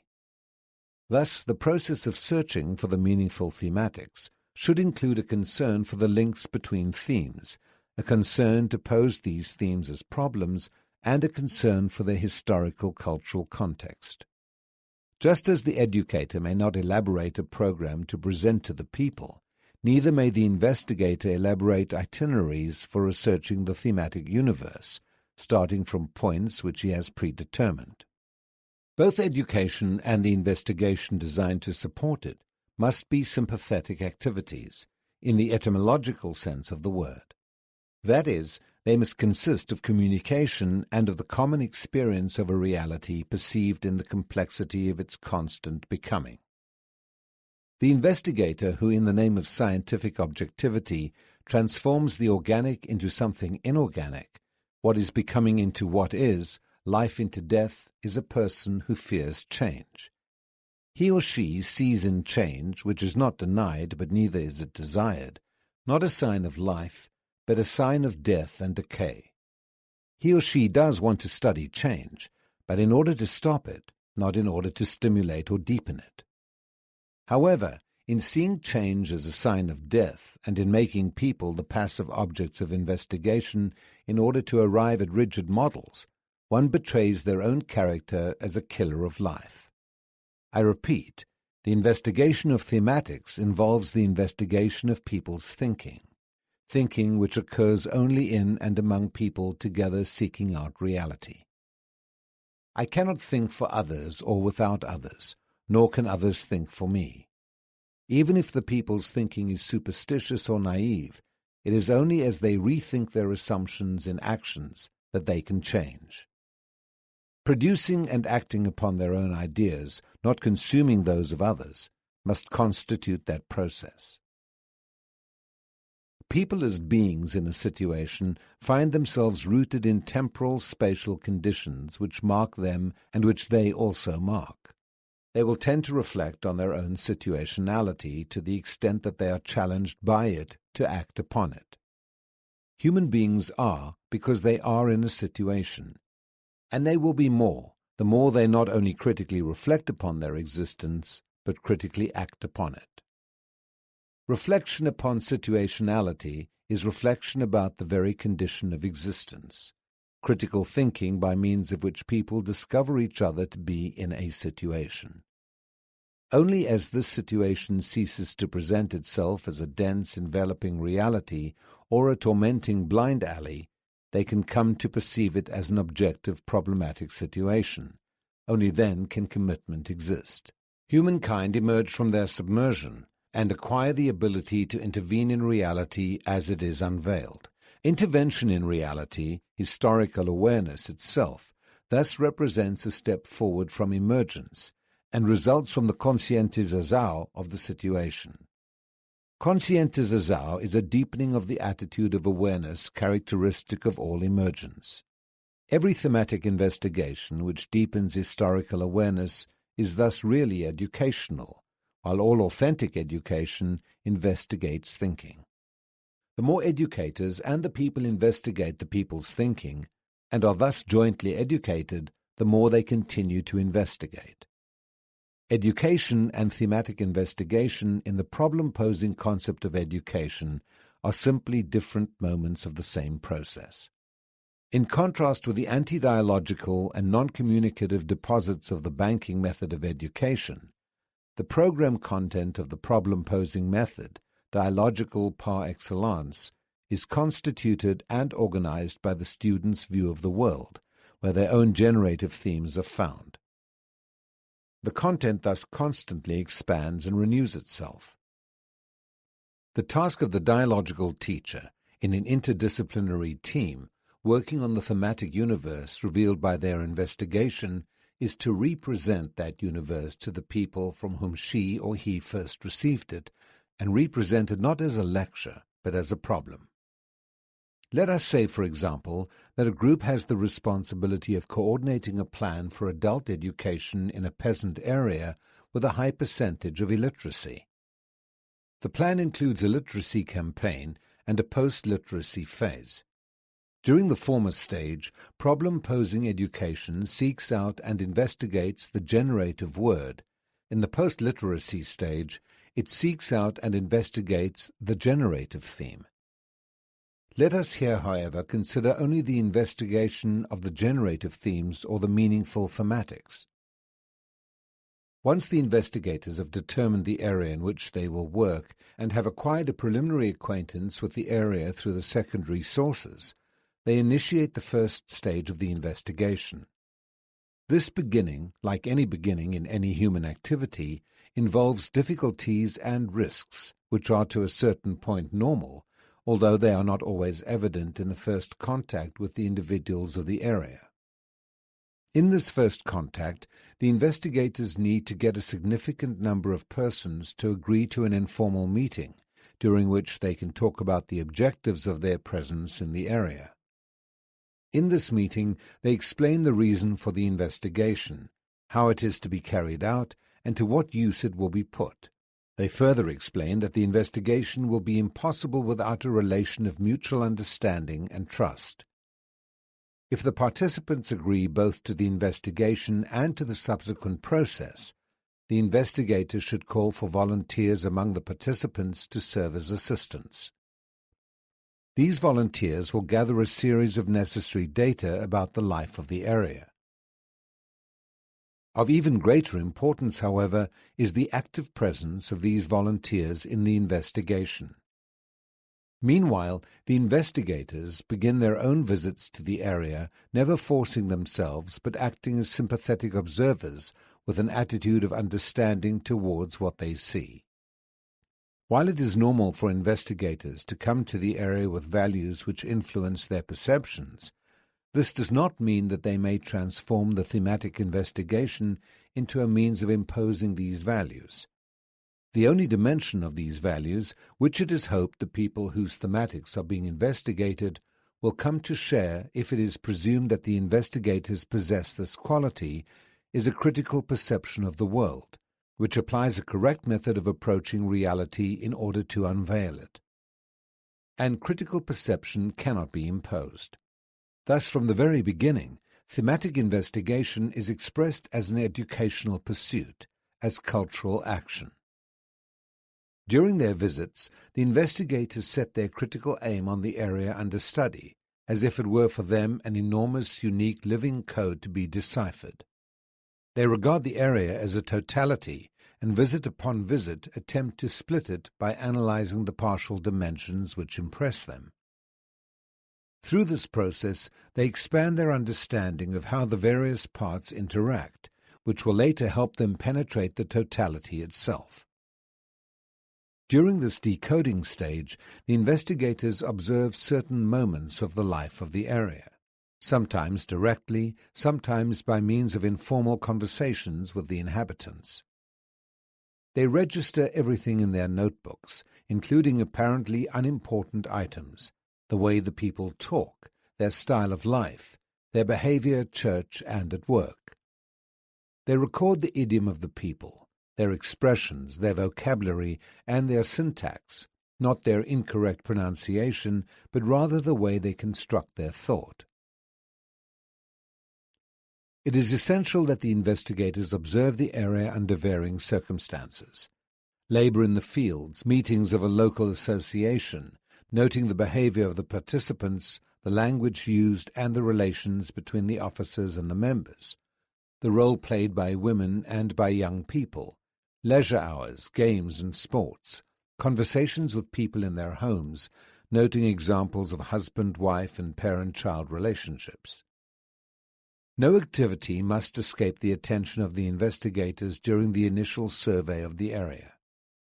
After each observation visit, the investigators should draw up a brief report to be discussed by the entire team in order to evaluate the preliminary findings of both the professional investigators and the local assistants. To facilitate the participation of the assistants, the evaluation meetings should be held in the area itself. The evaluation meetings represent a second stage in the decoding of the unique living code.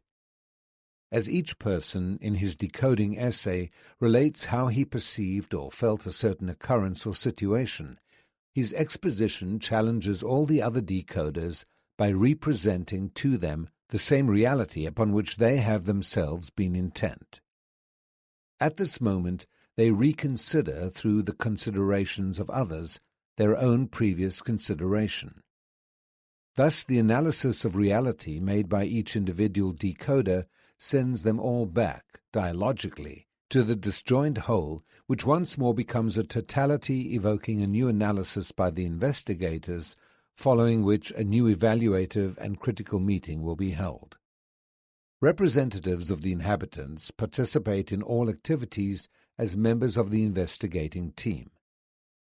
The more the group divide and reintegrate the whole, the more closely they approach the nuclei of the principal and secondary contradictions which involve the inhabitants of the area.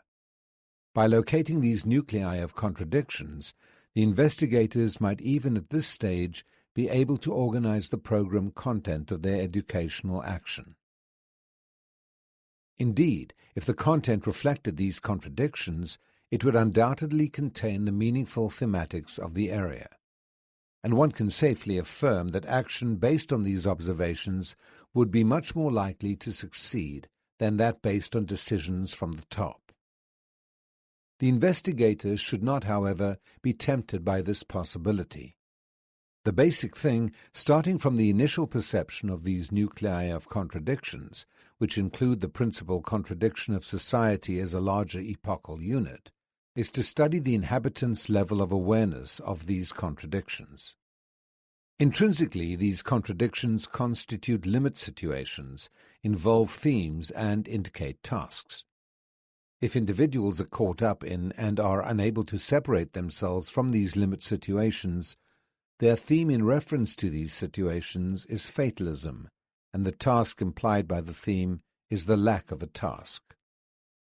Thus, although the limit situations are objective realities which call forth needs in individuals, one must investigate with these individuals their level of awareness of these situations. A limit situation as a concrete reality can call forth from persons in different areas and even in sub-areas of the same area quite opposite themes and tasks. Thus, the basic concern of the investigators should be to concentrate on the knowledge of what Goldman calls real consciousness and the potential consciousness. Real consciousness is the result of the multiple obstacles and deviations that the different factors of empirical reality put into opposition and submit for realization by the potential consciousness. Real consciousness implies the impossibility of perceiving the untested feasibility, which lies beyond the limit situations. But whereas the untested feasibility cannot be achieved at the level of real or present consciousness, it can be realized through testing action, which reveals its hitherto unperceived viability. The untested feasibility and real consciousness are related, as are testing action and potential consciousness. Goldman's concept of potential consciousness is similar to what Nicolai terms unperceived practicable solutions, our untested feasibility, in contrast to perceived practicable solutions and present practiced solutions, which correspond to Goldman's real consciousness. Accordingly, the fact that the investigators may, in the first stage of the investigation, approximately apprehend the complex of contradictions does not authorize them to begin to structure the program content of educational action. This perception of reality is still their own, not that of the people. It is with the apprehension of the complex of contradictions that the second stage of the investigation begins. Always acting as a team, the investigators will select some of these contradictions to develop the codifications to be used in the thematic investigation.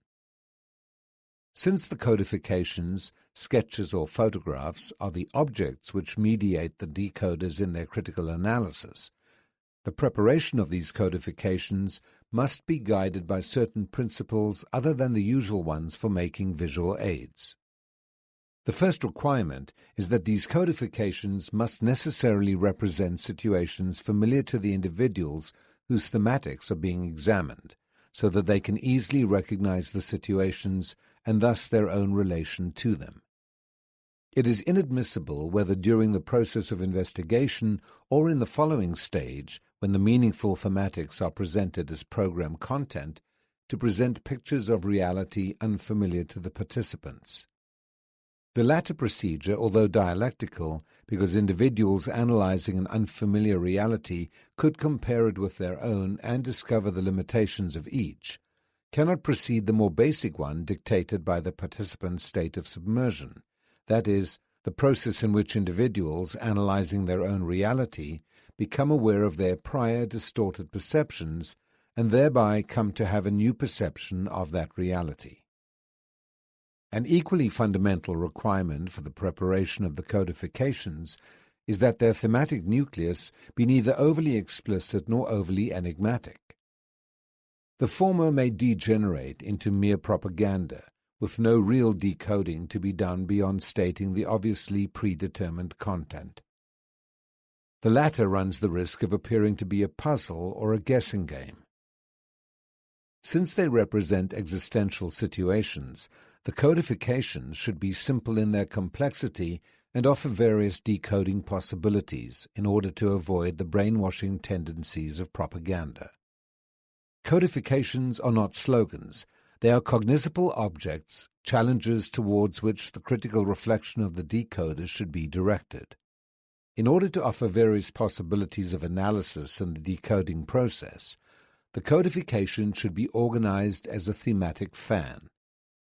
As the decoders reflect on the codifications should open up in the direction of other themes. This opening up, which does not occur if the thematic content is either too explicit or too enigmatic, is indispensable to the perception of the dialectical relations which exist between the themes and their opposites. Accordingly, the codifications reflecting an existential situation must objectively constitute a totality. Its elements must interact in the makeup of the whole. In the process of decoding, the participants externalize their thematics and thereby make explicit their real consciousness of the world. As they do this, they begin to see how they themselves acted while actually experiencing the situation they are now analyzing, and thus reach a perception of their previous perception. By achieving this awareness, they come to perceive reality differently. By broadening the horizon of their perception, they discover more easily in their background awareness the dialectical relations between the two dimensions of reality. By stimulating perception of the previous perception and knowledge of the previous knowledge, decoding stimulates the appearance of a new perception and the development of new knowledge. The new perception and knowledge are systematically continued with the inauguration of the educational plan, which transforms the untested feasibility into testing action, as potential consciousness supersedes real consciousness. Preparing the codifications further requires that, insofar as possible, they should represent contradictions inclusive of others, which constitute the system of contradictions of the area under study. As each of these inclusive codifications is prepared, the other contradictions contained therein should also be codified. The decoding of the former will be dialectically clarified by the decoding of the latter. In this connection, a very valuable contribution to our method has been made by Gabriel Bode, a young Chilean civil servant in one of the most significant Chilean governmental institutions, the Instituto de Desarrollo Agropecuario, INDEP. During his use of this method in the post-literacy stage, Bode observed that the peasants became interested in the discussion only when the codification related directly to their felt needs. Any deviation in the codification, as well as any attempt by the educator to guide the decoding discussion into other areas, produced silence and indifference. On the other hand, he observed that even when the codification centered on their felt needs, the peasants could not manage to concentrate systematically on the discussion, which often digressed to the point of never reaching a synthesis. Also, they almost never perceived the relationship of their felt needs to the direct and indirect causes of these needs. One might say that they failed to perceive the untested feasibility lying beyond the limit situations which engendered their needs. Bode then decided to experiment with a simultaneous projection of different situations. In this technique lies the value of his contribution. Initially, he projects a very simple codification of an existential situation. He terms his first codification essential. It represents the basic nucleus and opens up into a thematic fan extending to auxiliary codifications. After the essential codification is decoded, the educator maintains its projected image as a reference for the participants and successively projects alongside it the auxiliary codifications. By means of the latter, which are directly related to the essential codification, he sustains the vivid interest of the participants, who are thereby enabled to reach a synthesis. The great achievement of Gabriel Bode is that, by means of the dialectics between the essential and the auxiliary codifications, he has managed to communicate to the participants a sense of totality. Individuals who were submerged in reality, merely feeling their needs, emerge from reality and perceive the causes of their needs. In this way, they can go beyond the level of real consciousness to that of potential consciousness much more rapidly. Once the codifications have been prepared and all their possible thematic facets have been studied by the interdisciplinary team, the investigators begin the third stage of the investigation by returning to the area to initiate decoding dialogues in the thematic investigation circles. These discussions, which decode the material prepared in the preceding stage, are taped for subsequent analysis by the interdisciplinary team. In addition to the investigator acting as decoding coordinator, 2 other specialists, a psychologist and a sociologist, attend the meetings. Their task is to note and record the significant and apparently insignificant reactions of the decoders. During the decoding process, the coordinator must not only listen to the individuals, but must challenge them, posing as problems both the codified existential situation and their own answers. Due to the cathartic force of the methodology, the participants of the thematic investigation circles externalize a series of sentiments and opinions about themselves, the world, and others that perhaps they would not express under different circumstances. In one of the thematic investigations carried out in Santiago, a group of tenement residents discussed a scene showing a drunken man walking on the street and 3 young men conversing on the corner. The group participants commented that the only one there who is productive and useful to his country is the South, who is returning home after working all day for low wages and who is worried about his family because he can't take care of their needs. He's the only worker. He's a decent worker and a South like us. The investigator had intended to study aspects of alcoholism. He probably would not have elicited the above responses if he had presented the participants with a questionnaire he had elaborated himself. If asked directly, they might even have denied ever taking a drink themselves. But in their comments on the codification of an existential situation they could recognize, and in which they could recognize themselves, they said what they really felt. There are 2 important aspects to these declarations. On the one hand, they verbalize the connection between earning low wages, feeling exploited, and getting drunk as a flight from reality, as an attempt to overcome the frustration of inaction as an ultimately self-destructive solution. On the other hand, they manifest the need to rate the drunkard highly. He's the only one useful to his country because he works, while the others only gab. After praising the drunkard, the participants then identify themselves with him as workers who also drink, decent workers. In contrast, imagine the failure of a moralistic educator sermonizing against alcoholism and presenting as an example of virtue something which for these men are not a manifestation of virtue. In this and the other cases, the only sound procedure is the conscientization of the situation, which should be attempted from the start of the thematic investigation. Obviously, conscientization does not stop at the level of mere subjective perception of a situation, but through action prepares men for the struggle against the obstacles to their humanization. In another experience, this time with peasants, I observed that the unchanging motif during an entire discussion of a situation depicting work in the fields was the demand for an increase in wages and the necessity of joining together to create a union to obtain this particular demand. 3 situations were discussed during the session, and the motif was always the same. Now imagine an educator who has organized his educational program for these men, consisting of reading wholesome texts in which one learns that the water is in the well. But precisely this type of thing happens all the time in both education and politics, because it is not realized that the dialogical nature of education begins with thematic investigation. Once the decoding in the circles has been completed, the last stage of the investigation begins, as the investigators undertake a systematic interdisciplinary study of their findings.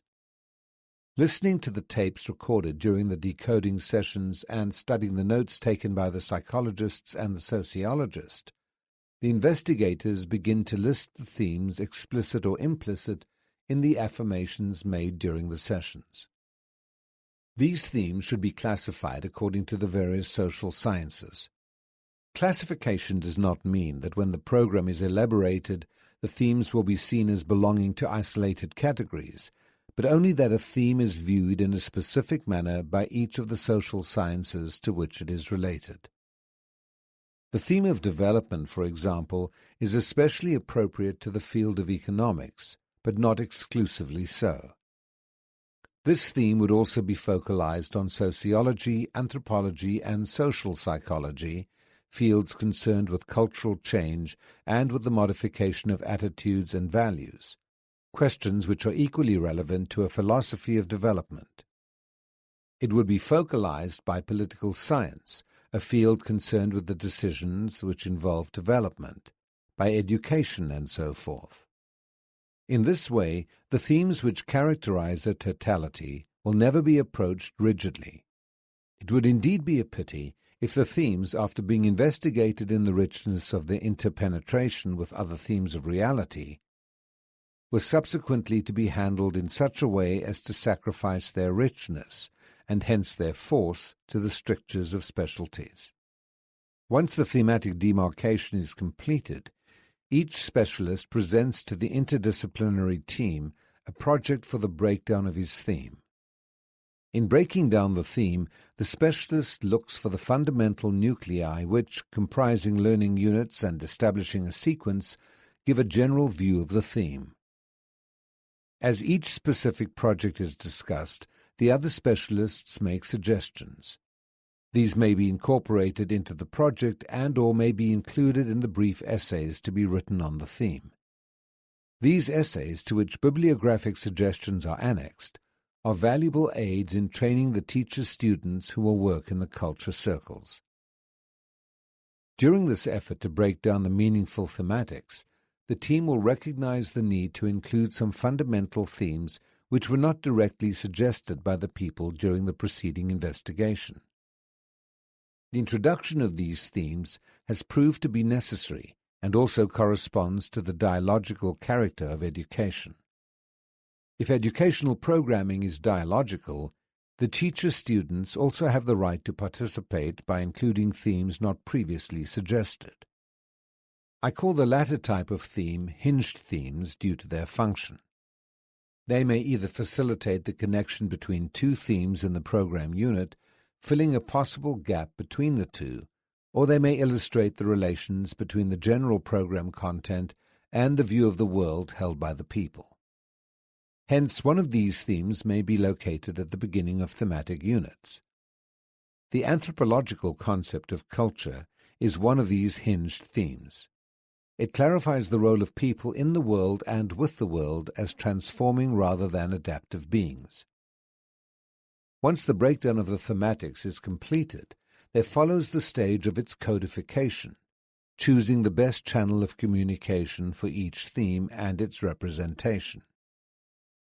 A codification may be simple or compound. The former utilizes either the visual, pictorial, or graphic, the tactile or the auditive channel. The latter utilizes various channels. The selection of the pictorial or graphic channel depends not only on the material to be codified, but also whether or not the individuals with whom one wishes to communicate are literate. After the thematics have been codified, the didactic material, photographs, slides, film strips, posters, reading texts, and so forth, is prepared. The team may propose some themes or aspects of some themes to outside specialists as topics for recorded interviews. Let us take the theme of development as an example. The team approaches 2 or more economists of varying schools of thought, tells them about the program, and invites them to contribute an interview on the subject in language comprehensible to the audience. If the specialists accept, an interview of 15 to 20 minutes is taped. A photograph may be taken of each specialist while he is speaking. When the taped interview is presented to the culture circle, an introductory statement indicates who each speaker is, what she or he has written, done, and doing now. Meanwhile, the speaker's photograph is projected on a screen. If, for instance, the speaker is a university professor, the introduction could include a discussion regarding what the participants think of universities and what they expect of them. The group has already been told that the recorded interview will be followed by a discussion of its contents, which function as an auditive codification. The team subsequently reports to the specialist the reaction of the participants during the discussion. This technique links intellectuals, often well-intentioned but not infrequently alienated from the reality of the people, to that reality. It also gives the people an opportunity to hear and criticize the thought of intellectuals.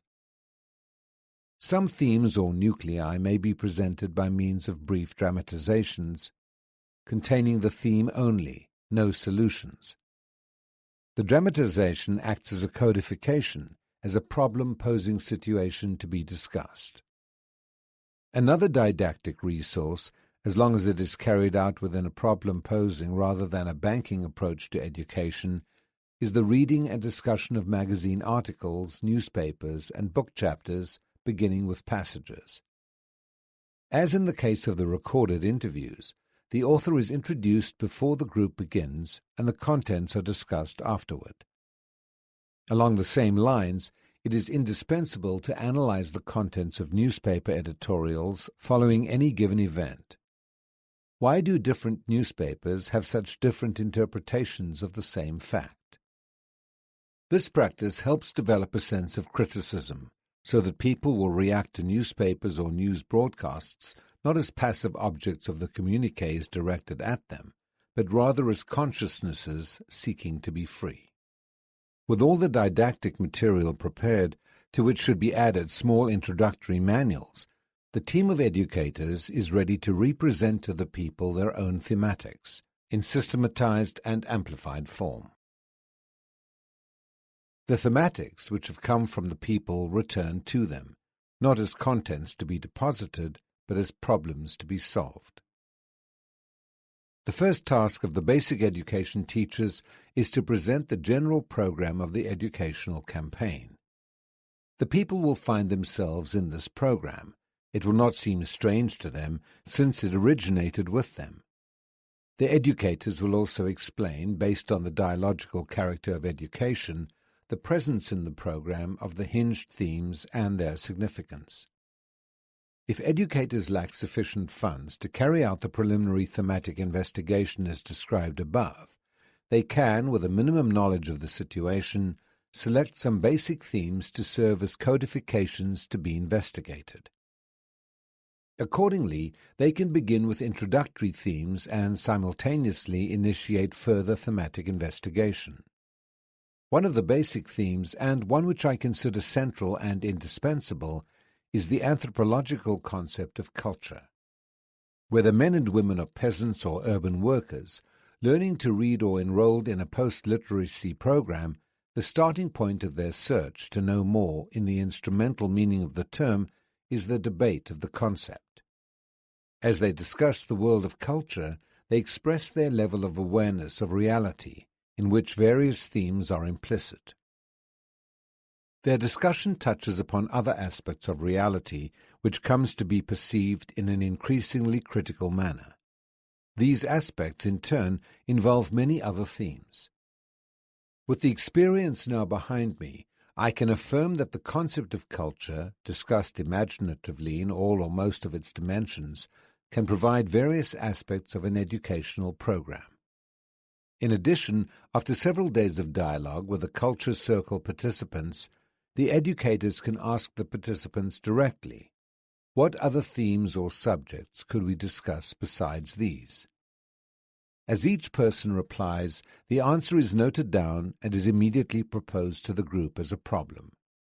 One of the group members may say, for example, "I'd like to talk about nationalism." "Very well," says the educator, noting down the suggestion, and adds, "What does nationalism mean?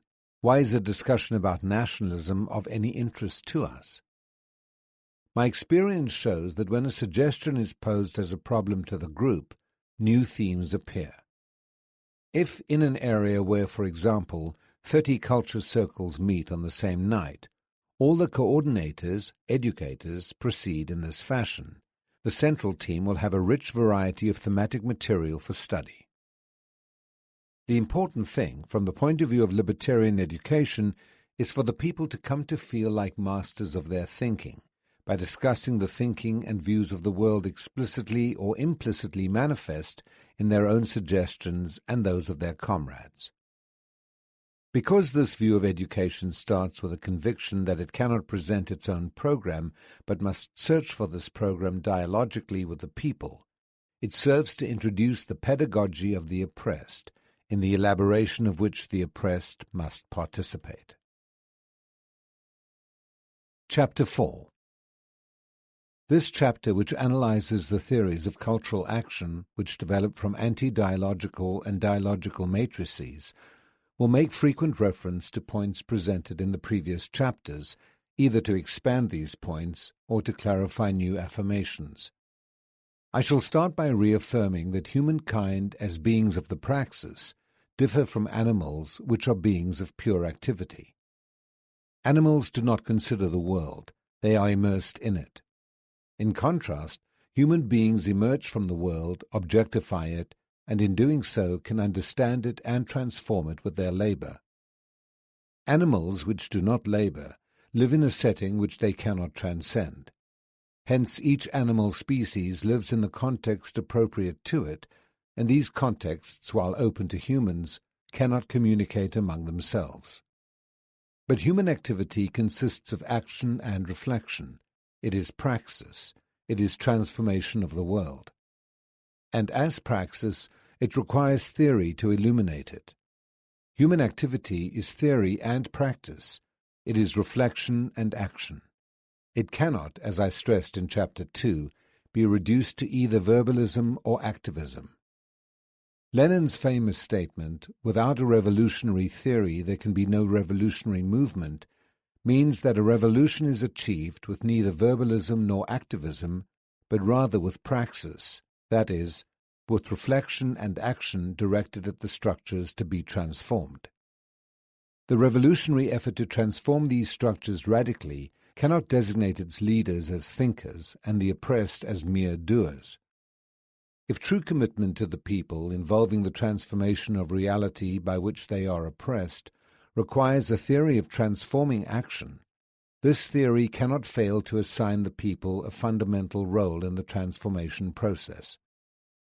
The leaders cannot treat the oppressed as mere activists to be denied the opportunity of reflection and allowed merely the illusion of acting, whereas in fact they would continue to be manipulated, and in this case by the presumed foes of manipulation.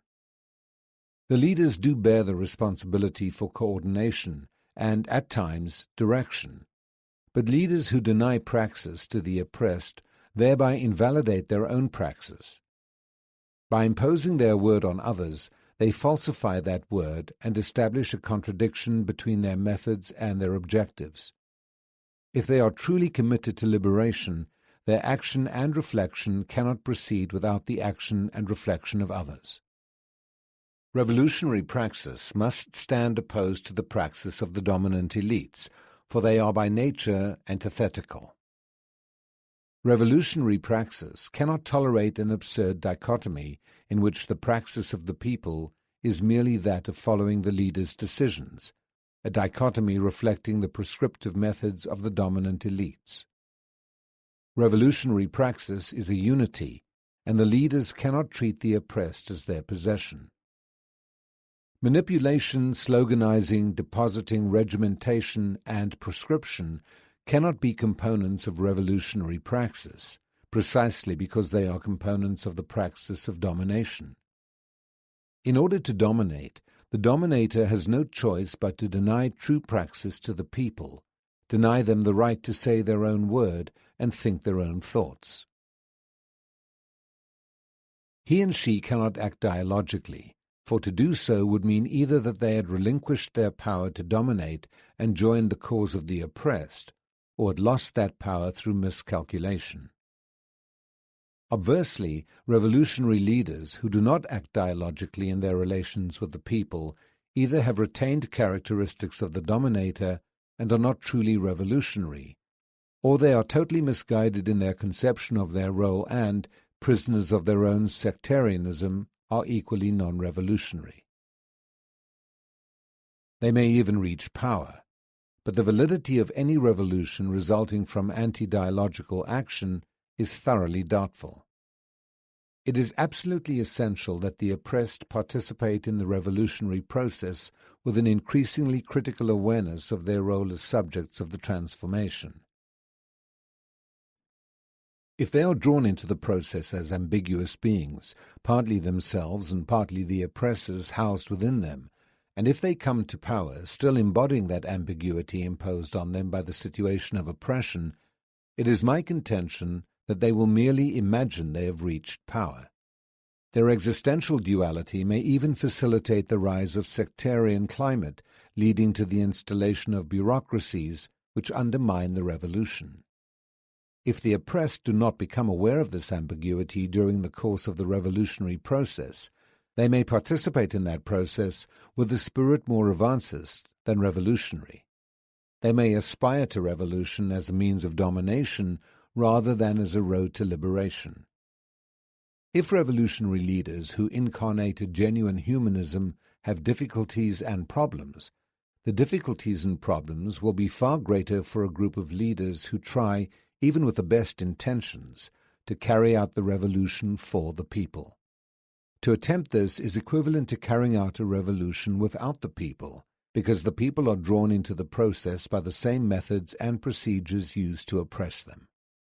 Dialogue with the people is radically necessary to every authentic revolution. This is what makes a revolution, as distinguished from a military coup. One does not expect dialogue from a coup, only deceit in order to achieve legitimacy, or force in order to repress.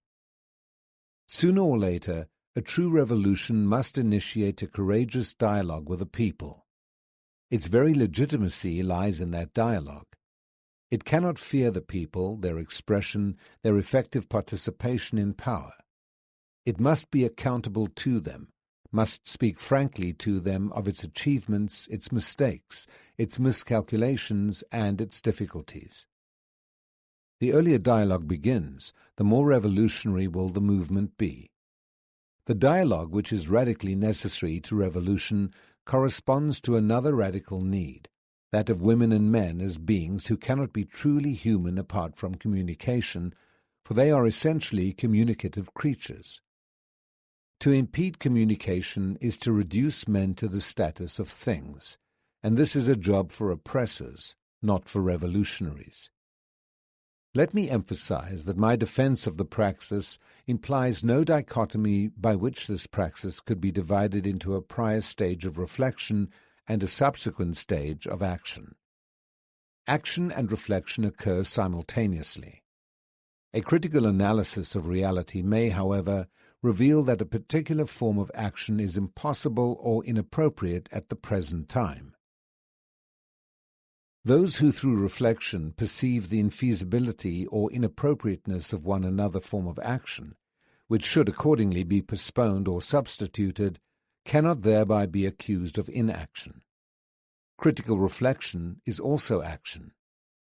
I previously stated that in education, the attempt of the teacher-student to understand a cognizable object is not exhausted in that object, because this act extends to other student teachers in such a way that the cognizable object mediates their capacity for understanding.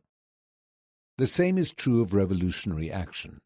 That is, the oppressed and the leaders are equally the subjects of revolutionary action, and reality serves as the medium for the transforming action of both groups.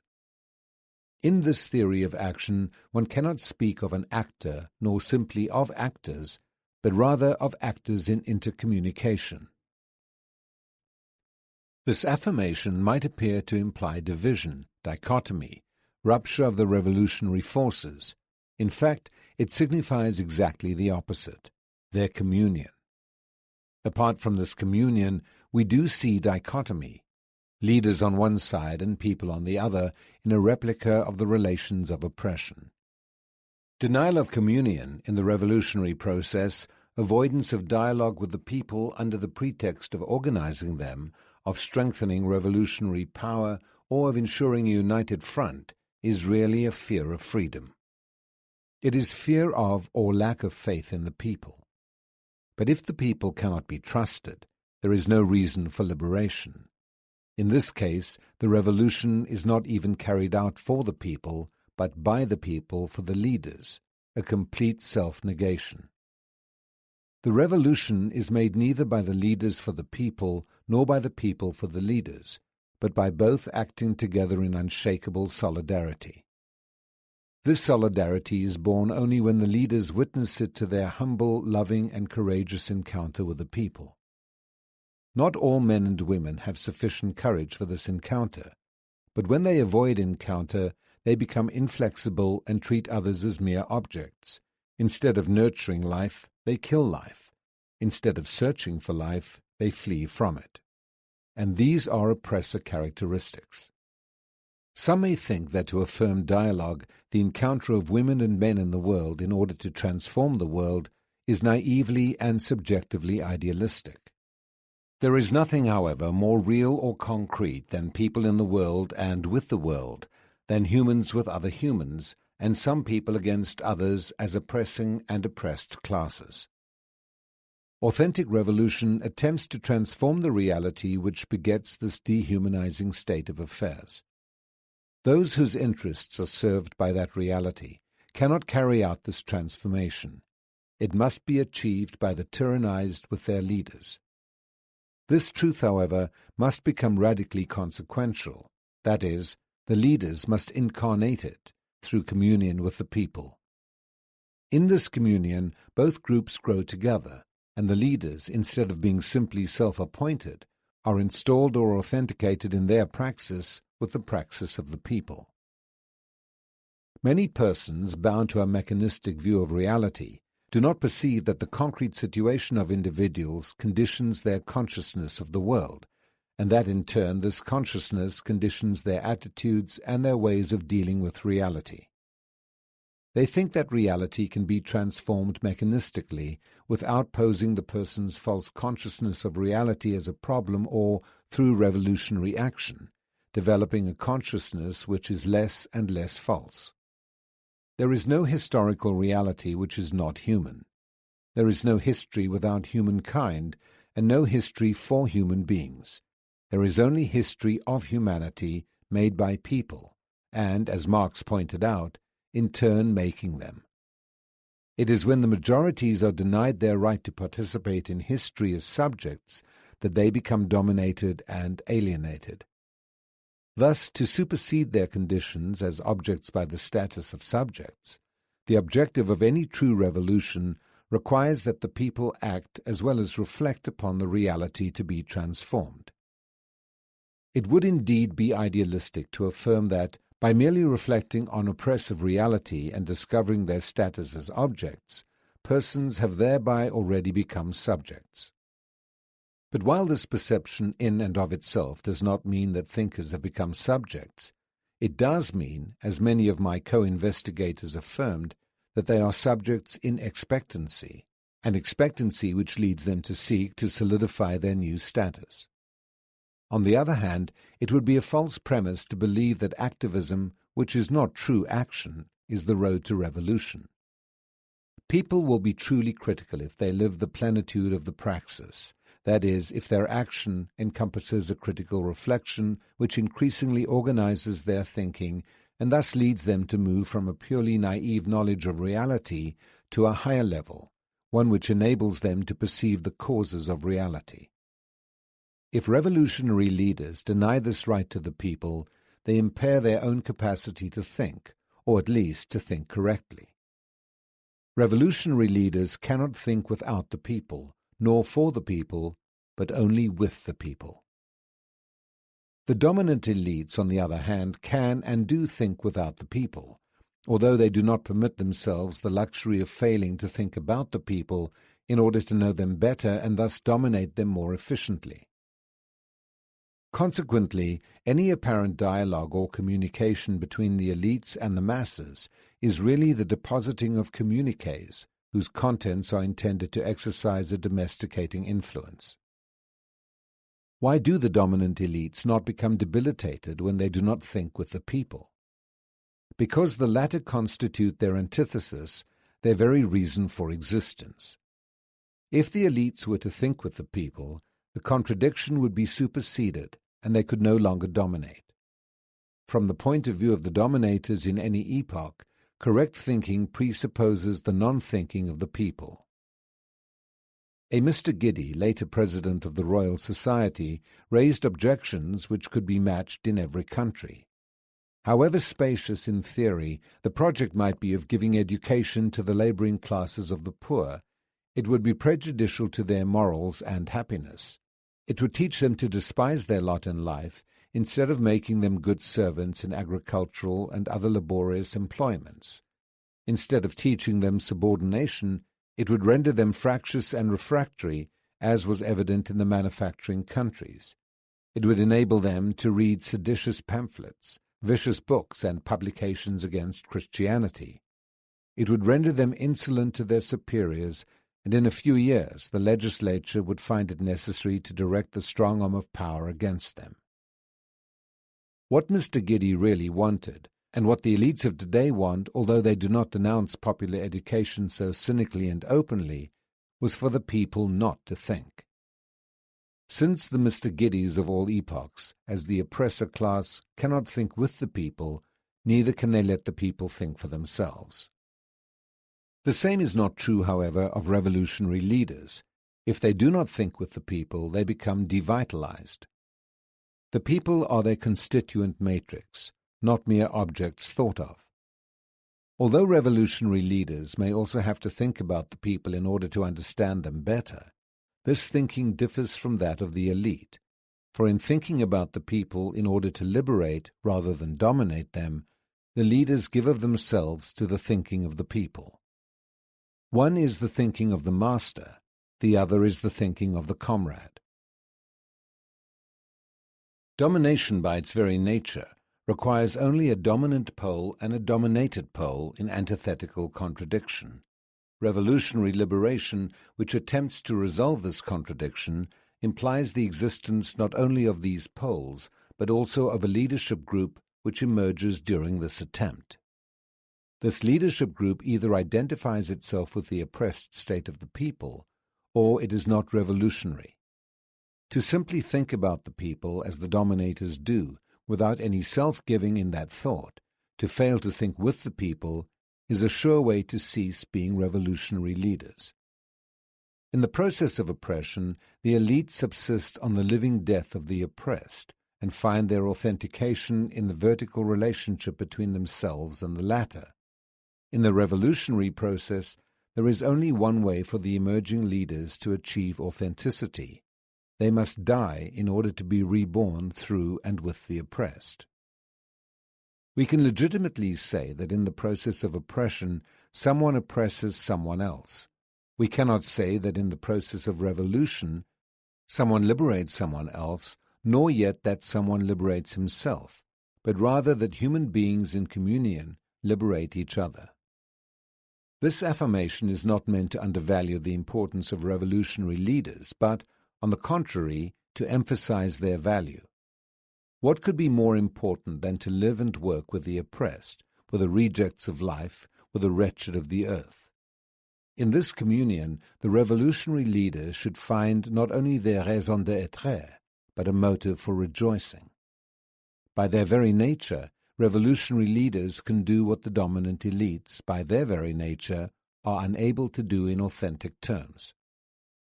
Every approach to the oppressed by the elites as a class is couched in terms of the false generosity described in Chapter 1.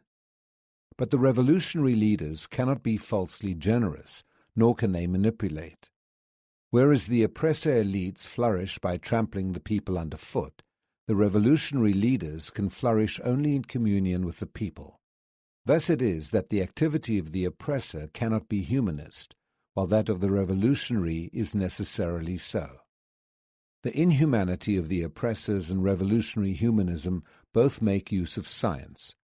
But science and technology at the service of the former are used to reduce the oppressed to the status of things. At the service of the latter, they are used to promote humanization. The oppressed must become subjects of the latter process, however, lest they continue to be seen as mere objects of scientific interest. Scientific revolutionary humanism cannot, in the name of revolution, treat the oppressed as objects to be analyzed and, based on that analysis, presented with prescriptions for behavior. To do this would be to fall into one of the myths of the oppressor ideology, the absolutizing of ignorance. This myth applies the existence of someone who decrees the ignorance of someone else. The one who is doing the decreeing defines himself and the class to which he belongs as those who know or were born to know. He thereby defines others as alien entities. The words of his own class come to be the true words, which he imposes or attempts to impose on the others, the oppressed, whose words have been stolen from them. Those who steal the words of others develop a deep doubt in the abilities of the others and consider them incompetent. Each time they say their word without hearing the word of those whom they are forbidden to speak, they grow more accustomed to power and acquire a taste for guiding, ordering, and commanding. They can no longer live without having someone to give orders to. Under these circumstances, dialogue is impossible. Scientific and humanist revolutionary leaders, on the other hand, cannot believe in the myth of the ignorance of the people. They do not have the right to doubt for a single moment that it is only a myth. They cannot believe that they and only they know anything, for this means to doubt the people. Although they may legitimately recognize themselves as having, due to their revolutionary consciousness, a level of revolutionary knowledge different from the level of empirical knowledge held by the people, they cannot impose themselves and their knowledge on the people. They cannot sloganize the people, but must enter into dialogue with them, so that the people's empirical knowledge of reality, nourished by the leader's critical knowledge, gradually becomes transformed into knowledge of the causes of reality. It would be naive to expect oppressor elites to denounce the myth which absolutizes the ignorance of the people. It would be a contradiction in terms if revolutionary leaders were not to do so, and more contradictory still were they to act in accordance with that myth. The task of revolutionary leaders is to pose as problems not only this myth, but all the other myths used by the oppressor elites to oppress. If instead revolutionary leaders persist in imitating the oppressor's methods of domination, the people may respond in either of two ways. In certain historical circumstances, they may become domesticated by the new contents which the leaders deposit in them. In other circumstances, they may become frightened by a word which threatens the oppressor housed within them. In neither event do they become revolutionary. In the first case, the revolution is an illusion. In the second case, an impossibility. Some well-intentioned but misguided persons suppose that since the dialogical process is prolonged, which incidentally is not true, they ought to carry out the revolution without communication, by means of communiques, and that once the revolution is won, they will then develop a thoroughgoing educational effort. They further justify this procedure by saying that it is not possible to carry out education, liberating education, before taking power. It is worth analyzing some fundamental points of the above assertions. These men and women, or most of them, believe in the necessity for dialogue with the people, but do not believe this dialogue is feasible prior to taking power. When they deny the possibility that the leaders can behave in a critically educational fashion before taking power, they deny the revolution's educational quality as cultural action, preparing to become cultural revolution. On the other hand, they confuse cultural action with the new education to be inaugurated once power is taken. I have already affirmed that it would indeed be naive to expect the oppressor elites to carry out a liberating education. But because the revolution undeniably has an educational nature, in the sense that unless it liberates, it is not revolution, the taking of power is only one moment, no matter how decisive, in the revolutionary process. As process, the before of the revolution is located within the oppressor society and is apparent only to the revolutionary consciousness. The revolution is born as a social entity within the oppressor's society. To the extent that it is cultural action, it cannot fail to correspond to the potentialities of the social entity in which it originated. Every entity develops or is transformed within itself through the interplay of its contradictions. External conditioners, while necessary, are effective only if they coincide with those potentialities. The newness of the revolution is generated within the old oppressive society. The taking of power constitutes only a decisive moment of the continuing revolutionary process. In a dynamic rather than static view of revolution, there is no absolute before or after, with the taking of power as the dividing line. Originating in objective conditions, revolution seeks to supersede the situation of oppression by inaugurating a society of women and men in the process of continuing liberation. The educational dialogical quality of revolution, which makes it a cultural revolution as well, must be present in all its stages. This educational quality is one of the most effective instruments for keeping the revolution from becoming institutionalized and stratified in a counter-revolutionary bureaucracy, for counter-revolution is carried out by revolutionaries who become reactionary. Were it not possible to dialogue with the people before power is taken, because they have no experience with dialogue, neither would it be possible for the people to come to power, for they are equally inexperienced in the use of power. The revolutionary process is dynamic, and it is in this continuing dynamics, in the praxis of the people with the revolutionary leaders, that the people and the leaders will learn both dialogue and the use of power. This is as obvious as affirming that a person learns to swim in the water, not in a library. Dialogue with the people is neither a concession nor a gift, much less a tactic to be used for domination. Dialogue as the encounter among men to name the world is a fundamental precondition for their true humanization. In the words of Gajo Petrovic, a free action can only be one by which a man changes his world and himself. A positive condition of freedom is the knowledge of the limits of necessity, the awareness of human creative possibilities. The struggle for a free society is not a struggle for a free society unless through it an even greater degree of individual freedom is created. If this view is true, the revolutionary process is eminently educational in character. Thus the road to revolution involves openness to the people, not imperviousness to them. It involves communion with the people, not mistrust. And as Lenin pointed out, the more a revolution requires theory, the more its leaders must be with the people in order to stand against the power of oppression. Based on these general propositions, let us undertake a more lengthy analysis of the theories of anti-dialogical and dialogical action. Conquest. The first characteristic of anti-dialogical action is the necessity for conquest. The anti-dialogical individual, in his relations with others, aims at conquering them, increasingly and by every means, from the toughest to the most refined, from the most repressive to the most solicitous, paternalism. Every act of conquest implies a conqueror and someone or something which is conquered. The conqueror imposes his objectives on the vanquished and makes them his possession. He imposes his own contours on the vanquished, who internalize the shape and become ambiguous beings housing another. From the first, the act of conquest, which reduces persons to the status of things, is necrophilic. Just as anti-dialogical action is a concomitant of the real, concrete situation of oppression, dialogical action is indispensable to the revolutionary supersedence of that situation. An individual is not anti-dialogical or dialogical in the abstract, but in the world. He or she is not first anti-dialogical, then oppressor, but both simultaneously.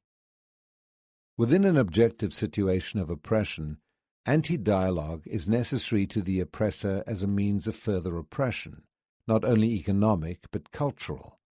The vanquished are dispossessed of their word, their expressiveness, their culture. Further, once a situation of oppression has been initiated, anti-dialogue becomes indispensable to its preservation.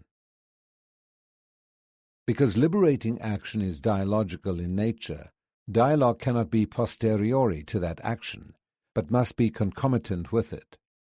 And since liberation must be a permanent condition, dialogue becomes a continuing aspect of liberating action.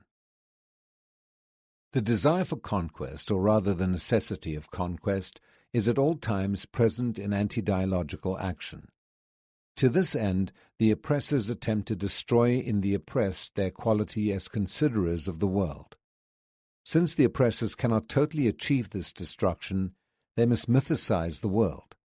In order to present for the consideration of the oppressed and subjugated a world of deceit designed to increase their alienation and passivity, the oppressors develop a series of methods precluding any presentation of the world as a problem, and showing it rather as a fixed entity, as something given, something to which people as mere spectators must adapt. It is necessary for the oppressors to approach the people in order via subjugation to keep them passive. This approximation, however, does not involve being with the people or require true communication. It is accomplished by the oppressors depositing myths indispensable to the preservation of the status quo, for example, the myth that the oppressive order is a free society, the myth that all persons are free to work where they wish, that if they don't like their boss they can leave him and look for another job, the myth that this order respects human rights and is therefore worthy of esteem, the myth that anyone who is industrious can become an entrepreneur. Worse yet, the myth that the street vendor is as much an entrepreneur as the owner of a large factory. The myth of the universal right of education, when all of the Brazilian children who enter primary schools, only a tiny fraction ever reach the university. The myth of the equality of all individuals when the question, "Do you know who you're talking to?" is still current among us. The myth of the heroism of the oppressor classes as defenders of Western Christian civilization against materialist barbarism. The myth of the charity and generosity of the elites, when what they really do as a class is to foster selective good deeds, subsequently elaborated into the myth of disinterested aid, which on the international level was severely criticized by Pope John XXIII. The myth that the dominant elites, recognizing their duties, promote the advancement of the people, so that the people, in a gesture of gratitude, should accept the words of the elites and be conformed to them. The myth that rebellion is a sin against God. The myth of private property as fundamental to personal human development, so long as oppressors are the only true human beings. The myth of the industriousness of the oppressors and the laziness and dishonesty of the oppressed, as well as the myth of the natural inferiority of the latter and the superiority of the former. All these myths, and others the reader could list, the internalization of which is essential to the subjugation of the oppressed, are presented to them by well-organized propaganda and slogans via the mass communications media as if such alienation constituted real communication. In sum, there is no oppressive reality which is not at the same time necessarily anti-dialogical. just as there's no anti-dialogue in which the oppressors do not untiringly dedicate themselves to the constant conquest of the oppressed. In ancient Rome, the dominant elite spoke of the need to give bread and circus to the people in order to soften them up and to secure their own tranquility. The dominant elites of today, like those of any epoch, continue in a version of original sin to need to conquer others, with or without bread and circus. The content and methods of conquest vary historically. What does not vary as long as dominant elites exist is the necrophilic passion to oppress. Divide and rule. This is another fundamental dimension of the theory of oppressive action, which is as old as oppression itself. As the oppressor minority subordinates and dominates the majority, it must divide it and keep it divided in order to remain in power. The minority cannot permit itself the luxury of tolerating the unification of the people, which would undoubtedly signify a serious threat to their own hegemony. Accordingly, the oppressors halt by any method, including violence, any action which in even incipient fashion could awaken the oppressed to the need for unity. Concepts such as unity, organization, and struggle are immediately labeled as dangerous. In fact, of course, these concepts are dangerous to the oppressors, for their realization is necessary to actions of liberation. It is in the interest of the oppressor to weaken the oppressed still further, to isolate them, to create and deepen rifts among them. This is done by varied means, from the repressive methods of the government bureaucracy to the forms of cultural action with which they manipulate the people by giving them the impression that they are being helped. One of the characteristics of oppressive cultural action, which is almost never perceived by the dedicated but naive professionals who are involved in the emphasis on a focalized view of problems rather than on seeing them as dimensions of a totality. In community development projects, the more a region or area is broken down into local communities without the study of these communities both as totalities in themselves and as parts of another totality, the area, region, and so forth, which in its turn is part of a still larger totality, the nation, as part of the continental totality, the more alienation is intensified. And the more alienated people are, the easier it is to divide them and keep them divided. These focalized forms of action, by intensifying the focalized way of life of the oppressed, especially in rural areas, hamper the oppressed from perceiving reality critically and keep them isolated from the problems of oppressed women and men in other areas. The same divisive effect occurs in connection with the so-called leadership training courses, which are, although carried out without any such intention by many of their organizers, in the last analysis alienating.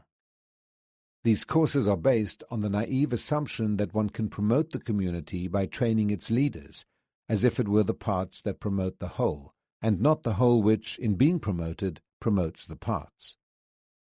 Those members of the communities who show sufficient leadership capacities to be chosen for these courses necessarily reflect and express the aspirations of the individuals of their community.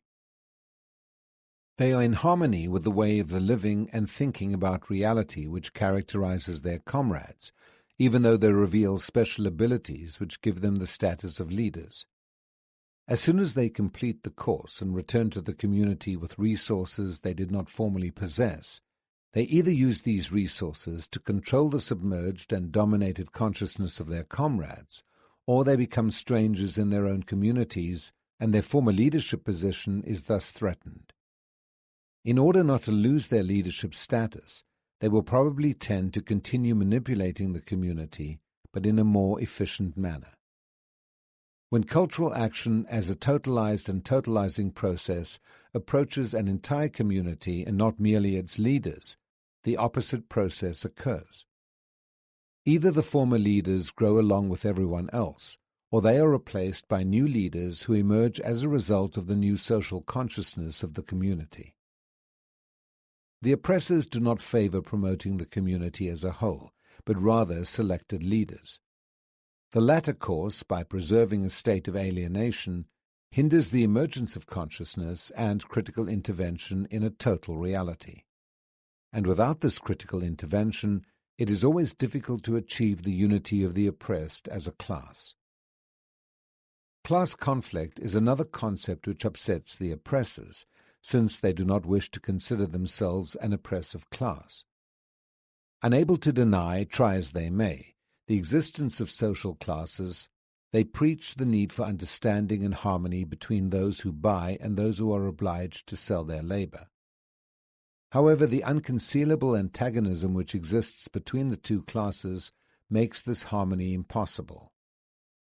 The elites call for harmony between classes, as if classes were fortuitous agglomerations of individuals curiously looking at a shop window on a Sunday afternoon. The only harmony which is viable and demonstrable is that found among the oppressors themselves. Although they may diverge and upon occasion even clash over group interests, they unite immediately at a threat to the class. Similarly, the harmony of the oppressed is only possible when its members are engaged in the struggle for liberation. Only in exceptional cases is it not only possible but necessary for both classes to unite and act in harmony.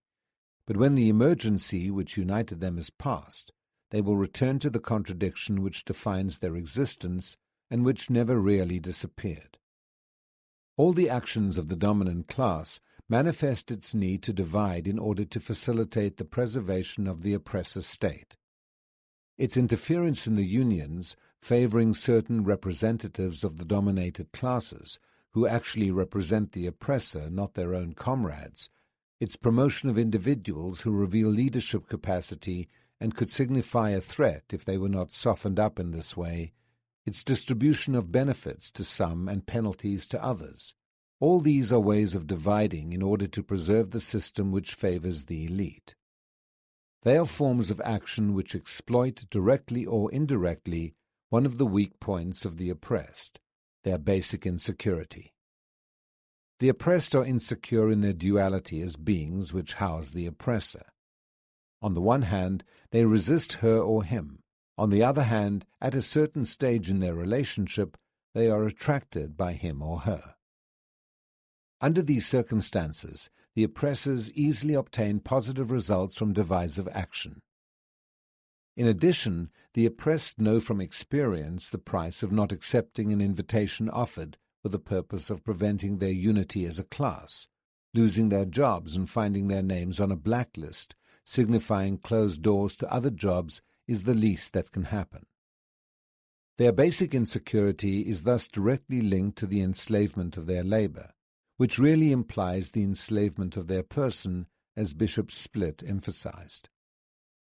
People are fulfilled only to the extent that they create their world, which is a human world, and create it with their transforming labor. The fulfillment of humankind as human beings lies then in the fulfillment of the world. If for a person to be in the world of work is to be totally dependent, insecure, and permanently threatened, if their work does not belong to them, the person cannot be fulfilled. Work that is not free ceases to be a fulfilling pursuit and becomes an effective means of dehumanization. Every move by the oppressed towards unity points towards other actions. It means that sooner or later the oppressed will perceive their state of depersonalization and discover that, as long as they are divided, they will always be easy prey for manipulation and domination. Unity and organization can enable them to change their weakness into a transforming force with which they can recreate the world and make it more human. The more human world to which they justly aspire, however, is the antithesis of the human world of the oppressors, a world which is the exclusive possession of the oppressors, who preach an impossible harmony between themselves, who dehumanize, and the oppressed, who are dehumanized. Since oppressors and oppressed are antithetical, what serves the interests of one group deserves the interests of the others. Dividing in order to preserve the status quo, then, is necessarily a fundamental objective of the theory of anti-dialogical action. In addition, the dominators try to present themselves as saviors of the women and men they dehumanize and divide. This messianism, however, cannot conceal their true intention, to save themselves. They want to save their riches, their power, their way of life, the things that enable them to subjugate others. Their mistake is that men cannot save themselves, no matter how one understands salvation, either as individuals or as an oppressor class. Salvation can be achieved only with others. To the extent, however, that the elites oppress, they cannot be with the oppressed, for being against them is the essence of oppression. A psychoanalysis of oppressive action might reveal the false generosity of the oppressor described in Chapter 1 as a dimension of the latter's sense of guilt. With this false generosity, he attempts not only to preserve an unjust and necrophilic order, but to buy peace for himself. It happens that peace cannot be bought. Peace is experienced in solidary and loving acts, which cannot be incarnated in oppression. Hence, the messianic element of the theory of anti-dialogical action reinforces the first characteristic of this action, the necessity for conquest. Since it is necessary to divide the people in order to preserve the status quo, and thereby the power of the dominators, it is essential for the oppressors to keep the oppressed from perceiving their strategy. So the former must convince the latter that they are being defended against the demonic action of marginals, rowdies, and enemies of God, for these are the epithets directed at men who lived and are living the brave pursuit of man's humanization. In order to divide and confuse the people, the destroyers call themselves builders and accuse the true builders of being destructive. History, however, always takes it upon itself to modify these designations. Today, although the official terminology continues to call Tiradentes a conspirator, inconfidente, and the libertarian movement which he led a conspiracy, inconfidencia, the national hero is not the man who called Tiradentes a bandit, ordered him hanged and quartered, and had pieces of the bloody corpse strewn through the streets of the neighboring villages as an example. It is Tiradentes who is the hero. History tore up the title given him by the elites, and recognized his action for what it was. It is the men who in their own time sought unity for liberation who are the heroes, not those who used their power to divide and rule. Manipulation. Manipulation is another dimension of the theory of anti-dialogical action and, like the strategy of division, is an instrument of conquest, the objective around which all the dimensions of the theory revolve. By means of manipulation, the dominant elites try to conform the masses to their objectives, and the greater the political immaturity of these people, rural or urban, the more easily the latter can be manipulated by those who do not wish to lose their power. The people are manipulated by the series of myths described earlier in this chapter, and by yet another myth, the model of itself which the bourgeoisie presents to the people as the possibility for their own ascent. In order for these myths to function, however, the people must accept the word of the bourgeoisie. Within certain historical conditions, manipulation is accomplished by means of pacts between the dominant and the dominated classes, pacts which, if considered superficially, might give the impression of a dialogue between the classes. In reality, however, these pacts are not dialogue, because their true objectives are determined by the unequivocal interest of the dominant elites. In the last analysis, pacts are used by the dominators to achieve their own ends. The support given by the people to the so-called national bourgeoisie in defense of so-called national capitalism is an example in point. Sooner or later, these pacts always increase the subjugation of the people. They are proposed only when the people begin, even naively, to emerge from the historical process, and by this emergence to threaten the dominant elites.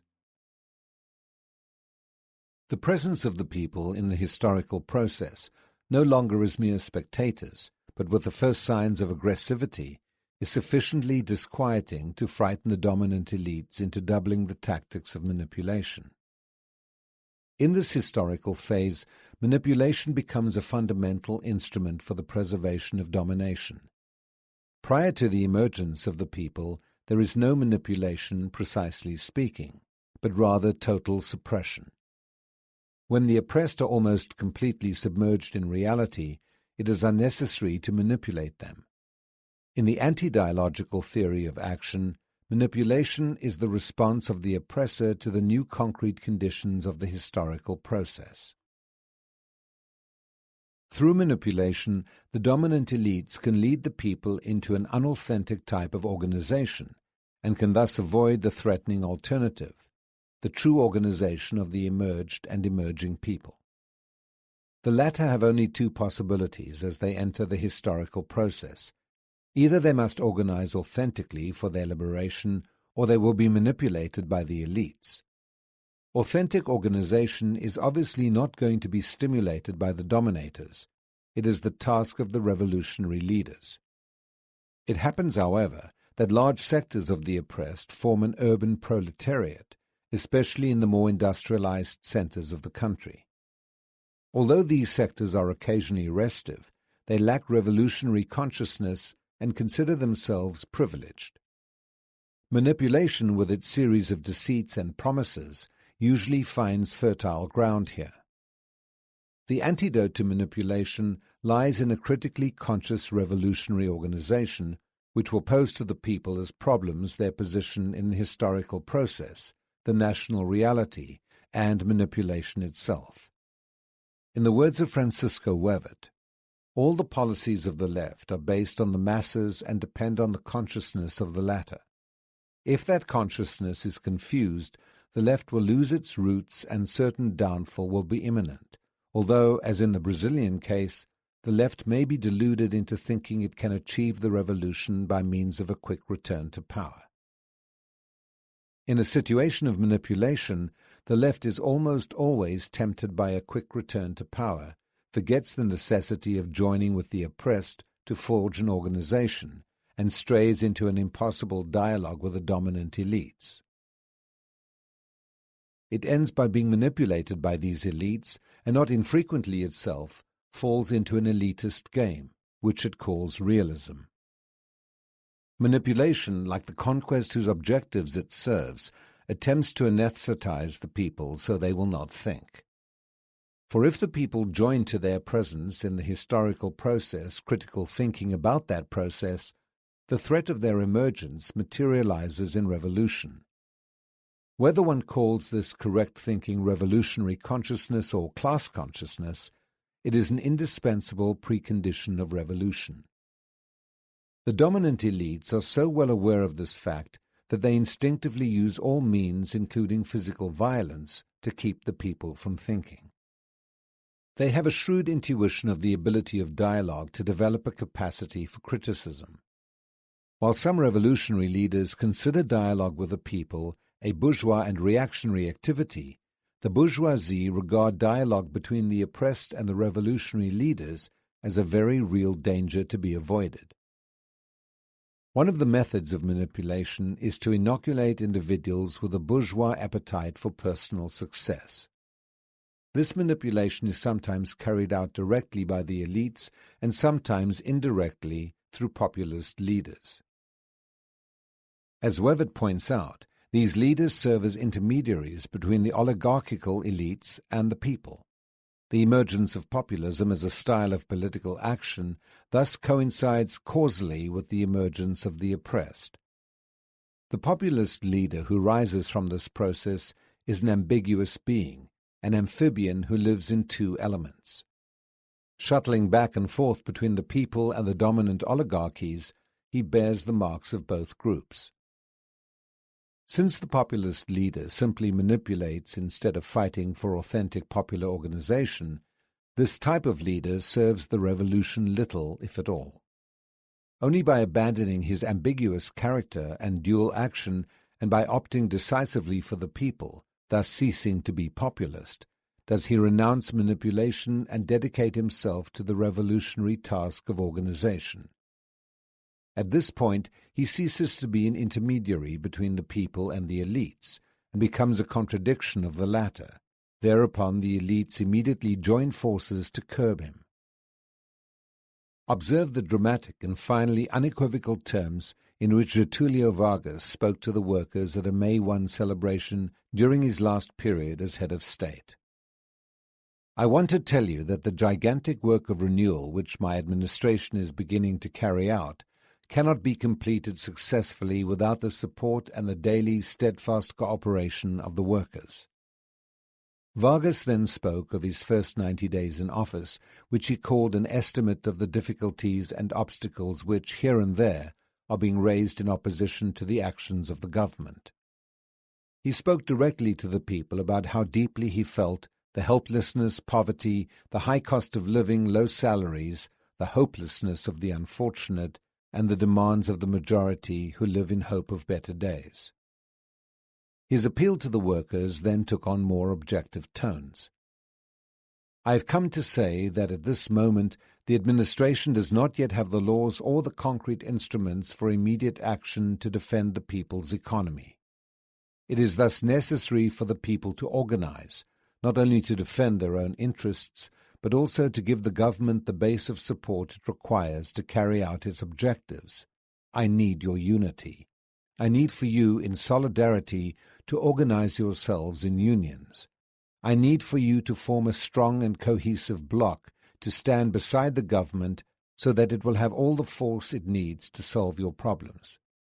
I need your unity so you can fight against saboteurs, so you do not fall prey to the interests of speculators and rapacious scoundrels in detriment of the interests of the people. The hour has come to appeal to the workers. Unite in your unions as free and organized forces. At the present time, no administration can survive or dispose of sufficient force to achieve its social ends if it does not have the support of all laboring organizations. In this speech, Vargas appealed vehemently to the people to organize and to unite in defense of their rights, and he told them as chief of state of the obstacles, the hindrances, and the innumerable difficulties involving in governing with them. From that moment on, his administration encountered increasing difficulties until the tragic climax of August 1954. If Vargas had not in his last term shown such open encouragement to the organization of the people, subsequently linked to a series of measures in defense of the national interest, possibly the reactionary elites would not have taken the extreme measures they did. Any populist leader who moves even discreetly towards the people in any way other than as the intermediary of the oligarchies will be curbed by the latter, if they have sufficient force to stop him. But as long as the leader restricts himself to paternalism and social welfare activities, although there may be occasional divergencies between him and groups of oligarchies whose interests have been touched, deep differences are rare. This is because welfare programs as instruments of manipulation ultimately serve the end of conquest. They act as an anesthetic, distracting the oppressed from the true causes of their problems and from the concrete solution of their problems. They splinter the oppressed into groups of individuals, hoping to get a few more benefits for themselves. This situation contains, however, a positive element. The individuals who receive some aid always want more. Those who do not receive aid, seeing the example of those who do, grow envious and also want assistance. Since the dominant elites cannot aid everyone, they end up by increasing the restiveness of the oppressed. The revolutionary leader should take advantage of the contradictions of manipulation by posing it as a problem to the oppressed, with the objective of organizing them. Cultural invasion. The theory of anti-dialogical action has one last fundamental characteristic: cultural invasion, which, like divisive tactics and manipulation, also serves the end of conquest. In this phenomenon, the invaders penetrate the cultural context of another group, in disrespect of the latter's potentialities. They impose their own view of the world upon those they invade and inhibit the creativity of the invaded by curbing their expression. Whether urbane or harsh, cultural invasion is thus always an act of violence against the persons of the invaded culture, who lose their originality or face the threat of losing it. In cultural invasion, as in the modalities of anti-dialogical action, the invaders are the authors of and actors in the process. Those they invade are the objects. The invaders mold. Those they invade are molded. The invaders choose. Those they invade follow that choice, or are expected to follow it. The invaders act. Those they invade only have the illusion of acting through the action of the invaders.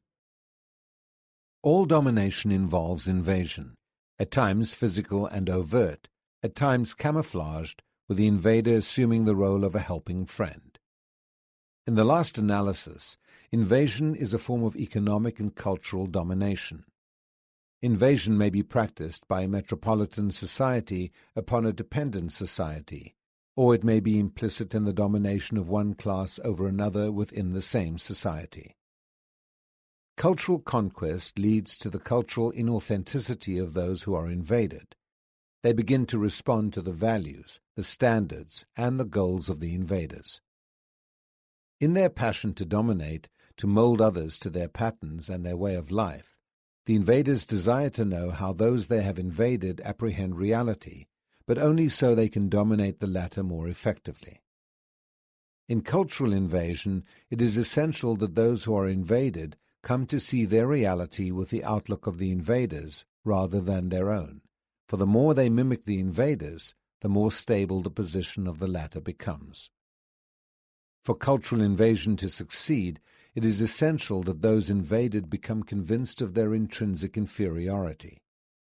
Since everything has its opposite, if those who are invaded consider themselves inferior, they must necessarily recognize the superiority of the invaders. The values of the latter thereby become the pattern for the former. The more invasion is accentuated, and those invaded are alienated from the spirit of their own culture and from themselves, the more the latter want to be like the invaders, to walk like them, dress like them, talk like them. The social I of the invaded person, like every social I, is formed in the socio-cultural relations of the social structure, and therefore reflects the duality of the invaded culture.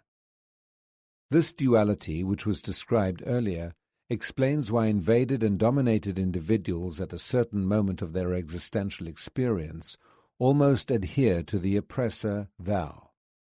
The oppressed I must break with this near adhesion to the oppressor, thou, drawing away from the latter in order to see him more objectively, at which point she critically recognizes herself to be in contradiction with the oppressor. In so doing, he considers as a dehumanizing reality the structure in which he is being oppressed. This qualitative change in the perception of the world can only be achieved in the praxis. Cultural invasion is on the one hand an instrument of domination, and on the other the result of domination. Thus cultural action of a dominating character, like other forms of anti-dialogical action, in addition to being deliberate and planned, is in another sense simply a product of oppressive reality. For example, a rigid and oppressive social structure necessarily influences the institutions of child-rearing and education within that structure. These institutions pattern their action after the style of the structure and transmit the myths of the latter. Homes and schools, from nurseries to universities, exist not in the abstract, but in time and space. Within the structures of domination, they function largely as agencies which prepare the invaders of the future. The parent-child relationship in the home usually reflects the objective cultural conditions of the surrounding social structure. If the conditions which penetrate the home are authoritarian, rigid, and dominating, the home will increase the climate of oppression. As these authoritarian relations between parents and children intensify, children in their infancy increasingly internalize the paternal authority. Presenting with his customary clarity the problem of necrophilia and biophilia, Fromm analyzes the objective conditions which generate each condition, whether in the home, parent-child relations in a climate of indifference and oppression or of love and freedom, or in a socio-cultural context. If children reared in an atmosphere of lovelessness and oppression children whose potency has been frustrated do not manage during their youth to take the path of authentic rebellion, they will either drift into total indifference, alienated from reality by the authorities and the myths the latter have used to shape them, or they may engage in forms of destructive action. The atmosphere of the home is prolonged in the school, where the students soon discover that, as in the home, in order to achieve some satisfaction, they must adapt to the precepts which have been set from above. One of these precepts is not to think. Internalizing paternal authority through the rigid relationship structure emphasized by the school, these young people tend, when they become professionals, because of the very fear of freedom instilled by these relationships, to repeat the rigid patterns in which they were miseducated. This phenomenon, in addition to their class position, perhaps explains why so many professionals adhere to anti-dialogical action. Whatever the specialty that brings them into contact with the people, they are almost unshakably convinced that it is their mission to give the latter their knowledge and techniques. They see themselves as promoters of the people. Their programs of action, which might have been prescribed by any good theorist of oppressive action, include their own objectives, their own convictions, and their own preoccupations. They do not listen to the people, but instead plan to teach them how to cast off the laziness which creates underdevelopment. To these professionals, it seems absurd to consider the necessity of respecting the view of the world held by the people. The professionals are the ones with a world view. They regard as equally absurd the affirmation that one must necessarily consult the people when organizing the program content of educational action. They feel that the ignorance of the people is so complete that they are unfit for anything except to receive the teachings of the professionals. When, however, at a certain point of their existential experience, those who have been invaded begin in one way or another to reject this invasion, to which they might earlier have adapted, the professionals, in order to justify their failure, say that the members of the invaded group are inferior because they are ingrates, shiftless, diseased, or of mixed blood. Well-intentioned professionals, those who use invasion not as deliberate ideology but as the expression of their own upbringing, eventually discover that certain of their educational failures must be ascribed not to the intrinsic inferiority of the simple men of the people, but to the violence of their own act of invasion. Those who make this discovery face a difficult alternative. They feel the need to renounce invasion, but patterns of domination are so entrenched within them that this renunciation would become a threat to their own identities. To renounce invasion would mean ending their dual status as dominated and dominators. It would mean abandoning all the myths which nourish invasion and starting to incarnate dialogical action. For this very reason, it would mean to cease being over or inside as foreigners in order to be with as comrades. And so the fear of freedom takes hold of these men. During this traumatic process, they naturally tend to rationalize their fear with a series of evasions. The fear of freedom is greater still in professionals who have not yet discovered for themselves the invasive nature of their action and who are told that their action is dehumanizing. Not infrequently, especially at the point of decoding concrete situations, training course participants ask the coordinator in an irritated manner, "Where do you think you're steering us anyway?" The coordinator isn't trying to steer them anywhere. It is just that in facing a concrete situation as a problem, the participants begin to realize that if their analysis of the situation goes any deeper, they will either have to divest themselves of their myths or reaffirm them. Divesting themselves of and renouncing their myths represents at that moment an act of self-violence. On the other hand, to reaffirm those myths is to reveal themselves. The only way out, which functions as a defense mechanism, is to project onto the coordinator their own usual practices, steering, conquering, and invading. The same retreat occurs, though on a smaller scale, among men of the people who have been ground down by the concrete situation of oppression and domesticated by charity. One of the teachers of Full Circle, which carried out a valuable educational program in New York City under the coordination of Robert Fox, relates the following incident. A group in a New York ghetto was presented a coded situation showing a big pile of garbage on a street corner, the very same street where the group was meeting. One of the participants said at once, "I see a street in Africa or Latin America." "And why not in New York?" asked the teacher.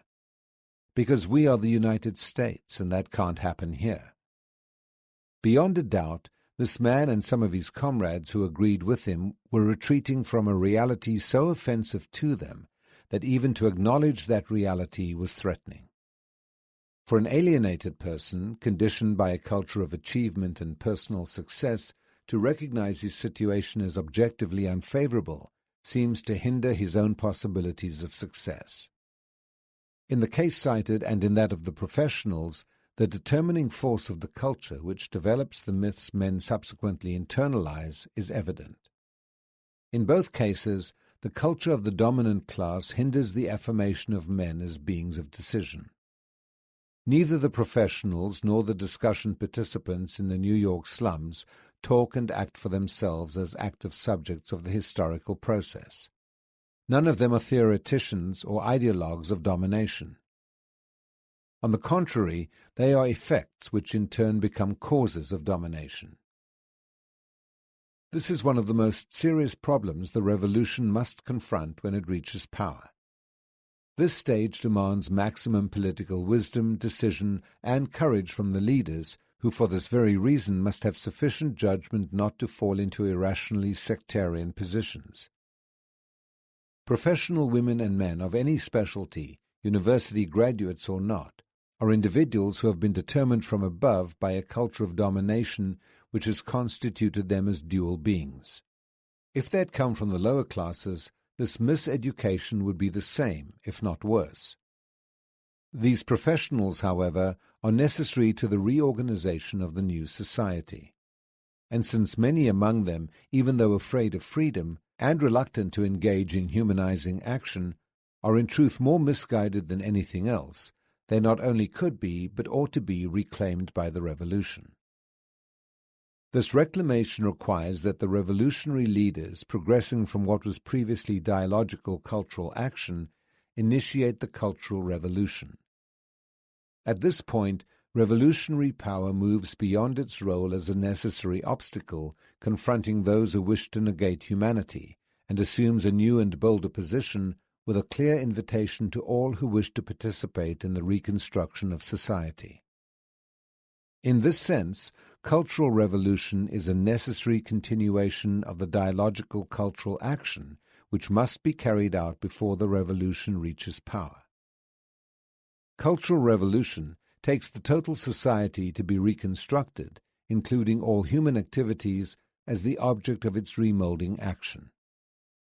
Society cannot be reconstructed in a mechanistic fashion.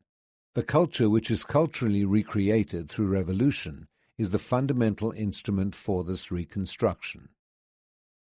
Cultural revolution is the revolutionary regime's maximum effort at conscientization. It should reach everyone, regardless of their personal path.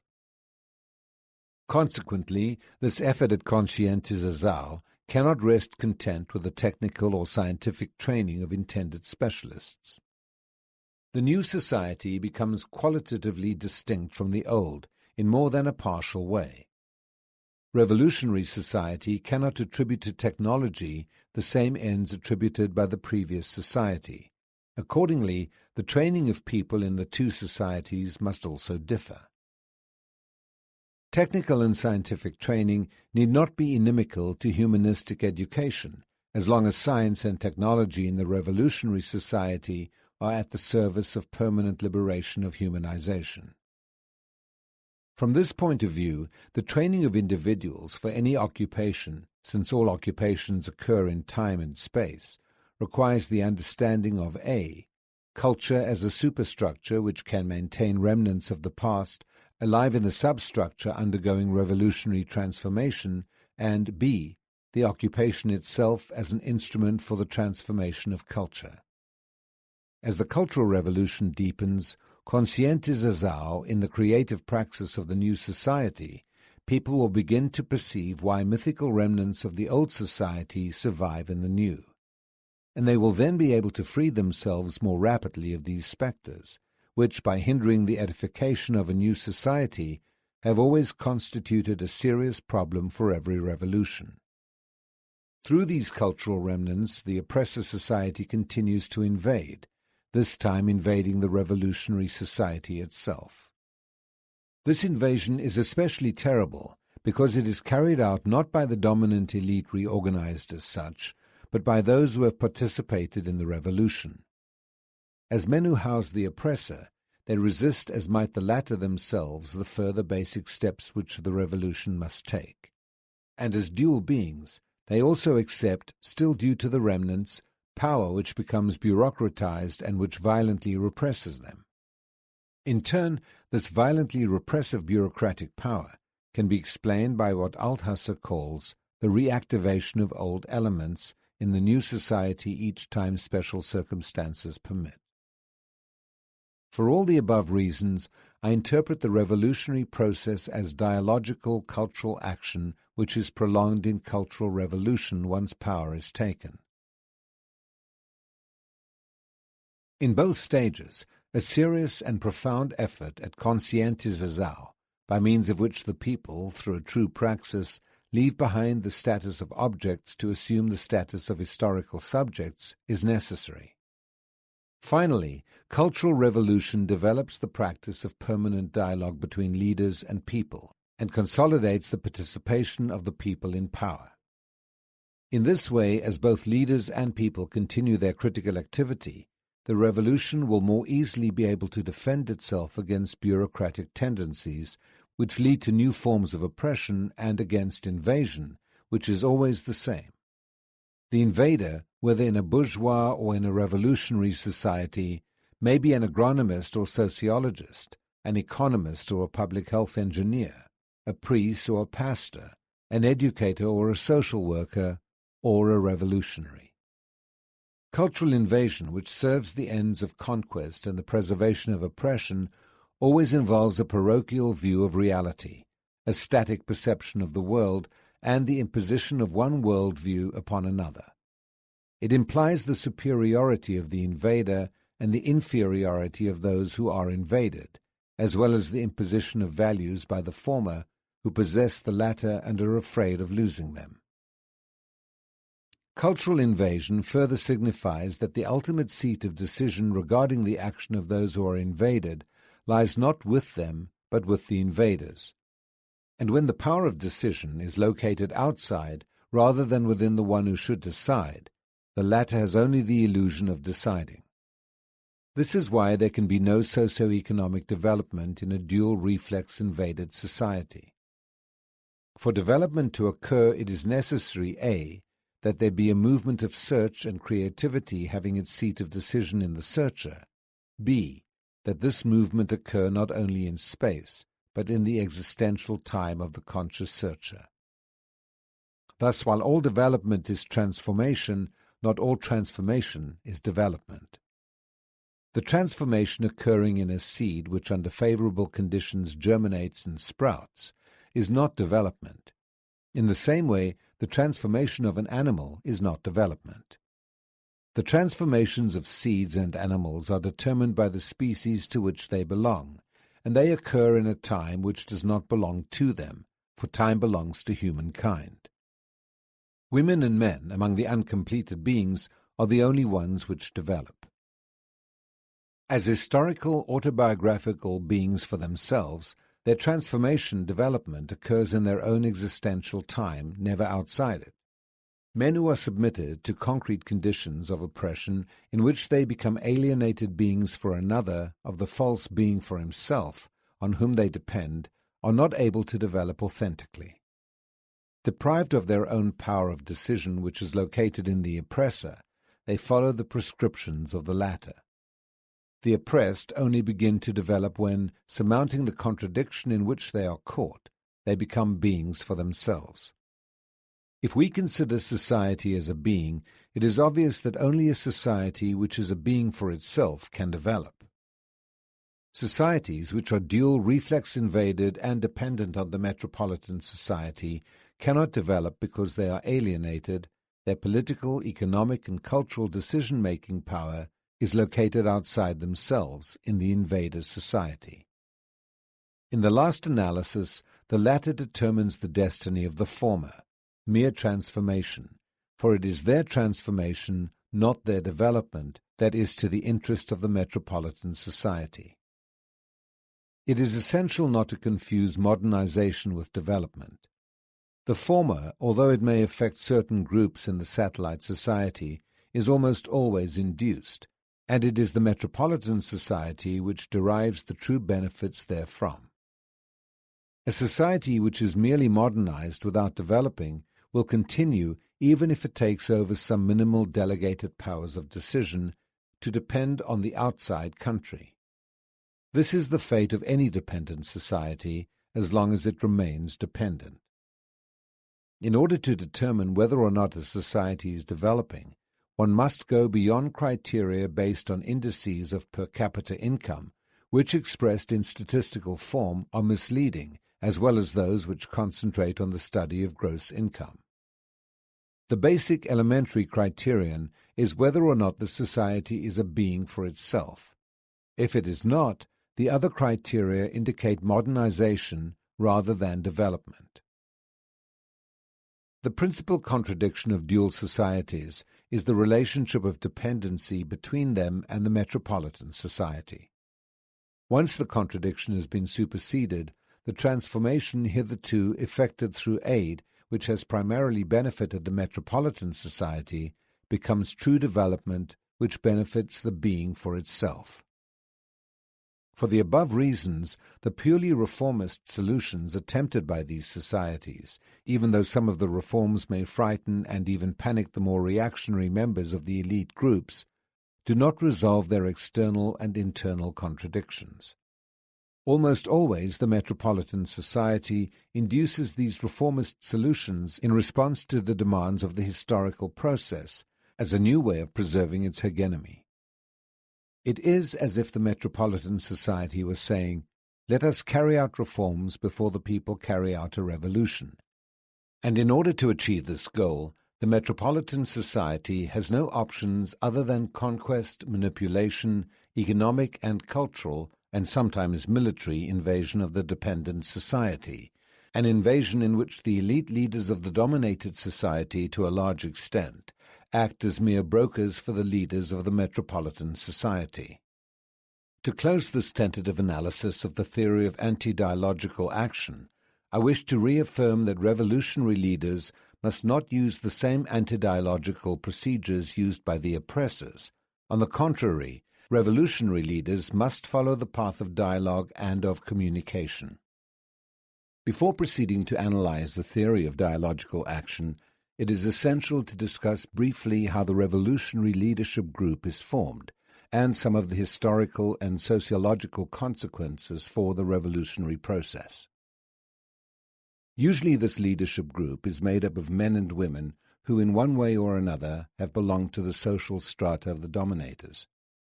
At a certain point in their existential experience, under certain historical conditions, these leaders renounce the class to which they belong and join the oppressed in an act of true solidarity, or so one would hope. Whether or not this adherence results from a scientific analysis of reality, it represents, when authentic, an act of love and true commitment. Joining the oppressed requires going to them and communicating with them. The people must find themselves in emerging leaders, and the latter must find themselves in the people. The leaders who have emerged necessarily reflect the contradiction of the dominant elites communicated to them by the oppressed, who may not yet, however, clearly perceive their own state of oppression or critically recognize their relationship of antagonism to the oppressors. They may still be in the position previously termed adhesion to the oppressor. On the other hand, it is possible that due to certain objective historical conditions, they have already reached a relatively clear perception of their state of oppression. In the first case, the adhesion or partial adhesion of the people to the oppressor makes it impossible for them, to repeat Fanon's point, to locate him outside themselves.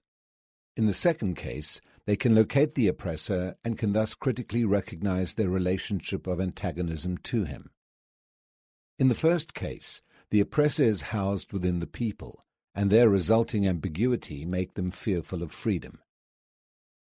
They resort, stimulated by the oppressor, to magical explanations or a false view of God, to whom they fatalistically transfer the responsibility for their oppressed state. It is extremely unlikely that these self-mistrustful, downtrodden, hopeless people will seek their own liberation, an act of rebellion which they may view as a disobedient violation of the will of God, as an unwarranted confrontation with destiny. Hence the oft-emphasized necessity of posing as problems the myths fed to the people by the oppressors. In the second case, when the people have reached a relatively clear picture of oppression, which leads them to localize the oppressor outside themselves, they take up the struggle to surmount the contradiction in which they are caught. At this moment, they overcome the distance between class necessity and class consciousness. In the first case, the revolutionary leaders unfortunately and involuntarily become the contradiction of the people. In the second case, the emerging leaders receive from the people sympathetic and almost instantaneous support, which tends to increase during the process of revolutionary action. The leaders go to the people in a spontaneously dialogical manner. There is an almost immediate empathy between the people and the revolutionary leaders. Their mutual commitment is almost instantly sealed. In fellowship, they consider themselves co-equal contradictions of the dominant elites. From this point on, the established practice of dialogue between people and leaders is nearly unshakable. That dialogue will continue when power is reached, and the people will know that they have come to power. This sharing in no way diminishes the spirit of struggle, courage, capacity for love, or daring required of the revolutionary leaders.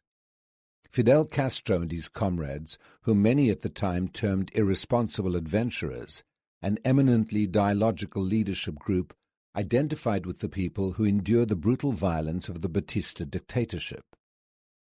This adherence was not easy. It required bravery on the part of the leaders to love the people sufficiently to be willing to sacrifice themselves for them.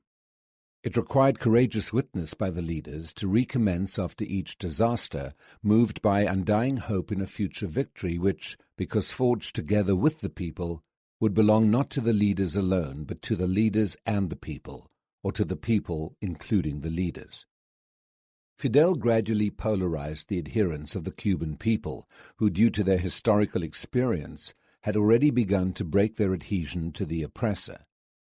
This drawing away from the oppressor led the people to objectify him and to see themselves as his contradiction. So it was that Fidel never entered into contradiction with the people. The occasional desertions or betrayals registered by Guevara in his Relato de la Guerra Revolucionaria, in which he also refers to the many who adhered, were to be expected. Thus, due to certain historical conditions, the movement by the revolutionary leaders to the people is either horizontal, so that leaders and people form one body in contradiction to the oppressor, or it is triangular, with the revolutionary leaders occupying the vertex of the triangle in contradiction to the oppressors and to the oppressed as well.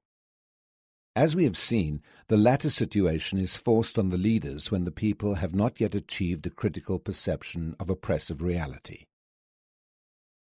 Almost never, however, does a revolutionary leadership group perceive that it constitutes a contradiction to the people. Indeed, this perception is painful, and the resistance may serve as a defense mechanism. After all, it is not easy for leaders who have emerged through adherence to the oppressed to recognize themselves as being in contradiction with those to whom they adhered. It is important to recognize this reluctance when analyzing certain forms of behavior on the part of revolutionary leaders who involuntarily become a contradiction, although not antagonists of the people. In order to carry out the revolution, revolutionary leaders undoubtedly require the adherence of the people. When leaders who constitute a contradiction to the people seek this adherence and find rather a certain aloofness and mistrust, they often regard this reaction as indicating an inherent defect on the part of the people. They interpret a certain historical moment of the people's consciousness as evidence of their intrinsic deficiency. Since the leaders need the adherence of the people so that the revolution can be achieved, but at the same time mistrust the mistrustful people, they are tempted to utilize the same procedures used by the dominant elites to oppress. Rationalizing their lack of confidence in the people, the leaders say it is impossible to dialogue with the people before taking power, thus opting for the anti-dialogical theory of action. Thenceforward, just like the dominant elites, they try to conquer the people. They become messianic. They use manipulation and carry out cultural invasion. By advancing along these paths, the paths of oppression, they will not achieve revolution, or if they do, it will not be authentic revolution. The role of revolutionary leadership under any circumstances, but especially so in those described, is to consider seriously, even as they act, the reasons for any attitude of mistrust on the part of the people, and to seek out true avenues of communion with them. Ways of helping the people to help themselves critically perceive the reality which oppresses them. The dominated consciousness is dual, ambiguous, full of fear and mistrust. In his diary about the struggle in Bolivia, Guevara refers several times to the lack of peasant participation. The peasant mobilization does not exist except for informative duties which annoy us somewhat. They are neither very rapid nor very efficient. They can be neutralized. Complete lack of incorporation of the peasants, although they are losing their fear of us and we are succeeding in winning their admiration. It is a slow and patient task. The internalization of the oppressor by the dominated consciousness of the peasants explains their fear and their inefficiency. The behavior and reactions of the oppressed, which lead the oppressor to practice cultural invasion, should evoke from the revolutionary a different theory of action. What distinguishes revolutionary leaders from the dominant elite is not only their objectives, but their procedures.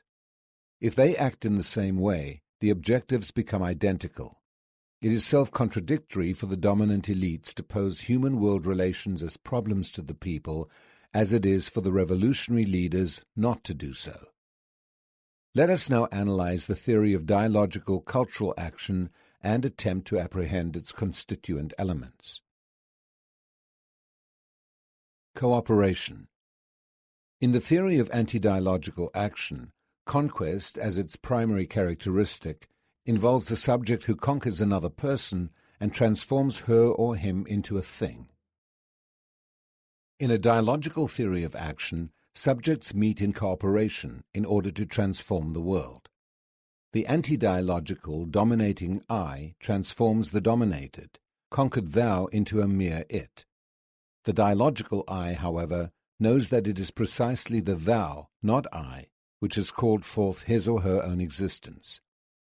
He also knows that the thou which calls forth his own existence in turn constitutes an I which has in his I its thou. The I and the thou thus become, in the dialectic of these relationships, two thous which become two Is. The dialogical theory of action does not involve a subject who dominates by virtue of conquest and a dominated object.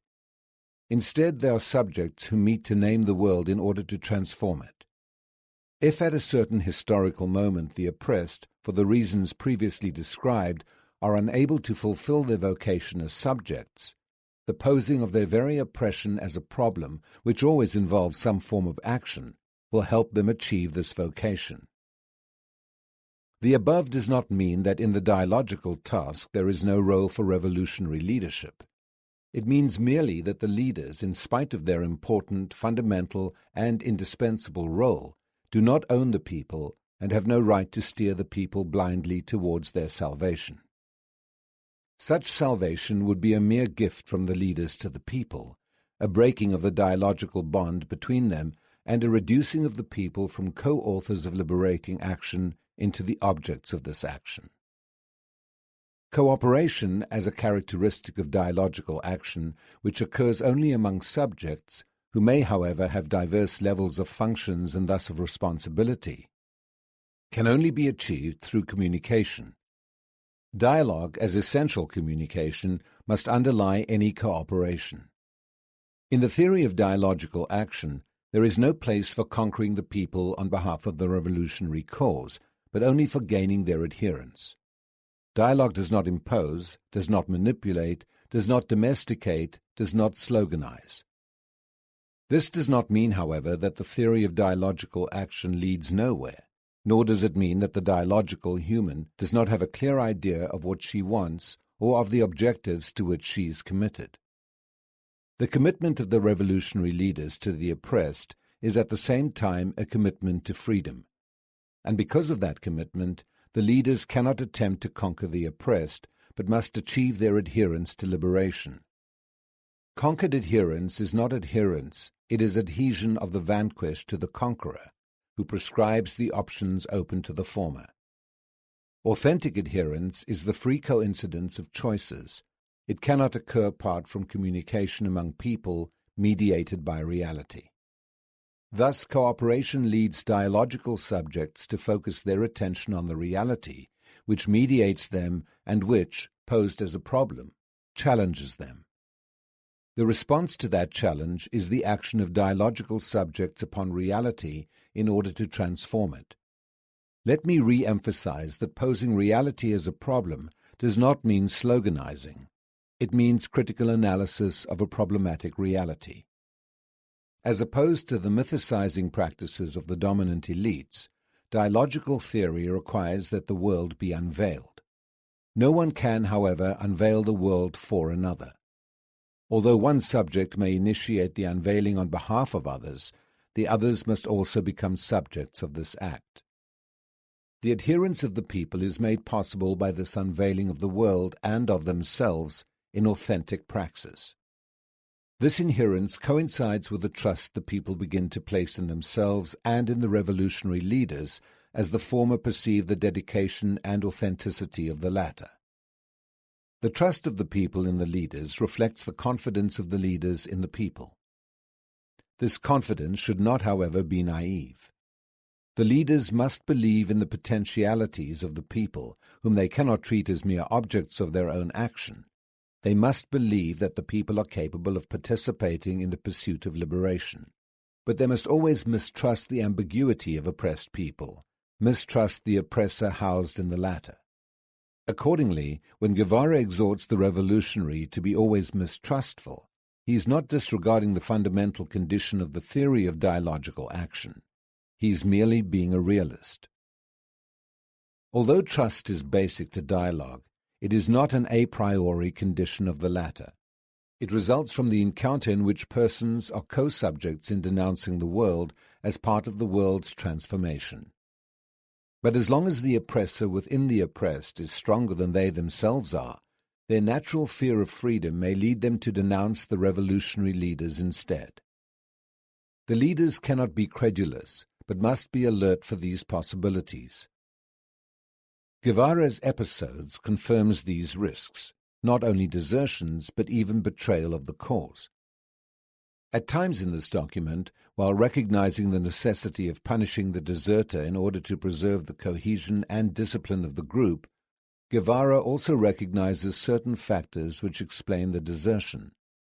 One of them, perhaps the most important, is the deserter's ambiguity. Another portion of Guevara's document, which refers to his presence not only as a guerrilla but as a medical doctor in a peasant community in the Sierra Maestra, and relates to our discussion of cooperation, is quite striking. As a result of daily contact with these people and their problems, we became firmly convinced of the need for a complete change in the life of our people. The idea of an agrarian reform became crystal clear. Communion with the people ceased to be a mere theory, to become an integral part of ourselves. Guerrillas and peasants began to merge into a solid mass. No one can say exactly when in this long process the ideas became reality and we became a part of the peasantry. As far as I'm concerned, the contact with my patients in the Sierra turned a spontaneous and somewhat lyrical decision into a more serene force, one of an entirely different value. Those poor, suffering, loyal inhabitants of the Sierra cannot even imagine what a great contribution they made to the forging of our revolutionary ideology. Note Guevara's emphasis that communion with the people was decisive for the transformation of a spontaneous and somewhat lyrical decision into a more serene force, one of an entirely different value. It was then, in dialogue with the peasants, that Guevara's revolutionary praxis became definitive. What Guevara did not say, perhaps due to humility, is that it was his own humility and capacity to love that made possible his communion with the people. And this indisputably dialogical communion became cooperation. Note that Guevara, who did not climb the Sierra Maestra with Fidel and his comrades as a frustrated youth in search of adventure, recognizes that his communion with the people ceased to be a mere theory to become an integral part of himself. He stresses how, from the moment of that communion, the peasants became forgers of his guerrilla's revolutionary ideology. Even Guevara's unmistakable style of narrating his and his comrades' experiences, of describing his contacts with the poor, loyal peasants in almost evangelical language, reveals this remarkable man's deep capacity for love and communication. Thence emerges the force of his ardent testimony to the work of another loving man, Camilo Torres, the guerrilla priest. Without the communion which engenders true cooperation, the Cuban people would have been mere objects of the revolutionary activity of the men of the Sierra Maestra, and as objects their adherence would have been impossible. At the most, there might have been adhesion, but that is a component of domination, not revolution. In dialogical theory, at no stage can revolutionary action forego communion with the people. Communion, in turn, elicits cooperation, which brings leaders and people to the fusion described by Guevara. This fusion can exist only if revolutionary action is really human, empathetic, loving, communicative, and humble in order to be liberating. The revolution loves and creates life, and in order to create life, it may be obliged to prevent some men from circumscribing life. In addition to the life-death cycle basic to nature, there is almost an unnatural living death, life which is denied its fullness. It should not be necessary here to cite statistics to show how many Brazilians and Latin Americans in general are living corpses, shadows of human beings, hopeless men, women, and children, victimized by an endless invisible war, in which their remnants of life are devoured by tuberculosis, schistosomiasis, infant diarrhea, by the myriad diseases of poverty, most of which in the terminology of the oppressors are called tropical diseases. Father Chenu makes the following comments regarding possible reactions to situations as extreme as the above. Many, both among the priests attending the council and the informed laymen, fear that in facing the needs and suffering of the world, we may simply adopt an emotional protest in favor of palliating the manifestations and symptoms of poverty and injustice without going on to analyze the causes of the latter, to denounce a regime which encompasses this injustice and engenders his poverty. Unity for liberation.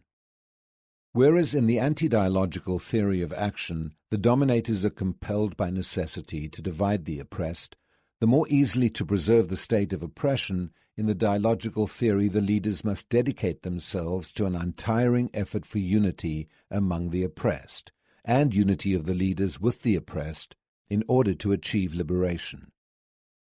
The difficulty is that this category of dialogical action, like the others, cannot occur apart from the praxis. The praxis of oppression is easy, or at least not difficult, for the dominant elite, but it is not easy for the revolutionary leaders to carry out a liberating praxis. The former group can rely on using the instruments of power, the latter group has this power directed against it. The former group can organize itself freely, and though it may undergo fortuitous and momentary divisions, it unites rapidly in the face of any threat to its fundamental interests. The latter group cannot exist without the people, and this very condition constitutes the first obstacle to its efforts at organization. It would indeed be inconsistent of the dominant elite to allow the revolutionary leaders to organize. The internal unity of the dominant elite, which reinforces and organizes its power, requires that the people be divided. The unity of the revolutionary leaders only exists in the unity of the people among themselves and in turn with them. The unity of the elite derives from its antagonism with the people. The unity of the revolutionary leadership group grows out of communion with the united people. The concrete situation of oppression, which dualizes the I of the oppressed, thereby making the oppressed person ambiguous, emotionally unstable, and fearful of freedom, facilitates the divisive action of the dominator by hindering the unifying action indispensable to liberation. Further domination is itself objectively divisive. It maintains the oppressed I in a position of adhesion to a reality which seems all-powerful and overwhelming, and then alienates by presenting mysterious forces to explain this power. Part of the oppressed I is located in the reality to which it adheres. Part is located outside the self, in the mysterious forces which are regarded as responsible for a reality about which nothing can be done. The individual is divided between an identical past and present and a future without hope. He or she is a person who does not perceive himself or herself as becoming, hence cannot have a future to be built in unity with others. But as he or she breaks this adhesion and objectifies the reality from which he or she starts to emerge, the person begins to integrate as a subject an I, confronting an object, reality. At this moment, sundering the false unity of the divided self, one becomes a true individual. To divide the oppressed, an ideology of oppression is indispensable. In contrast, achieving their unity requires a form of cultural action through which they come to know the why and how of their adhesion to reality. It requires de-ideologizing. Hence the effort to unify the oppressed does not call for mere ideological sloganizing. The latter, by distorting the authentic relation between the subject and objective reality, also separates the cognitive, the affective, and the active aspects of the total indivisible personality. The object of dialogical libertarian action is not to dislodge the oppressed from a mythological reality in order to bind them to another reality. On the contrary, the object of dialogical action is to make it possible for the oppressed, by perceiving their adhesion, to opt to transform an unjust reality. Since the unity of the oppressed involves solidarity among them, regardless of their exact status, the unity unquestionably requires class consciousness. However, the submersion in reality which characterizes the peasants of Latin America means that consciousness of being an oppressed class must be preceded or at least accompanied by achieving consciousness of being oppressed individuals. Proposing as a problem to a European peasant the fact that he or she is a person might strike them as strange. This is not true of Latin American peasants, whose world usually ends at the boundaries of latifundium, whose gestures to some extent simulate those of animals and the trees, and who often consider themselves equal to the latter. Men who are bound to nature and to the oppressor in this way must come to discern themselves as persons prevented from being. And discovering themselves means in the first instance discovering themselves as Pedro, as Antonio, or as Josefa. This discovery implies a different perception of the meaning of designations. The words world, men, culture, tree, work, animal reassume their true significance. The peasants now see themselves as transformers of reality, previously a mysterious entity, through their creative labor. They discover that, as people, they can no longer continue to be things possessed by others, and they can move from consciousness of themselves as oppressed individuals to the consciousness of an oppressed class. Any attempt to unify the peasants based on activist methods which rely on slogans and do not deal with these fundamental aspects produces a mere juxtaposition of individuals, giving a purely mechanistic character to their action.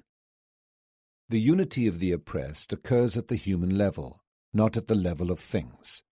It occurs in a reality which is only authentically comprehended in the dialectic between the sub- and superstructure. In order for the oppressed to unite, they must first cut the umbilical cord of magic and myth which binds them to the world of oppression. The unity which links them to each other must be of a different nature. To achieve this indispensable unity, the revolutionary process must be, from the beginning, cultural action.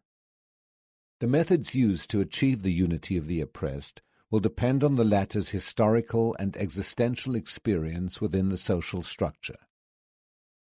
Peasants live in a closed reality with a single compact center of oppressive decision.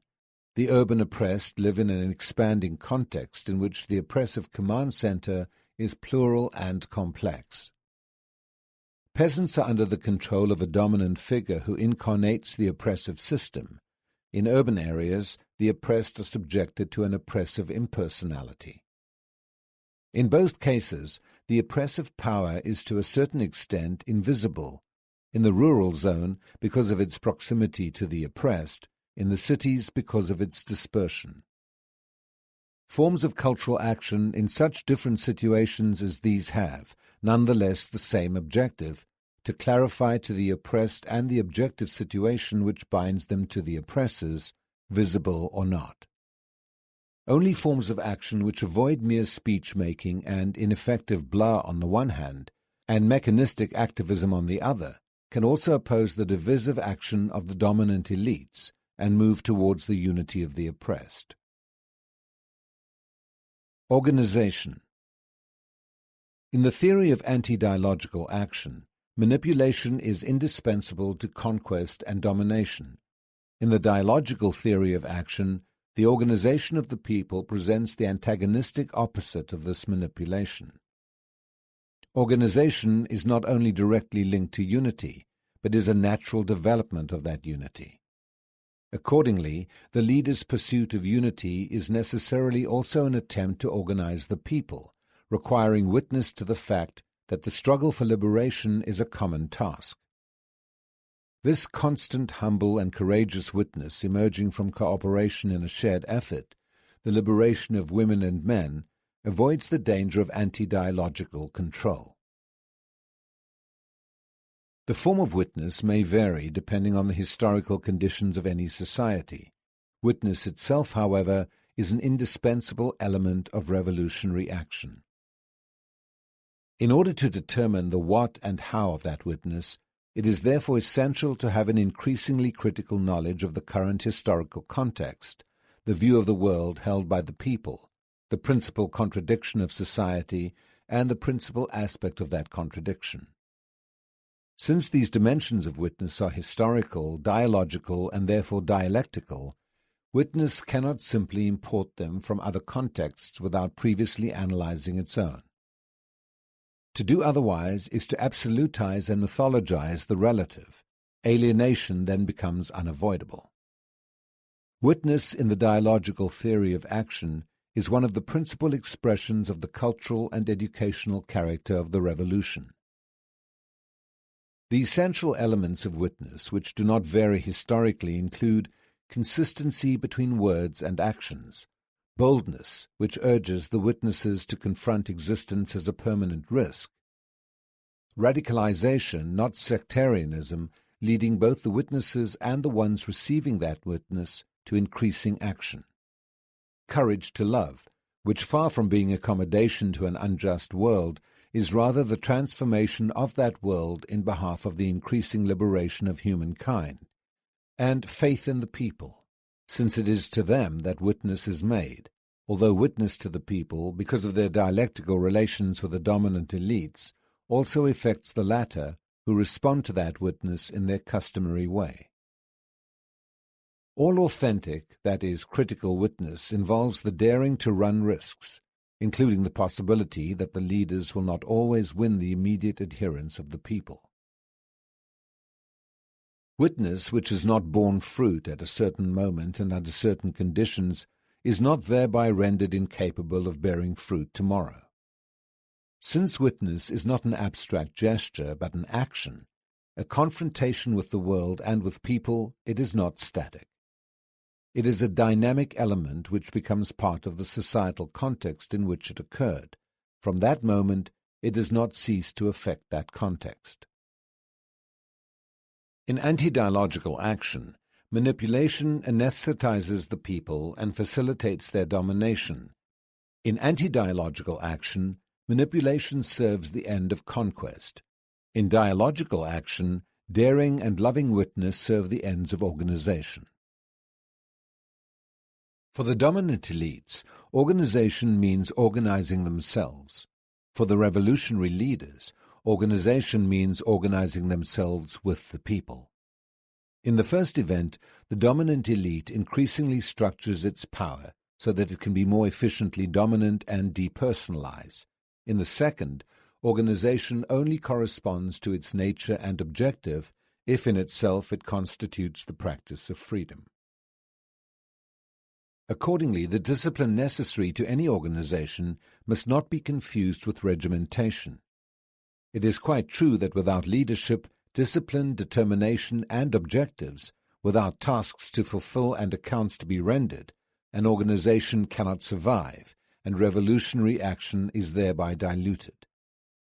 This fact, however, can never justify treating the people as things to be used. The people are already depersonalized by oppression. If the revolutionary leaders manipulate them instead of working towards their conscientizazao, the very objective of organization, that is liberation, is thereby negated. Organizing the people is the process in which the revolutionary leaders, who are also prevented from saying their own word, initiate the experience of learning how to name the world. This is true learning experience, and therefore dialogical. So it is that the leaders cannot say their word alone. They must say it with the people. Leaders who do not act dialogically, but insist on imposing their decisions, do not organize the people. They manipulate them. They do not liberate, nor are they liberated. They oppress. The fact that the leaders who organize the people do not have the right to arbitrarily impose their word does not mean that they must therefore take a liberalist position which would encourage license among the people who are accustomed to oppression. The dialogical theory of action opposes both authoritarianism and license, and thereby affirms authority and freedom. There is no freedom without authority, but there is also no authority without freedom.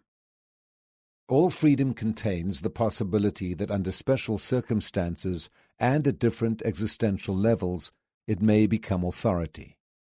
Freedom and authority cannot be isolated, but must be considered in relationship to each other. Authentic authority is not affirmed as such by mere transfer of power, but through delegation or in sympathetic adherence.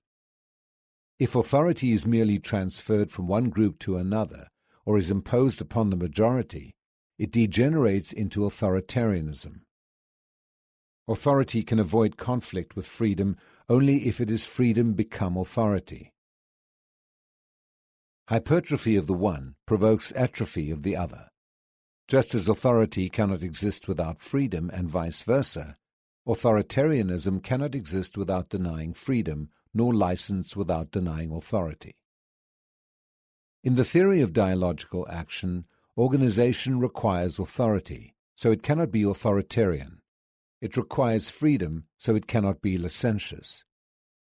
Organization is rather a highly educational process in which leaders and people together experience true authority and freedom, which they then seek to establish in society by transforming the reality which mediates them. Cultural synthesis. Cultural action is always a systematic and deliberate form of action which operates upon the social structure, either with the objective of preserving that structure or of transforming it.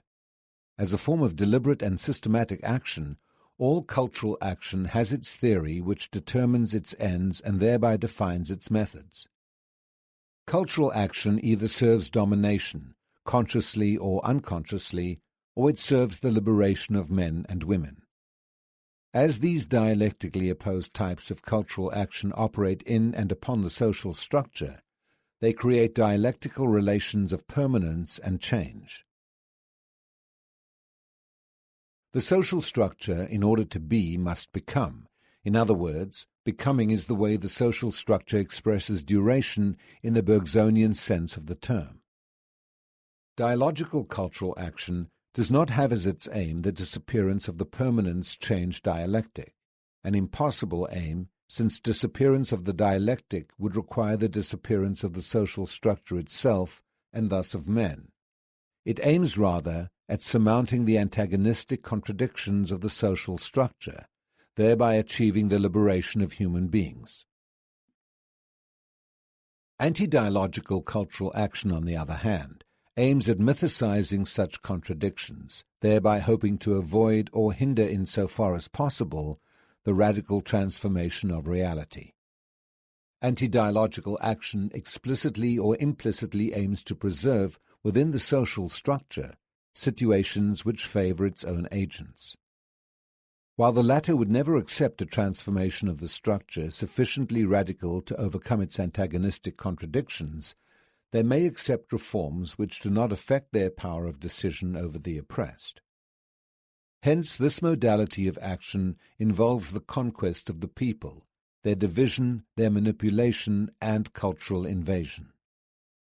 It is necessarily and fundamentally an induced action.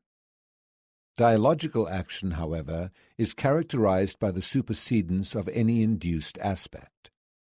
The incapacity of anti-dialogical cultural action to supersede its induced character results from its objective, domination. The capacity of dialogical cultural action to do this lies in its objective, liberation. In cultural invasion, the actors draw the thematic content of their action from their own values and ideology. Their starting point is their own world, from which they enter the world of those they invade. In cultural synthesis, the actors who come from another world to the world of the people do so not as invaders. They do not come to teach or to transmit or to give anything, but rather to learn with the people about the people's world. In cultural invasion, the actors who need not even go personally to the invaded culture, increasingly their action is carried out by technological instruments, superimpose themselves on the people, who are assigned the role of spectators of objects. In cultural synthesis, the actors become integrated with the people, who are co-authors of the action that both perform upon the world. In cultural invasion, both the spectators and the reality to be preserved are objects of the actor's action. In cultural synthesis, there are no spectators. The object of the actor's action is the reality to be transformed for the liberation of men. Cultural synthesis is thus a mode of action for confronting culture itself, as the preserver of the very structures by which it was formed. Cultural action as historical action is an instrument for superseding the dominant alienated and alienating culture. In this sense, every authentic revolution is a cultural revolution. The investigation of the people's generative themes or meaningful thematics described in Chapter 3 constitutes the starting point for the process of action as a cultural synthesis. Indeed, it is not really possible to divide this process into two separate steps. First, thematic investigation, and then action as a cultural synthesis. Such a dichotomy would imply an initial phase in which the people, as passive objects, would be studied, analyzed, and investigated by the investigators, a procedure congruent with anti-dialogical action. Such division would lead to the naive conclusion that action as synthesis follows from action as invasion. In dialogical theory, this division cannot occur. The subjects of thematic investigation are not only the professional investigators, but also the men and women of the people whose thematic universe is being sought. Investigation, the first moment of action as cultural synthesis, establishes a climate of creativity which will tend to develop in the subsequent stages of action. Such a climate does not exist in cultural invasion, which through alienation kills the creative enthusiasm of those who are invaded, leaving them hopeless and fearful of risking experimentation, without which there is no true creativity. Those who are invaded, whatever their level, rarely go beyond the models which the invaders prescribe for them. In cultural synthesis, there are no invaders, hence there are no imposed models. In their stead, they are actors who critically analyze reality, never separating this analysis from action, and intervene as subjects in the historical process. Instead of following predetermined plans, leaders and people, mutually identified, together create the guidelines of their action. In this synthesis, leaders and people are somehow reborn in new knowledge and new action. Knowledge of the alienated culture leads to transforming action, resulting in a culture which is being freed from alienation.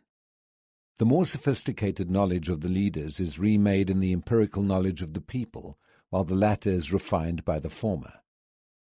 In cultural synthesis, and only in cultural synthesis, is it possible to resolve the contradiction between the worldview of the leaders and that of the people, to the enrichment of both. Cultural synthesis does not deny the differences between the two views. Indeed, it is based on these differences. It does deny the invasion of one by the other, but affirms the undeniable support each gives to the other. Revolutionary leaders must avoid organizing themselves apart from the people, whatever contradiction to the people may occur fortuitously due to certain historical conditions must be solved, not augmented by the cultural invasion of an imposed relationship. Cultural synthesis is the only way. Revolutionary leaders commit many errors and miscalculations by not taking into account something so real as the people's view of the world, a view which explicitly and implicitly contains their concerns, their doubts, their hopes, their way of seeing the leaders, their perceptions of themselves and of the oppressors, their religious beliefs, almost always syncretic, their fatalism, their rebellious reactions. None of these elements can be seen separately, for in interaction all of them compose a totality. The oppressor is interested in knowing this totality only as an aid to his action of invasion in order to dominate or preserve domination. For the revolutionary leaders, the knowledge of this totality is indispensable to their action as cultural synthesis. Cultural synthesis, precisely because it is a synthesis, does not mean that the objectives of revolutionary action should be limited by the aspirations expressed in the worldview of the people. If this were to happen in the guise of respect for that view, the revolutionary leaders would be passively bound to that vision. Neither invasion by the leaders of the people's worldview, nor mere adaptation by the leaders to the often naive aspirations of the people is acceptable. To be concrete, if at any given historical moment the basic aspiration of the people goes no further than a demand for salary increases, the leaders can commit one of two errors. They can limit their action to stimulating this one demand, or they can overrule this popular aspiration and substitute something more far-reaching, but something which has not yet come to the forefront of the people's attention. In the first case, the revolutionary leaders follow a line of adaptation to the people's demands. In the second case, by disrespecting the aspirations of the people, they fall into cultural invasion. The solution lies in synthesis. The leaders must, on the one hand, identify with the people's demand for higher salaries, while on the other, they must pose the meaning of that very demand as a problem. By doing this, The leaders pose as a problem a real, concrete historical situation of which the salary demand is one dimension. It will thereby become clear that salary demands alone cannot comprise a definitive solution. The essence of this solution can be found in the previously cited statement by bishops of the Third World that if the workers do not somehow come to be owners of their own labor, all structural reforms will be ineffective. They must be the owners, not sellers of their labor, for any purchase or sale of labor is a type of slavery. To achieve critical consciousness of the facts that it is necessary to be the owner of one's own labor, that labor constitutes part of the human person, and that a human being can neither be sold nor can he sell himself, is to go a step beyond the deception of palliative solutions. It is to engage in authentic transformation of reality in order, by humanizing that reality, to humanize women and men. In the anti-dialogical theory of action, cultural invasion serves the ends of manipulation, which in turn serves the ends of conquest, and conquest the ends of domination. Cultural synthesis serves the ends of organization. Organization serves the ends of liberation. This work deals with a very obvious truth. Just as the oppressor, in order to oppress, needs a theory of oppressive action, so the oppressed, in order to become free, also need a theory of action. The oppressor elaborates his theory of action without the people, for he stands against them. Nor can the people, as long as they are crushed and oppressed, internalizing the image of the oppressor, construct by themselves the theory of their liberating action. Only in the encounter of the people with the revolutionary leaders, in their communion, in their praxis, can this theory be built. A luta continua. Afterward to Pedagogy of the Oppressed. Ira Shaw, College of Staten Island, CUNY, USA. Now I am no longer part of the masses. I am people, and I can demand my rights. Francisca Andrade, student in a Freiren literary circle in Angicos, 1963. Kirkendale, 40. The Angicos Literary Circle celebrated its final meeting April 2, 1963, with not only Paulo Freire in attendance, but also the Liberal President of the Republic, João Goulart. Freire told the President, "There exists today a people who decides, a people that is rising up, a people that has begun to become aware of its destiny and has begun to take part in the Brazilian historical process irreversibly." Kirkendale, 40. At that ceremony, another dignitary attending was General Humberto Castelo Branco, who 1 year later, almost to the day, would reverse democracy by overthrowing Goulart, crushing Paulo's national program and throwing Paulo in jail. The lights went out in Brazil for too many years after that. Perhaps I can say that this book was born in the dark, or better, born against the dark, or better yet, born for hope and resistance against oppression. Part of an advancing democratic movement in Brazil, Freire's method taught illiterates to read and write in only 40 hours of inexpensive instruction. Once basically literate, poor peasants and workers could finally qualify to vote after a very long silence imposed from the top down, vastly expanding the electorate from the bottom up. If thousands of Freirean cultural circles had opened as planned after that terrible April 1964, millions of working-class illiterates would read and write well enough to register as new voters, pulling political power to the majority. To stop such a democratic possibility, the oligarchy and its army overthrew the elected Goulart administration, which had appointed Freire to his national post. Interrogated and jailed, Freire was forced to leave the country. He then wandered the world with his wife Elsa and 5 children until 1980, his books banned in Brazil, evicted from his homeland in the prime of his political life. Others who could not escape were imprisoned, beaten, or hounded as the generals restored a conservative elite to unaccountable power. In the years ahead, Paulo would use his survival well, addressing large crowds in Europe and North America, as well as consulting with governments, NGOs, and local projects, becoming the most famous educator of his time, as well as a foremost advocate for social justice, producing a pedagogy of the oppressed while the wounds of the coup were still fresh. Problem-posing education is revolutionary futurity, any situation in which some individuals prevent others from engaging in the process of inquiry is one of violence. 65-66. Few books have been so widely debated, quoted, excerpted, and also used for teacher education, graduate and undergraduate courses, and in some high schools, as the banning of this book in Tucson in 2012 showed. 50 years later, what can explain the extraordinary appeal of Pedagogy of the Oppressed? In 4 brief chapters, Paulo Freire integrated a remarkable array of concerns.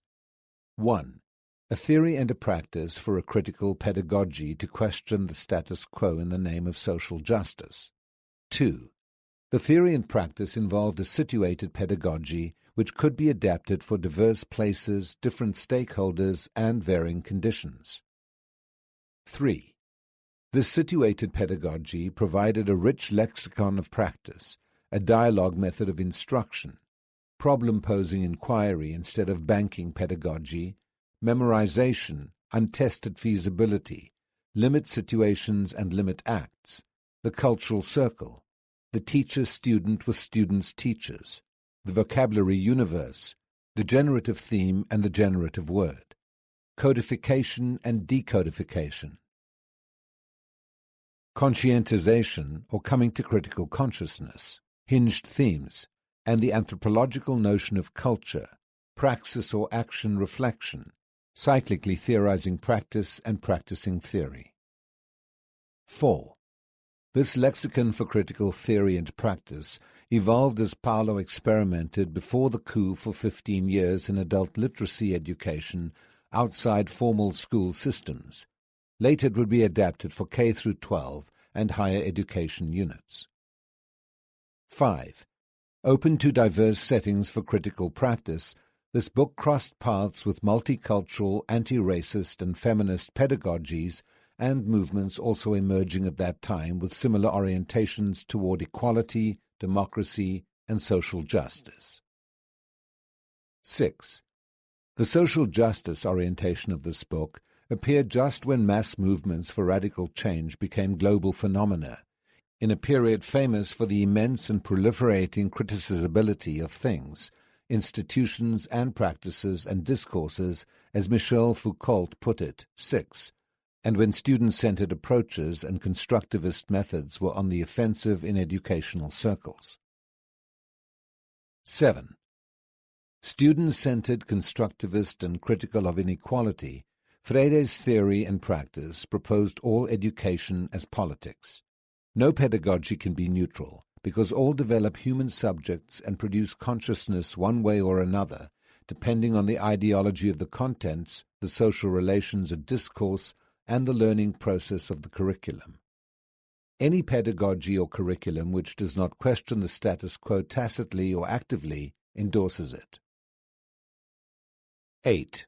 This learning process offered appealing moral values based in ethics of mutuality and professional responsibility to teach for a world less violent and cruel. Freire's preoccupation with humanization and dehumanization launched this concern on the very first page. 9. Finally, Chapter 4 is an extraordinary epistle to would-be revolutionary leaders, not merely advice for critical educators. It rebukes oppositional leaders who denounce domination but slide into authoritarian monologue, exhortation, abstractness, bureaucratic rule, and propagandizing, not permissible in Freirean classrooms. These points help account for the longevity and impact of this small book, which was not written as a scholastic treatise, but rather grew from Freire's reflection on his practice and experiences. Thought and study alone did not produce Pedagogy of the Oppressed, Freire wrote in the preface. This book, he reported, is rooted in concrete situations and describes the reaction of laborers, peasant or urban, and of middle-class persons whom I have observed directly or indirectly during the course of my educative work, page 19.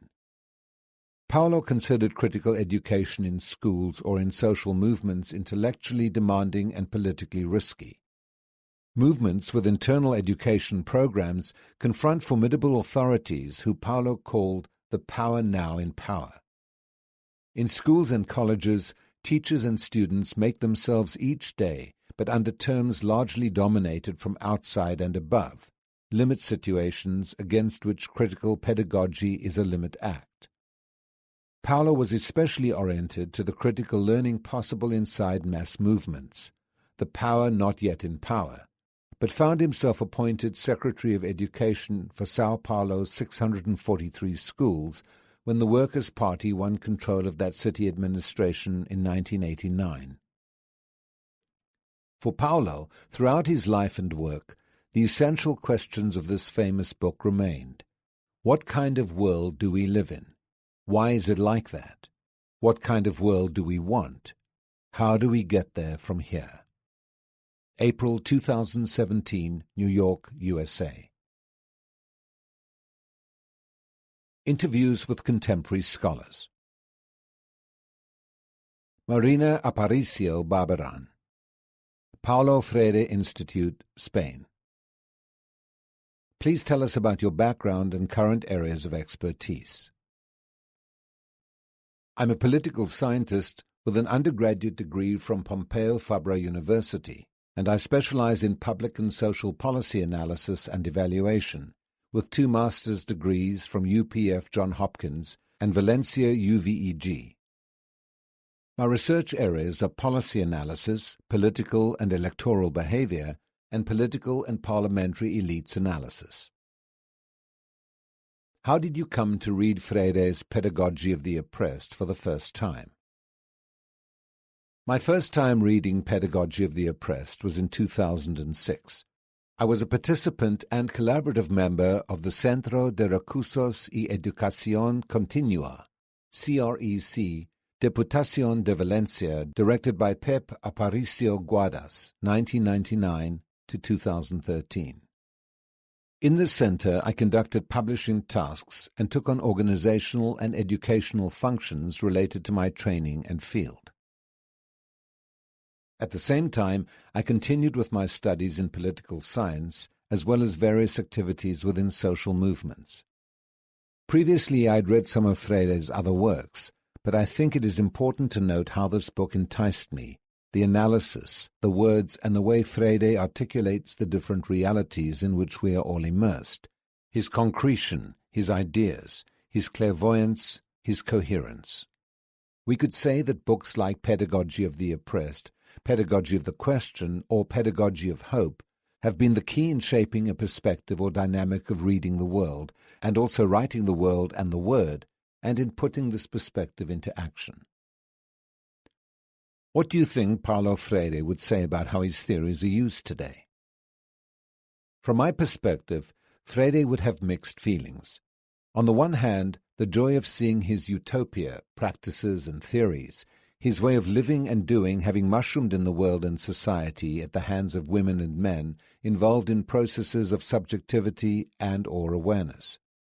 On the other hand, Freire would have a certain desolation to see the fallacious use of many of his concepts in practical domestication, in universities, governments, and social movements. He also would have a certain perplexity, seeing how much of the analysis and how many of the arguments he included in Pedagogy of the Oppressed could be used in the present time. What do you think a Freirean university would look like today? A Freirean university would have at its core the methodological action or theoretical and practical intervention which would lead to an awakened practice and promote a participatory or collaborative culture at the university. That is, we would be at a university where the process of awareness through dialogue and continued questioning between peers would lead to the construction of a process of liberation. Thus, we would be able to de-apprehend those dynamics, actions, procedures that we all have internalized in order to move toward a democratic, flexible, open, common society where we could overcome the sectarianism we are involved in as a subject and become thinking men, women, and children, and not oppressed subjects. If students took just one thing away from reading Pedagogy of the Oppressed, what would you hope it would be? I cannot be limited to picking just one thing. I would choose the dialogic method and emancipation method, the problem conception of politics, ethics, and education. I would choose critical analysis of specific realities. But above all, I would choose the proposal that reading the world precedes reading the Word, and both the world and the Word are in constant transformation, and we are always main characters in these actions. Noam Chomsky, Massachusetts Institute of Technology, USA. Please tell us about your background and current areas of expertise. Linguistics, cognitive science, philosophy. What do you think Paulo Freire would say about how his theories are used today? I think he would be generally appalled by the current teach-to-test doctrines. What do you think a Freirean university would look like today? Instruction should reject the notion of education as pouring water into a vessel, in a phrase used in the Enlightenment, Freire's banking model, in favor of engaging students in an active quest for understanding in a faculty-student cooperative environment. To a significant extent, something like that is true of science teaching, at its best, sometimes elsewhere. If students took just one thing away from reading Pedagogy of the Oppressed, what would you hope it would be? They should recognize that education should be a process of self-discovery, of developing one's own capacities and pursuing interests and concerns with an open and independent mind, all in cooperation with others. Gustavo E. Fishman, Arizona State University, USA. Please tell us about your background and current areas of expertise. I'm a professor of educational policy and director of EdXchange, the Knowledge Mobilization Initiative at the Mary Lou Fulton Teachers College, Arizona State University. I started to work in education as a popular educator in the early 1980s in Argentina without any formal training in either pedagogy or research. Popular education at that time was closely related to Freirean ideals and was oriented to work in a non-authoritarian but guided pedagogical approach with the goal of social liberation. How did you come to read Freire's Pedagogy of the Oppressed for the first time? The first time I heard anything about Pedagogy of the Oppressed was not an invitation to read it, but an order to ignore it. In 1977, I was a 16-year-old studying industrial chemistry in a vocational school in Buenos Aires. I was not particularly politicized, but like everyone else in the country, I was acutely aware that we were living under a brutal dictatorship. It still makes me angry recalling how baffled I felt when the principal at my high school posted notes, following the guidelines of the Ministry of Education, announcing that the simple possession of any of the books on the list of immoral and dangerous readings was evidence of terrorist sympathies and reason enough to be expelled from the school. I remember that I became very curious that a book about education made it into this long list of dangerous books. 7 years later, and in September 1984, I was a member of a popular education group volunteering in a shanty town in Buenos Aires for an adult literacy project when my partner told me the International Council of Adult Education, ICAE, was looking for volunteers to organize their 1985 annual meeting. The keynote speaker was Paulo Freire, who was returning to Argentina for the first time since his books were banned in the country. I immediately volunteered to be part of the team that was organizing the meeting, and I got a used copy of Pedagogy of the Oppressed and began my informal education of all things Freirean. What do you think a Freirean university would look like today? Following Freire's dictum of being simple without being simplistic, a Freirean university should have three key defining characteristics. First, it should be structured to implement a pedagogy of liberation committed to the principles of freedom, equity, inclusivity, and solidarity. A pedagogy of liberation will engage in curious, rigorous, and usable teaching, service, and research agendas. Second, the students, faculty, and administration should be as diverse as their societies. Diversity in two different but related senses, serving diverse sectors and all social groups of a society, as well as diversity of ideas and orientations. Third, a Freudian university will be organized as a laboratory of democratic participatory governing. Can you describe how and to what extent you think Freire's work has had an impact on pedagogy? I think the biggest impact of Freire's work is that it has demonstrated how even short-lived experiences of democratic schooling in a single classroom in or outside schools with children or adults are worth pursuing. These experiences teach us to not only expect more from ourselves as educators and learners, but also link individual and social actions with the goals of equality and solidarity.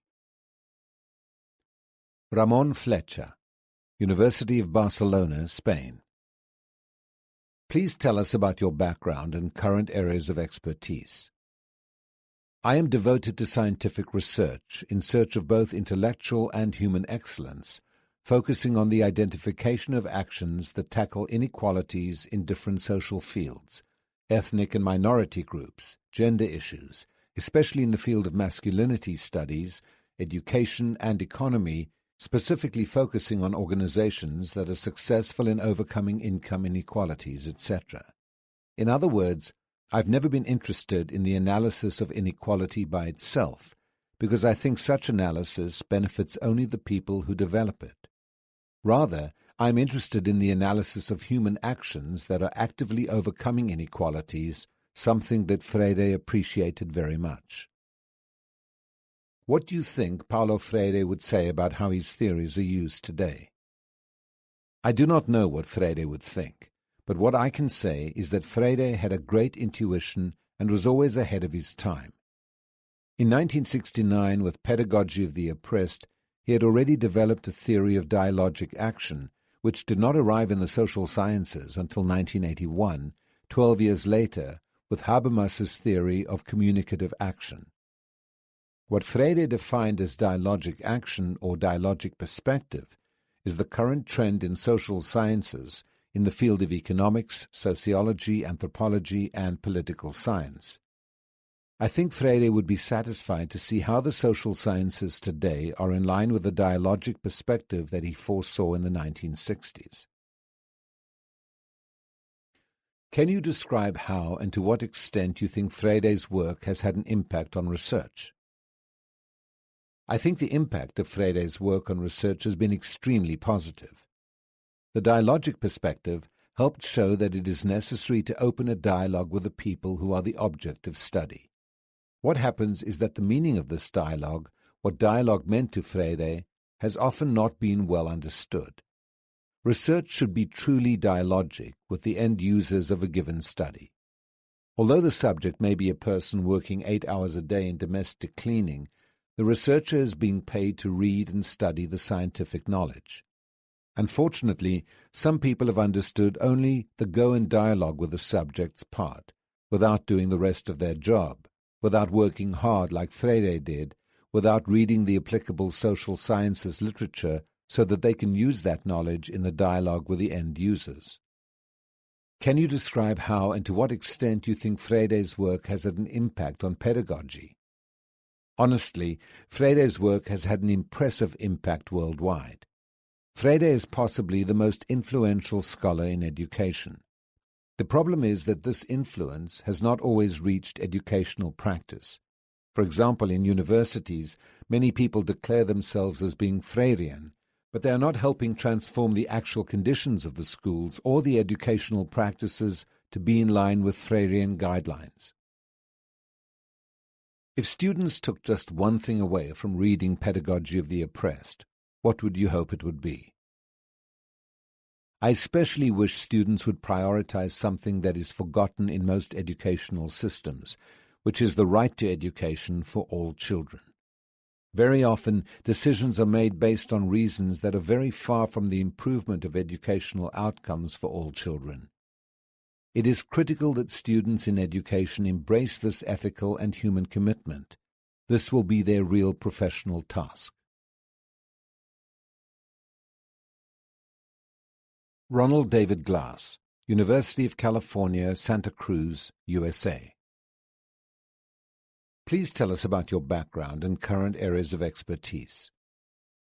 I am a radical philosopher of education whose work emanates from and within struggles for justice. I direct the UC Center for Collaborative Research for an Equitable California, and we partner with aggrieved communities to address issues in the economy, employment, education, housing, food systems, public health, and the environment. I also head a project that investigates the ethical issues in social science research. What do you think Paulo Freire would say about how his theories are used today? I had the great good fortune and honor of working in depth with Paulo Freire in 1984, when he lived with me for a month and collaborated in the social justice movement building activities of the Adult Education Development Project. We discussed at length how his theory was being taken up in different sectors in different countries. He agreed with me that much of the critical pedagogy that takes place in U.S. schools and claims Freire's theory as its basis is in truth a domestication of the radical foundation of his ideas, even as it establishes a more humane form of schooling. Education as a practice of freedom is necessarily geared into actual efforts and struggles to transform the world and to transform our own inner selves as well, since the oppressions of the world reside in us as well as in the structures and processes of daily life. But Freire was not a purist in terms of either theory or practice. He was committed to doing whatever could be done in whatever open spaces could be created, so he would be happy that people the world over have found his theory useful in their own ways, in their own particular context, to move the struggle for justice forward. What do you think a Freirean university would look like today? A university based in Freire's theory would be organized to address the most pressing social, economic, and political inequities. It would take direction for its research agenda from the needs of the most aggrieved communities. It would recognize the ethical and political dimensions of knowledge claims and knowledge production. It would honor multiple modalities of knowing. It would acknowledge that scholars and their disciplines and universities are themselves tainted by histories and ideologies of oppression and exploitation. It would be less concerned with credentialing experts than it would be concerned with animating curiosity, habits of disciplined critical inquiry, and a lifetime commitment to the struggle for justice. Can you describe how and to what extent you think Freire's work has had an impact on pedagogy? I think in the United States, Freire's work has had limited impact on pedagogy in schools. I see his theory primarily invoked as an ethical or political marker, as an indication of a teacher's intent to honor the background experiences of students. This is usually done through, and often somewhat superficial, engagement with Chapter 2 of Pedagogy of the Oppressed and its famous contrast between banking and dialogical or problem-posing education. This domesticated critical pedagogy certainly is more humane, provides more space for student voice and interests, and offers a counterposition to the dominant discourse and practice of pedagogy in public schools. However, this is a very limited embodiment of the theory. It is the case that some teachers, such as those organized in Teachers for Social Justice, have developed more robust embodiments of the theory and are looking for ways to link classroom learning to larger movements seeking to effect change in the community. Freire's theory has been used pedagogically within movement building, and here it has found much stronger forms of expression, particularly in Latin America. Valerie Kinloch, University of Pittsburgh, USA. Please tell us about your background and current areas of expertise. I am the Renee and Richard Goldman Dean of the School of Education at the University of Pittsburgh. where I collaborate with colleagues on important local, national, and global educational initiatives.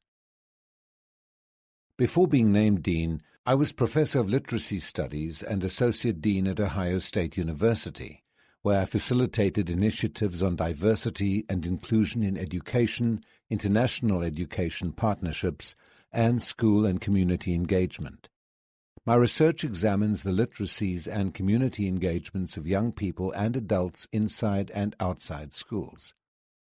I am the author of publications on race, place, literacy, and diversity, and I'm currently working on related research and engagement initiatives. How did you come to read Freire's Pedagogy of the Oppressed for the first time? I discovered Freire's Pedagogy of the Oppressed when I was an undergraduate student majoring in English at Johnson C. Smith University. I recall having countless conversations with my friends and some of my professors about black literature, black lives, oppression, and the power of language and literacy, and I was moved to continue on my journey to read various texts by black authors and scholars. In one of those texts, the idea of reading the word and the world was presented to me, and when I searched for the meaning of the phrase, Paulo Freire's name and book came up. So I read Pedagogy of the Oppressed and fell in love with his discussion of critical consciousness and connections that should happen among teachers, students, and the world. What do you think a Freire University would look like today? I think it would include open spaces for people to engage with others, to analyze events going on in the world, to examine ways to combat oppression and inequity, to dismantle racism, classism, sexism, inequality, and capitalism. It would be free, open to everyone. It would be guided by the need to create and enhance our stances, dispositions, and ideologies related to critical consciousness, collaborating with others, working for necessary socio-political change, and thinking beyond the self. It would be a humanizing, culturally rich academic space.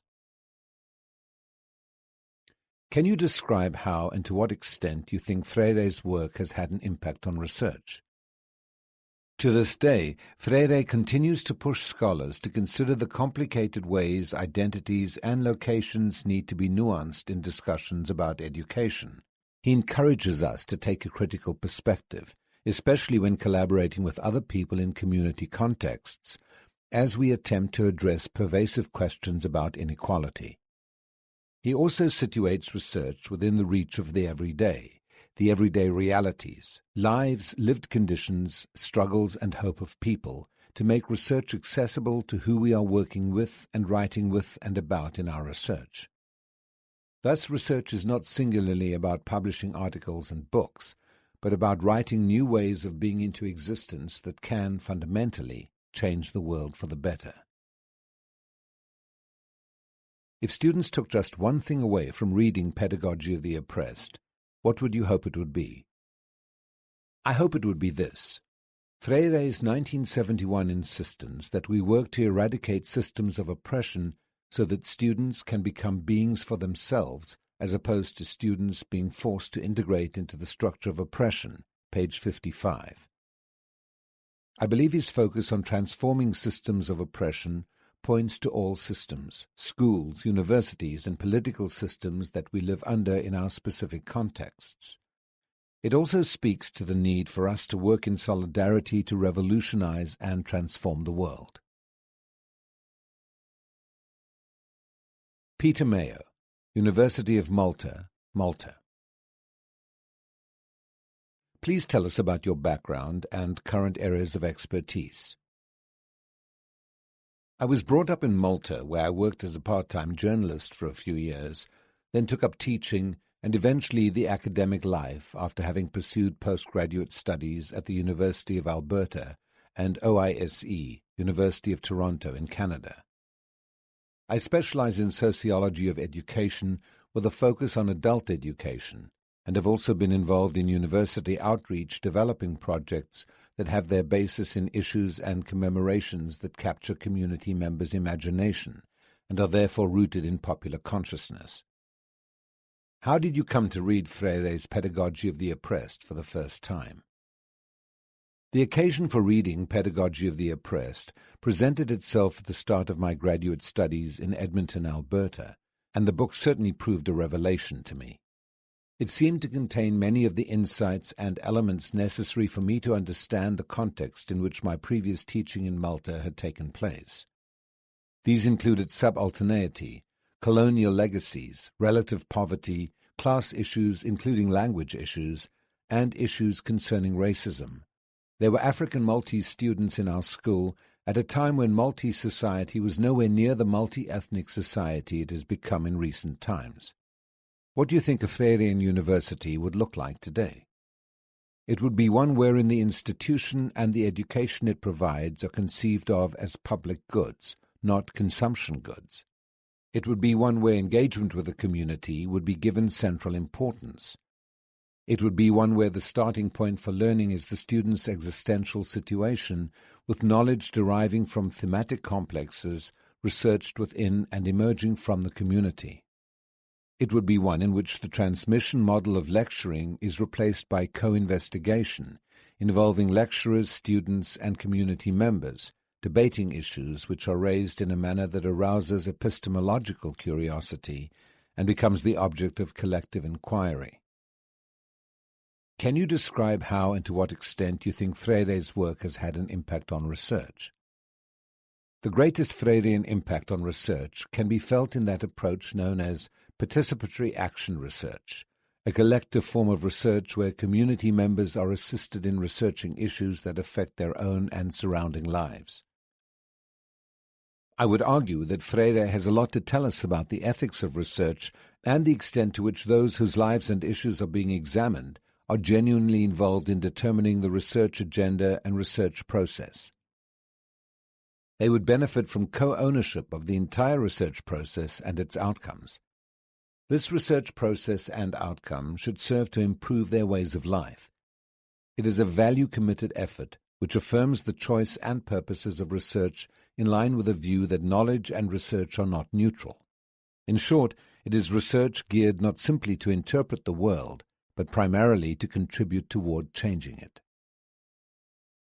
Can you describe how and to what extent you think Freire's work has had an impact on pedagogy? Freire has inspired many to move away from a hierarchical, magisterial mode of teaching and learning to a more democratic approach, an approach built on the teacher's democratic authority, which does not degenerate into authoritarianism. He has also inspired educators to recognize the politics of education and knowledge, to eschew any pretense of neutrality, and most important of all, he has emphasized the collective dimensions of learning and the need to start from the learner's existential situations with all their differences and move to higher orders of learning and knowledge. Peter McLaren, Chapman University, USA. Please tell us about your background and current areas of expertise. I served as an elementary school teacher in Toronto's Jane Finch Corridor, a public housing district in Canada known for its high rate of crime. I earned a hard-won reputation for successfully teaching working-class immigrants. I subsequently applied for and was accepted into a PhD program in education at the University of Toronto, during which time I published the diary I had kept as an elementary school teacher. I called it Cries from the Corridor, and it became a Canadian bestseller in 1980. After I'd finished a grueling national book tour, I was already growing self-critical about the fact that Cries from the Corridor was woefully absent of a theoretical framework that could help readers understand the violence and alienation experienced by students in my classroom.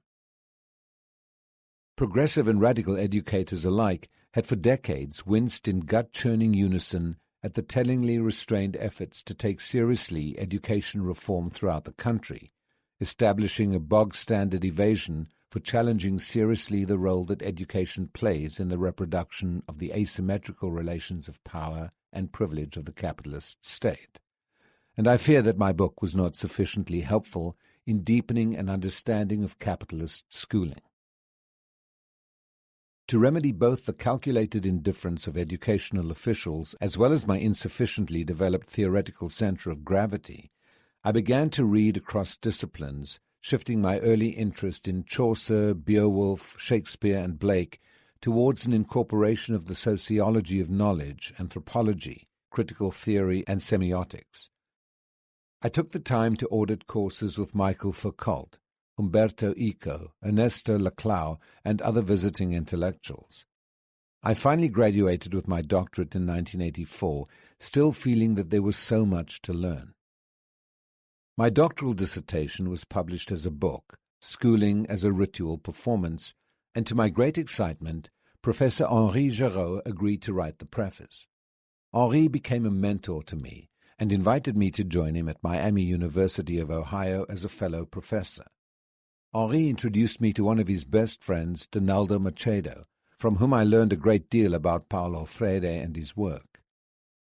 Henri arranged for me to meet Paulo in 1985, and I was surprised, no, shocked, to learn that Paulo was already familiar with my work.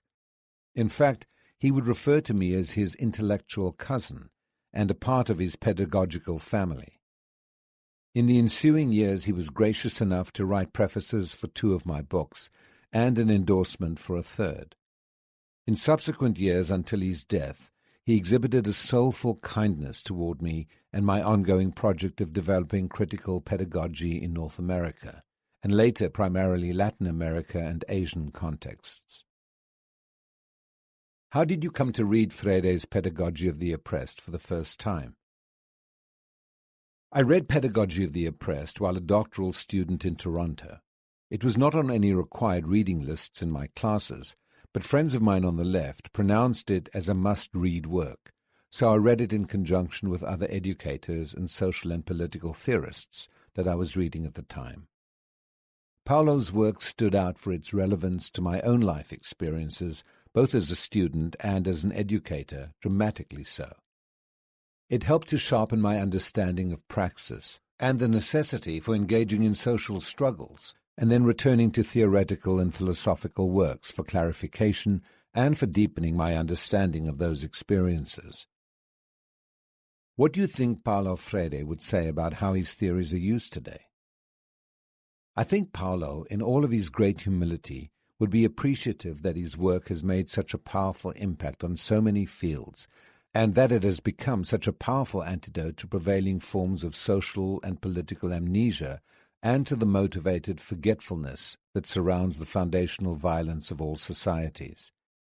But I also believe he would be critical of approaches in education that claimed to be Freirean, but which domesticated his work, leaching from its foundations a radical politics that was critical of capitalism and which could certainly be called socialist. What do you think a Freirean university would look like today?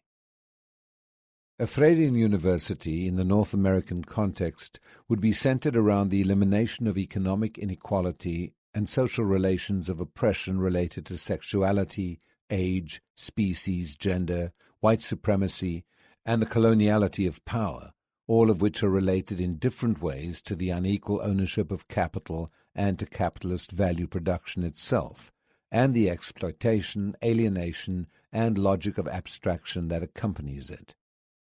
The unequal ownership of capital cannot be remedied by higher growth rates within the conceptual models of neoclassical economics, but only by transcending capitalism through a socialist alternative. The Freirean University will be about rebuilding public sectors, democratizing the workplace, establishing communal councils that are committed to models of participatory and direct democracy, eliminating race, class, and gender antagonisms, creating a revolutionary critical humanism that transcends private property and that is committed to creating communities of engaged learners and freely associated laborers dedicated to working in the interests of a truly global commons. Can you describe how and to what extent you think Freire's work has had an impact on research? Freire's work has had a strikingly significant impact on the genesis and ongoing development of the field of critical pedagogy.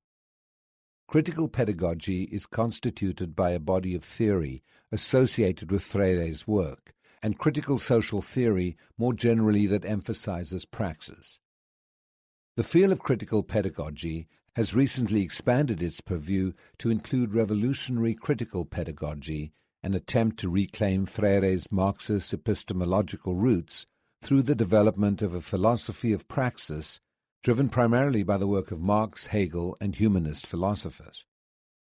Freire's research has been felt in the fields of theology, literacy, composition studies, literary studies, applied linguistics, sociology, anthropology, and political philosophy. That his work has cross-fertilized so many areas of research is a testament to its transdisciplinary reach in the service of a truly decolonial pedagogy of hope and self and social transformation. If students took just one thing away from reading Pedagogy of the Oppressed, what would you hope it would be? It would be that they would never just take one thing away from reading Paulo Freire, but realize that their everyday lives always have pedagogical dimensions to them, and those pedagogical dimensions are in turn and at one and the same time political dimensions that challenge our obligation to the poor, the immiserated, and the dispossessed, that sharpen our ontological and epistemological clarity, and that challenge our commitment to building a better world free from unnecessary alienation and human suffering. Margot Okazawa Ray, San Francisco State University, USA, and Fielding Graduate University, USA. Please tell us about your background and current areas of expertise. My primary areas of work, teaching, research, and activism, focus on militarism, armed conflict, and violence against women. I've examined the connections between militarism, economic globalization, and impacts on local and migrant women in South Korea who live and work around U.S. military bases. I've conducted feminist activist research methodology training sessions with women activists in the Niger Delta region, Ghana, Sierra Leone, and Liberia. I use popular education in community settings to conduct anti-racist and multicultural workshops, and in my undergraduate and graduate courses. How did you come to read Freire's Pedagogy of the Oppressed for the first time? In the late 1970s, a small group of feminist activists in Boston, USA, began to read and learn from Pedagogy of the Oppressed together, striving to understand and create radical methodologies for living, understanding, and teaching the feminist slogan, "The personal is political." What better way than through ideas we learned from Freire? We did not realize before that the feminist consciousness-raising groups were based on, or at least unknowingly related to, his work. The writing was turgid, and we were sometimes challenged by masculinist language of he, him, and men. Nonetheless, we carried on to our enormous benefit. What do you think Paulo Freire would say about how his theories are used today? I had the honor of meeting Freire in person in the 1980s and was struck by his unpretentiousness, his simplicity. So I believe he would be surprised, pleasantly, by the extensive use of his work by a range of educators around the world. He also would be seriously concerned and dismayed by the distortion and debasement of key ideas, like starting from students' experiences, reading the world to read the word, to technocratic concepts like learner-centered, that have come to mean you students can have some say in what you learn, but we teachers still control the curriculum. Perhaps more important, the liberatory purpose of education that Freire so consistently articulated and re-articulated has been left to one side on the way to increasingly mechanized learning and teaching contexts in public education for primary, secondary, and tertiary students. Freire would delight truly at the uptake of his work in places similar to where he began, in rural areas of the world, including in developed countries like the United States, where peasants and working-class folk, with and without literacy skills, are learning to analyze, understand, and change the conditions that oppress and marginalize them. What do you think a Freirean University would look like today? Freirean University would be an oxymoron today. The forces of neoliberalism and conservatism that have engulfed most universities would result in the same harm being inflicted currently, irrespective of a name change. The most radical educational settings that could faithfully apply and advance Freire's work would be in informal settings, what I refer to as free spaces, including activist movements, and within formal settings like universities, where we could learn and teach together as we face material and social conditions that are so heavily and horrifically shaping our lives, and recognize our shared destinies, oppressed and oppressor, dominant and subordinate, the vocal and the silent and silenced. Can you describe how and to what extent you think Freire's work has had an impact on research? Liberatory methodologies that I'm most familiar with, feminist and decolonizing, are rooted in Freirean, feminist, and indigenous epistemologies and research methods. I've experienced how Paulo Freire's theories have been applied creatively and convincingly in both. Forward to the original English edition, 1970. Richard Schall. Over the years, the thought and work of the Brazilian educator Paulo Freire have spread from the northeast of Brazil to an entire continent and have made a profound impact not only in the field of education, but also in the overall struggle for national development. At the precise moment when the disinherited masses in Latin America are awakening from their traditional lethargy and are anxious to participate as subjects in the development of their countries, Paulo Freire has perfected a method of teaching illiterates that has contributed in an extraordinary way to that process.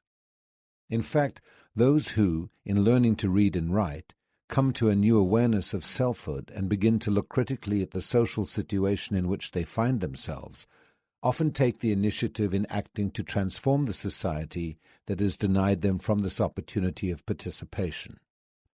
Education is once again a subversive force. In this country, we are gradually becoming aware of the work of Paulo Freire, but thus far we have thought of it primarily in terms of its contribution to the education of illiterate adults in the Third World. If, however, we take a closer look, we may discover that his methodology as well as his educational philosophy are as important for us as for the dispossessed in Latin America. Their struggle to become free subjects and to participate in the transformation of their society is similar in many ways to the struggle not only of blacks and Mexican Americans, but also of middle-class young people in this country. And the sharpness and intensity of that struggle in the developing world may well provide us with new insight, new models, and a new hope as we face our own situation. For this reason, I consider the publication of Pedagogy of the Oppressed in an English edition to be something of an event. Paulo Freire's thought represents the response of a creative mind and sensitive conscience to the extraordinary misery and suffering of the oppressed around him. Born in 1921 in Recife, the center of one of the most extreme situations of poverty and underdevelopment in the Third World, he was soon forced to experience that reality directly. As the economic crisis in 1929 in the United States began to affect Brazil, the precarious stability of Freire's middle-class family gave way, and he found himself sharing the plight of the wretched of the earth. This had a profound influence on his life as he came to know the gnawing pangs of hunger and fell behind in school because of the listlessness it produced. It also led him to make a vow at age 11 to dedicate his life to the struggle against hunger so that other children would not have to know the agony he was then experiencing. His early sharing of the life of the poor also led him to the discovery of what he describes as the culture of silence of the dispossessed. He came to realize that their ignorance and lethargy were the direct product of the whole situation of economic, social, and political domination, and of the paternalism of which they were victims. Rather than being encouraged and equipped to know and respond to the concrete realities of their world, they were kept submerged in a situation in which such critical awareness and response were practically impossible. And it became clear to him that the whole educational system was one of the major instruments for the maintenance of this culture of silence. Confronted by this problem in a very existential way, Freire turned his attention to the field of education and began to work on it. Over the years, he has engaged in the process of study and reflection that has produced something quite new and creative in educational philosophy. From a situation of direct engagement in the struggle to liberate men and women for the creation of a new world, he has reached out to the thought and experience of those in many different situations and of diverse philosophical positions. In his words, to Sartre and Munir, Erich Fromm and Louis Althusser, Ortega y Gasset and Mao, Martin Luther King and Che Guevara, Unamuno and Marcuse. He has made use of the insights of these men to develop a perspective on education which is authentically his own and which seeks to respond to the concrete realities of Latin America. His thought on the philosophy of education was first expressed in 1959 in his doctoral dissertation at the University of Recife, and later in his work as professor of the history and philosophy of education in the same university, as well as in his early experiments with the teaching of illiterates in that same city. The methodology he developed was widely used by Catholics and others in literacy campaigns throughout the northeast of Brazil, and was considered such a threat to the old order that Freire was jailed immediately after the military coup in 1964. Released 70 days later and encouraged to leave the country, Freire went to Chile, where he spent 5 years working with UNESCO and the Chilean Institute for Agrarian Reform in programs of adult education. He then acted as a consultant at Harvard University's School of Education and worked in close association with a number of groups engaged in new educational experiments in rural and urban areas. He is presently serving as special consultant to the Office of Education of the World Council of Churches in Geneva. Freire has written many articles in Portuguese and Spanish, and his first book, Educação como Prática da Liberdade, was published in Brazil in 1967. His latest and most complete work, Pedagogy of the Oppressed, is the first of his writings to be published in this country. In this brief introduction, there is no point in attempting to sum up in a few paragraphs what the author develops in a number of pages. That would be an offense to the richness, depth, and complexity of his thought. But perhaps a word of witness has its place here, a personal witness as to why I find a dialogue with the thought of Paulo Freire an exciting adventure. Fed up as I am with the abstractness and sterility of so much intellectual work in academic circles today, I'm excited by a process of reflection which is set in a thoroughly historical context, which is carried on in the midst of a struggle to create a new social order and thus represents a new unity of theory and praxis. I am encouraged when a man of the stature of Paulo Freire incarnates a rediscovery of the humanizing vocation of the intellectual and demonstrates the power of thought to negate accepted limits and open the way to a new future.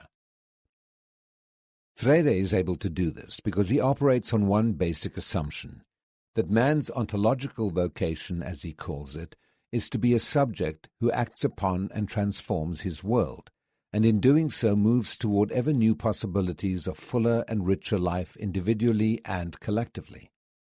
This world to which he relates is not a static and closed order, a given reality which man must accept and to which he must adjust. Rather, it is a problem to be worked on and solved. It is the material used by man to create history, a task which he performs as he overcomes that which is dehumanizing at any particular time and place, and dares to create the qualitatively new. For Freire, the resources of that task at the present time are provided by the advanced technology of our Western world. But the social vision which impels us to negate the present order and demonstrate that history is not ended comes primarily from the suffering and struggle of the people of the Third World.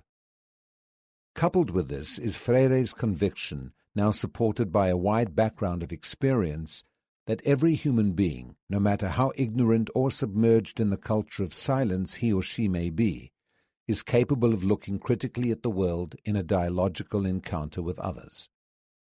Provided with the proper tools for such encounter, the individual can gradually perceive personal and social reality as well as the contradictions in it, become conscious of his or her own perception of that reality, and deal critically with it.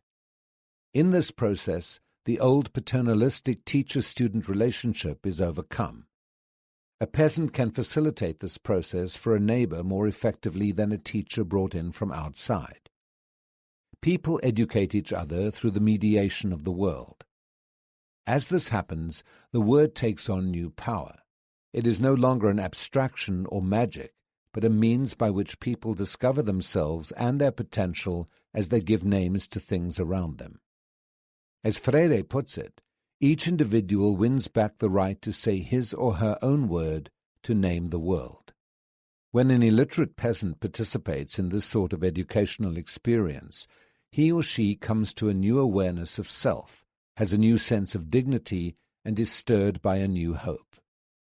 Time and again, peasants have expressed these discoveries in striking ways after a few hours of class. I now realize I am a person, an educated person. We were blind, now our eyes have been opened. Before this, words meant nothing to me. Now they speak to me, and I can make them speak. Now we will no longer be a dead weight on the cooperative farm. When this happens in the process of learning to read, men and women discover that they are creators of culture, and that all their work can be creative. I work, and working I transform the world. And as those who have been completely marginalized are so radically transformed, they are no longer willing to be mere objects. Responding to changes occurring around them, they are more likely to decide to take upon themselves the struggle to change the structures of society, which until now have served to oppress them. For this reason, a distinguished Brazilian student of national development recently affirmed that this type of educational work among the people represents a new factor in social change and development, a new instrument of conduct for the Third World by which it can overcome traditional structures and enter the modern world. At first sight, Paulo Freire's method of teaching illiterates in Latin America seems to belong to a different world from that in which we find ourselves in this country.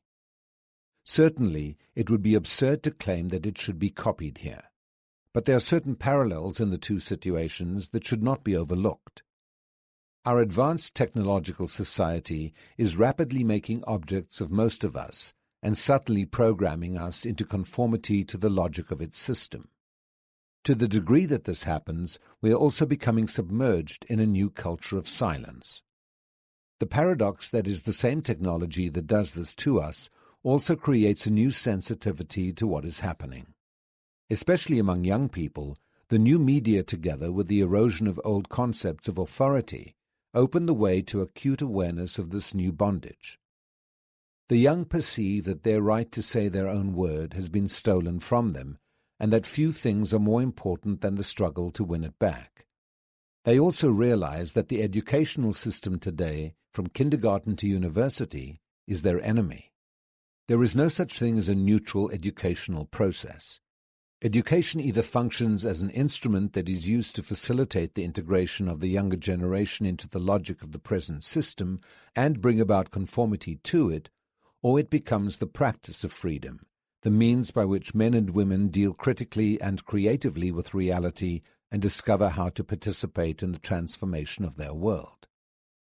The development of an educational methodology that facilitates this process will inevitably lead to tension and conflict within our society.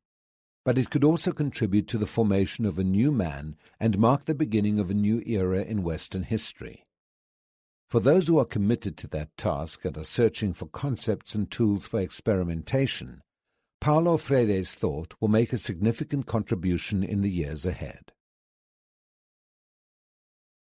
This concludes Pedagogy of the Oppressed by Paulo Freire, narrated by Dennis Kleinman.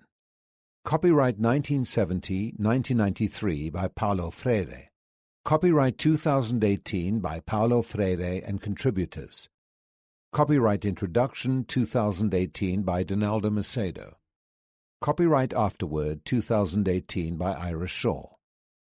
This unabridged audiobook is published by arrangement with Bloomsbury Publishing plc UK and was produced in the year 2018 by Tantor Media Incorporated, a division of Recorded Books, which holds the copyright thereto. Please visit tantor.com for more information on our growing library of unabridged audiobooks.